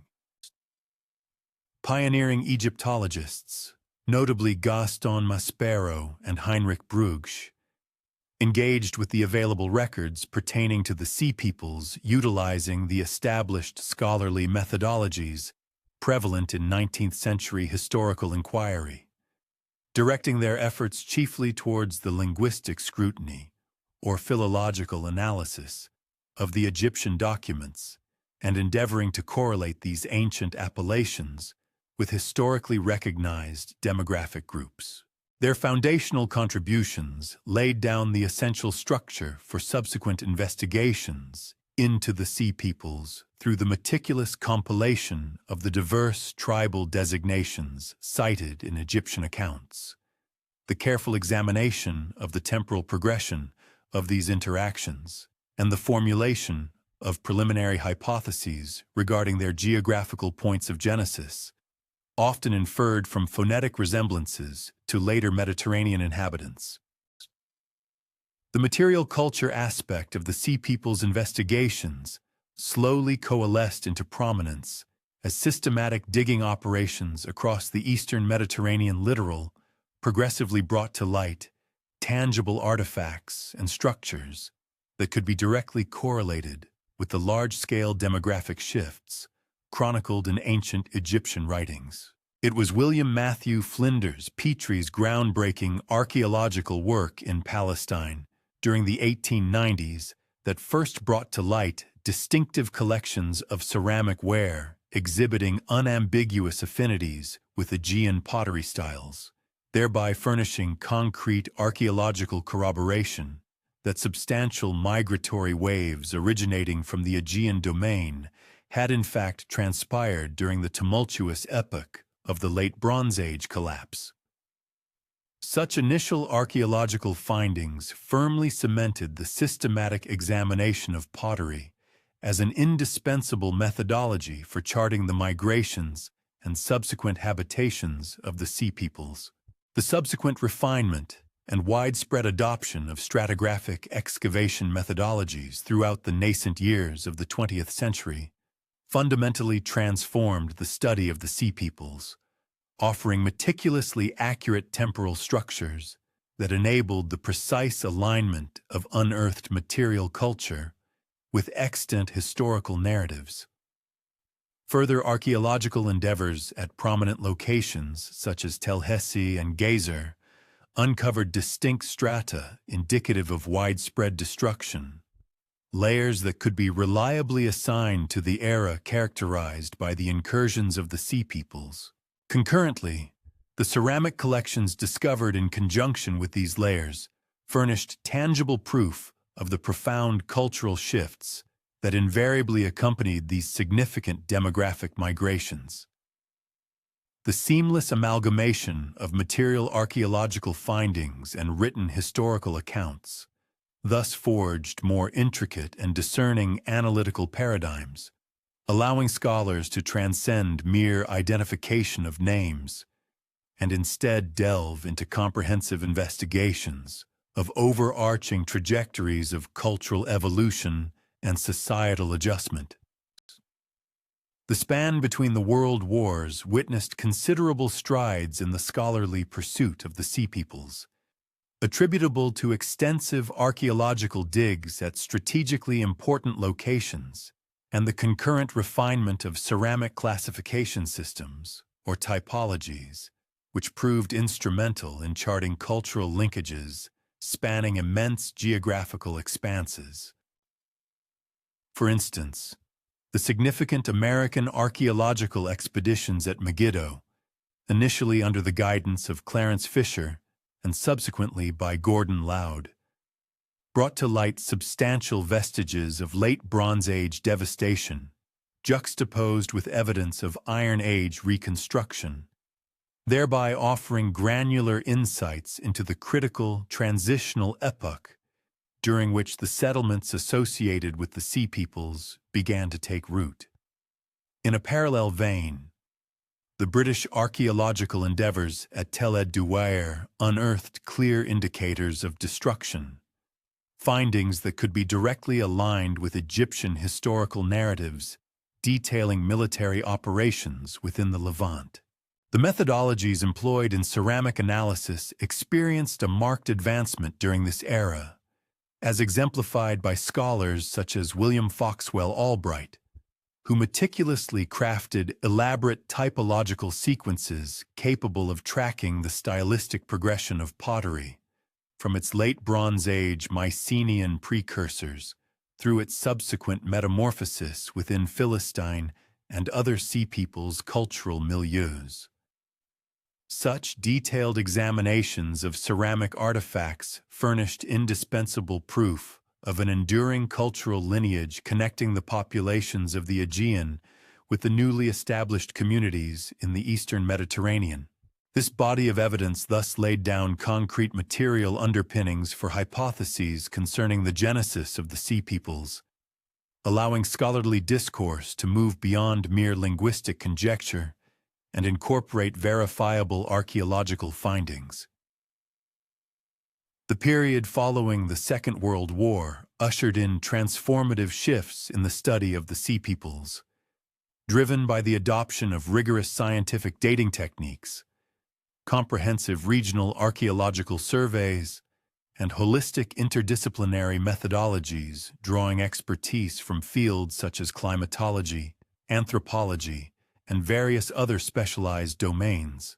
The advent of radiocarbon dating, in particular, facilitated the creation of highly accurate chronological schemas, making it possible to precisely align instances of destruction across disparate archaeological sites and geographical areas, thereby illuminating the simultaneous character of the late Bronze Age societal collapse and imbuing historical reconstructions with a level of temporal exactitude previously unattainable.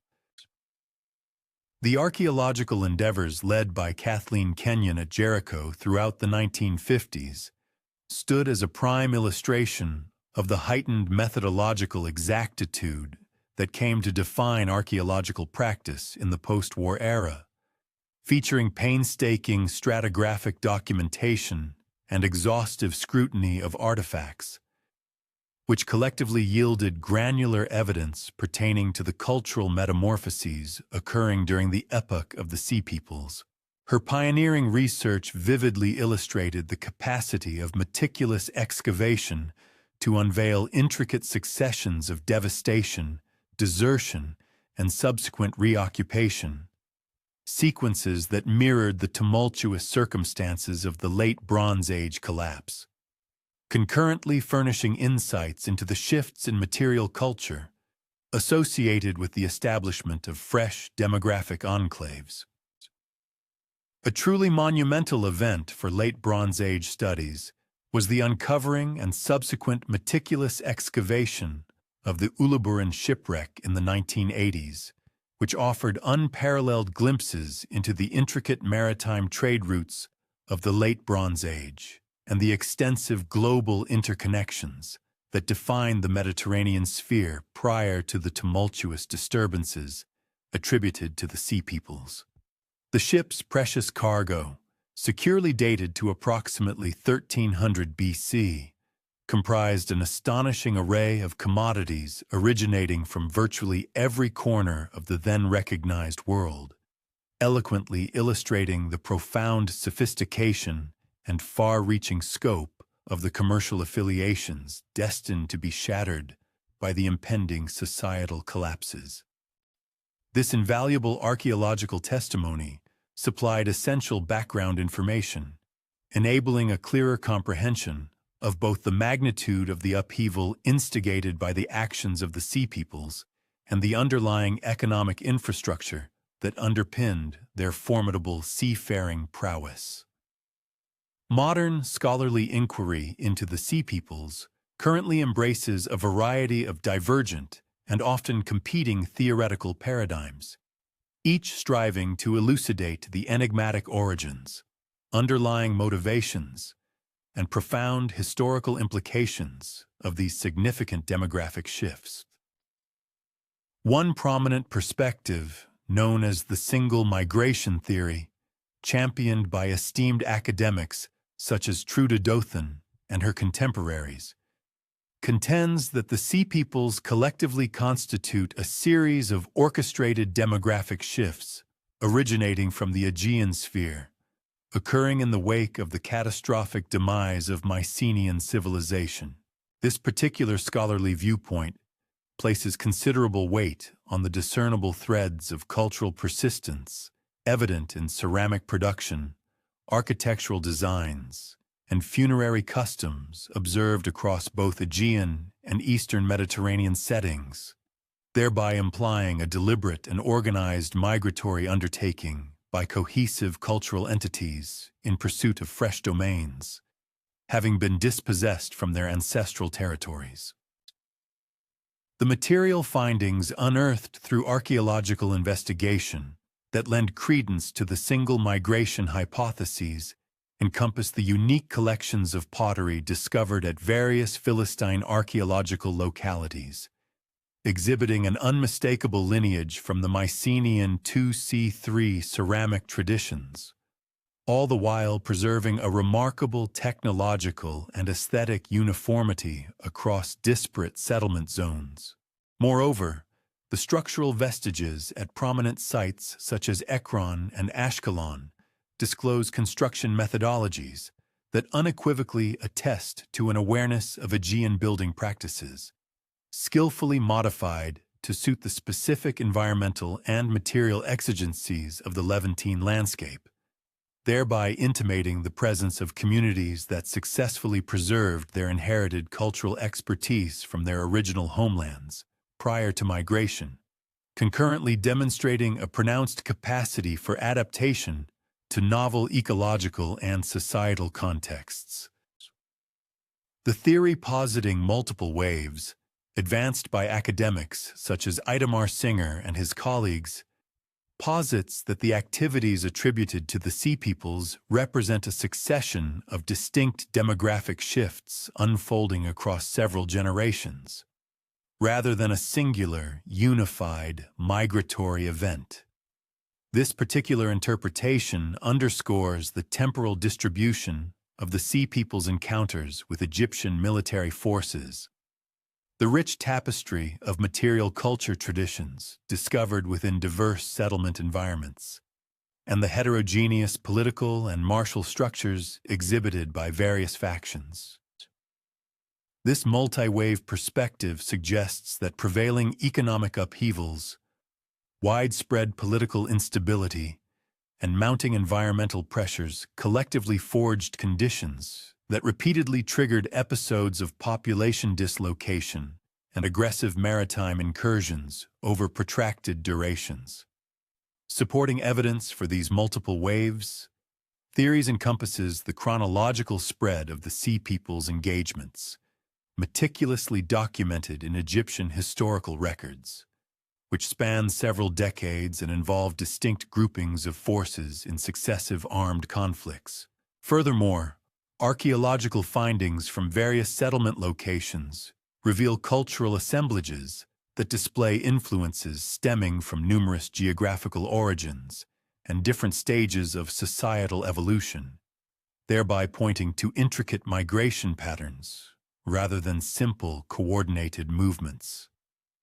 The sheer variety of settlement strategies and cultural adaptation methods discernible at different sites lends credence to interpretations that highlight the disparate character of the Sea Peoples' movements, as opposed to unified migratory occurrences.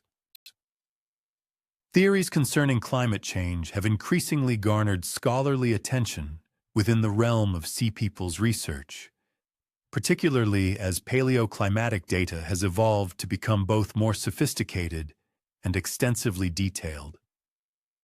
Academics like Brian Fagan and others contend that environmental degradation during the latter portion of the 13th century BC created circumstances that compelled population displacements and played a significant role in the disintegration of established political frameworks across the entire eastern Mediterranean region.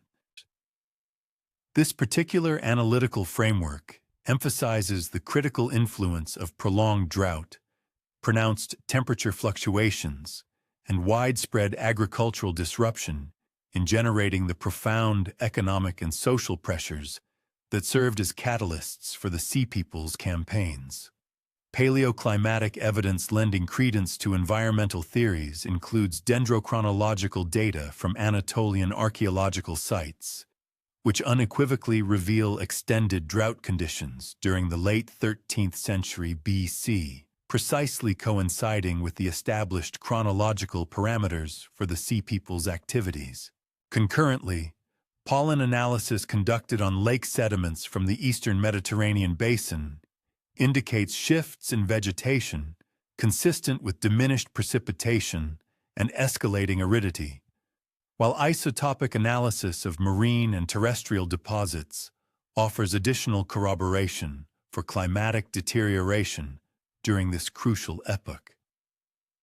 These collective environmental indicators strongly imply that widespread agricultural collapse and severe resource scarcity fostered conditions that necessitated population movements and contributed significantly to regional political instability. Systems collapse models, meticulously elaborated by scholars such as Robert Drews and Eric Klein, propose that the activities of the Sea Peoples should be understood as symptoms, rather than primary causes, of a more pervasive systemic breakdown that afflicted late Bronze Age civilization. This comprehensive theoretical construct highlights the intrinsically interconnected nature of Bronze Age political, economic, and social systems, asserting that a disruption within any single component could initiate a cascade of failures throughout the entire intricate network.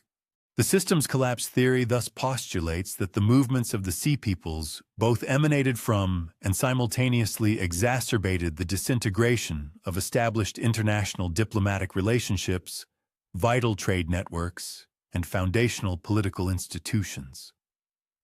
Archaeological corroboration for systems collapse models manifests in the synchronous destruction observed across major urban centers in disparate regions, the widespread failure of standardized pottery production and distribution networks, and the precipitous decline of specialized craft industries that were hallmarks of late Bronze Age economies.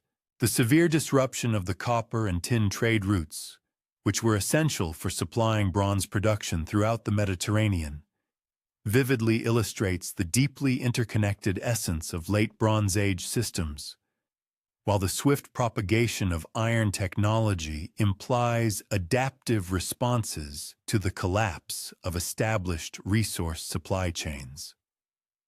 DNA analysis has emerged as an exceptionally potent investigative instrument for probing the origins and settlement patterns associated with the sea peoples. Nevertheless, the findings remain preliminary and at times present conflicting interpretations. Genetic investigations of ancient human remains unearthed from Philistine cemetery sites at Ashkelon have identified genetic components indicative of European ancestry, lending support to theories concerning Aegean origins, while simultaneously revealing intricate patterns of population admixture that transpired during the initial settlement phase. These genetic inquiries furnish novel categories of evidence for assessing competing hypotheses regarding the sea people's movements, though inherent technical limitations and constraints in sampling continue to circumscribe their ultimate interpretive utility. Advanced methodologies for dating, encompassing high-precision radiocarbon analysis and Bayesian statistical modeling, have facilitated the creation of more exact chronological frameworks for correlating the sea people's activities across diverse geographical areas. These sophisticated techniques have brought to light the remarkably rapid pace of late Bronze Age collapse events, concurrently furnishing granular temporal sequences for processes of destruction and subsequent resettlement. Such enhanced chronological accuracy permits a more precise alignment of archaeological evidence with historical textual sources, thereby either reinforcing or challenging various theoretical interpretations of the sea people's enigmatic phenomena.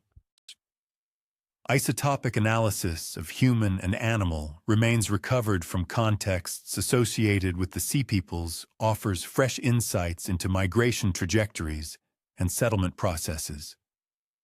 Specifically, strontium isotope analysis performed on tooth enamel can pinpoint individuals who spent their formative years in different geographical locales, thereby providing direct evidence for population movements that complements existing pottery and architectural data.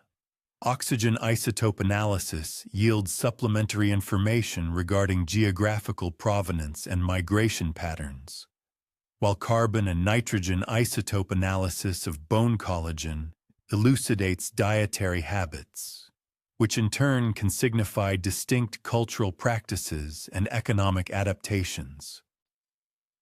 Underwater archaeology has furnished substantial new evidence pertaining to the sea people's activities through the systematic excavation of shipwrecks and ancient harbor installations, which collectively offer direct proof of their maritime capabilities and commercial endeavors.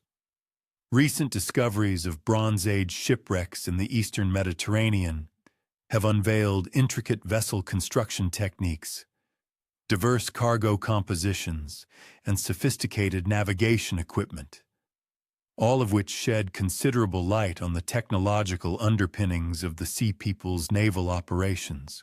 Furthermore, harbor excavations at key sites such as Dor and other coastal centers have uncovered elaborate port facilities and their associated material culture, unequivocally demonstrating the extensive commercial activities that sustained the Sea Peoples communities. Despite decades of rigorous scholarly inquiry, unresolved questions regarding the precise origins of the Sea Peoples continue to fuel academic discourse. The exact geographical provenance of the various Sea Peoples contingents remains elusive, with rival theories proposing Aegean, Anatolian, Western Mediterranean, or even multiple source regions for different constituent populations. Linguistic evidence provides intriguing, albeit inconclusive, clues about potential linkages to known historical peoples. However, the inherent limitations of Egyptian hieroglyphic transcription and the complete absence of indigenous Sea Peoples texts in their own languages preclude any definitive identification. The fundamental motivations impelling the Sea Peoples' activities likewise remain a contentious subject, with various theories emphasizing economic opportunism, acute environmental pressures, political displacement, or intricate combinations of these multiple factors.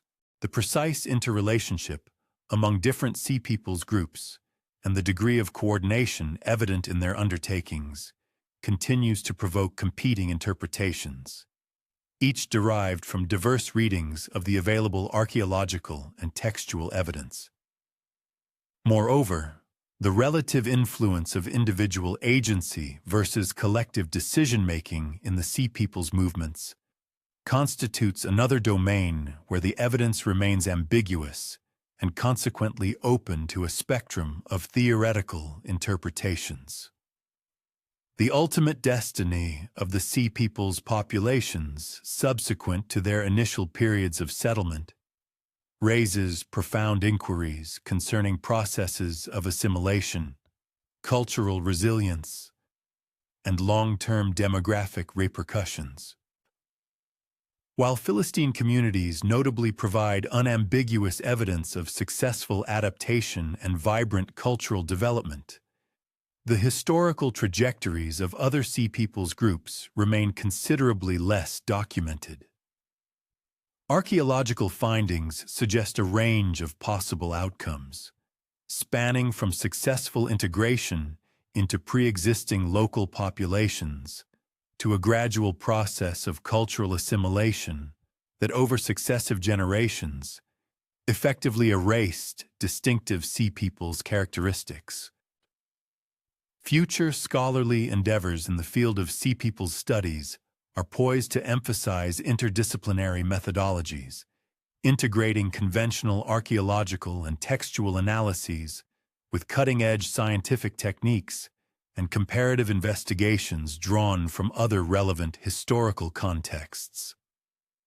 Expanded DNA analysis of ancient remains sourced from a multitude of sites and across various chronological periods holds the potential to yield clearer evidence pertaining to population movements and genetic affinities among different communities.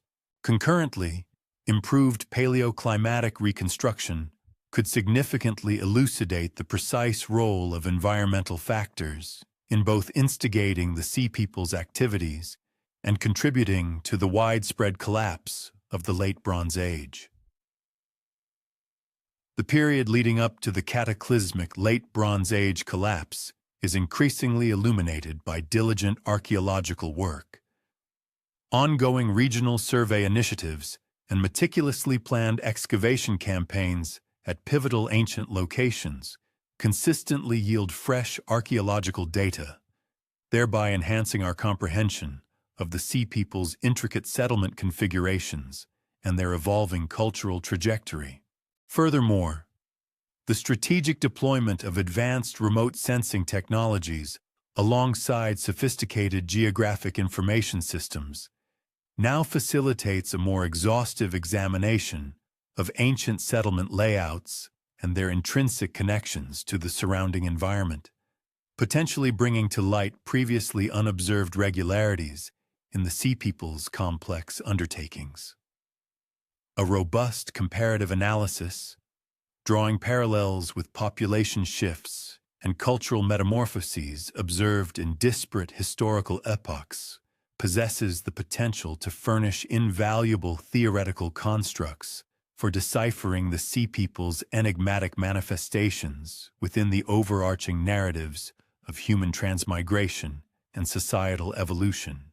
For instance, meticulous investigations into medieval population movements, the extensive population displacements characteristic of the colonial era, and even contemporary refugee predicaments, could illuminatingly reveal the intricate social mechanisms and ingenious adaptive approaches that defined the Sea People's collectives as they navigated their arduous journey from a state of transient displacement to established habitation.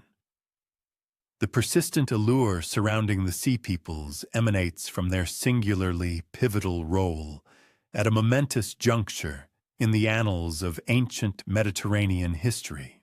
Their tumultuous incursions and subsequent settlements precisely corresponded with the catastrophic disintegration of the Bronze Age civilization, simultaneously presaging the genesis of the Iron Age's distinct political and cultural frameworks that would profoundly influence the trajectory of the ancient world for untold centuries.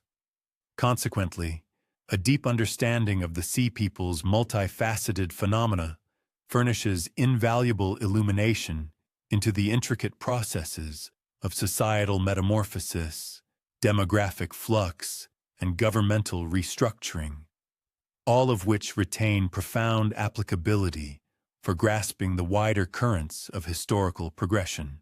The profound enigma cloaking their ultimate provenance, coupled with the formidable and often devastating character of their influence upon long-established civilizations, persistently enthralls both academic researchers and the general public alike, thereby guaranteeing that scholarly inquiry into the Sea Peoples will persist as a dynamic and perpetually developing domain of historical exploration.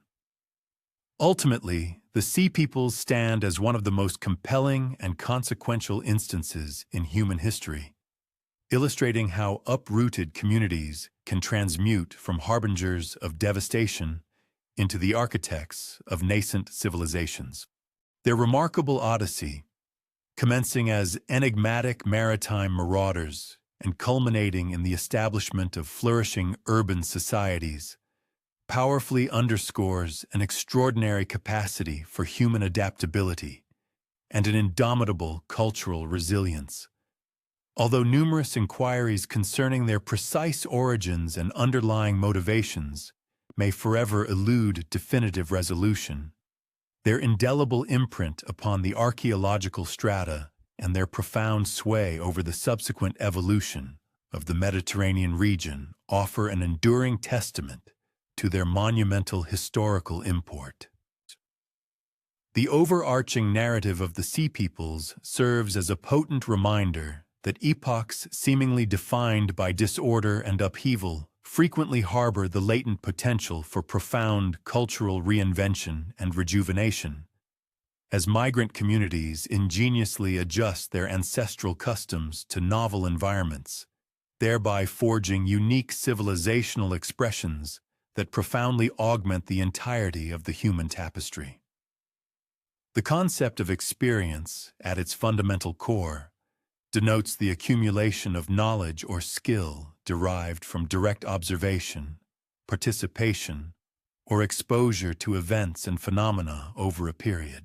It encapsulates the intricate process through which individuals and entities acquire understanding, develop competencies, and forge a comprehensive perspective on their surroundings and endeavors. This multifaceted construct is not merely a passive reception of information, but an active engagement with reality, where sensory input, cognitive processing, and emotional responses coalesce to form an indelible imprint upon one's consciousness. Whether referring to a professional's years of dedicated service within a particular field, the profound personal journey of encountering diverse cultures and challenging circumstances, or even the sensory perception of a novel taste or sound. Experience profoundly shapes an individual's capabilities, informs their decisions, and ultimately defines their unique trajectory through life. It stands as the cornerstone of practical wisdom, enabling individuals to navigate complexities, anticipate outcomes, and adapt effectively to an ever-evolving world, thereby distinguishing mere theoretical comprehension from genuine lived mastery.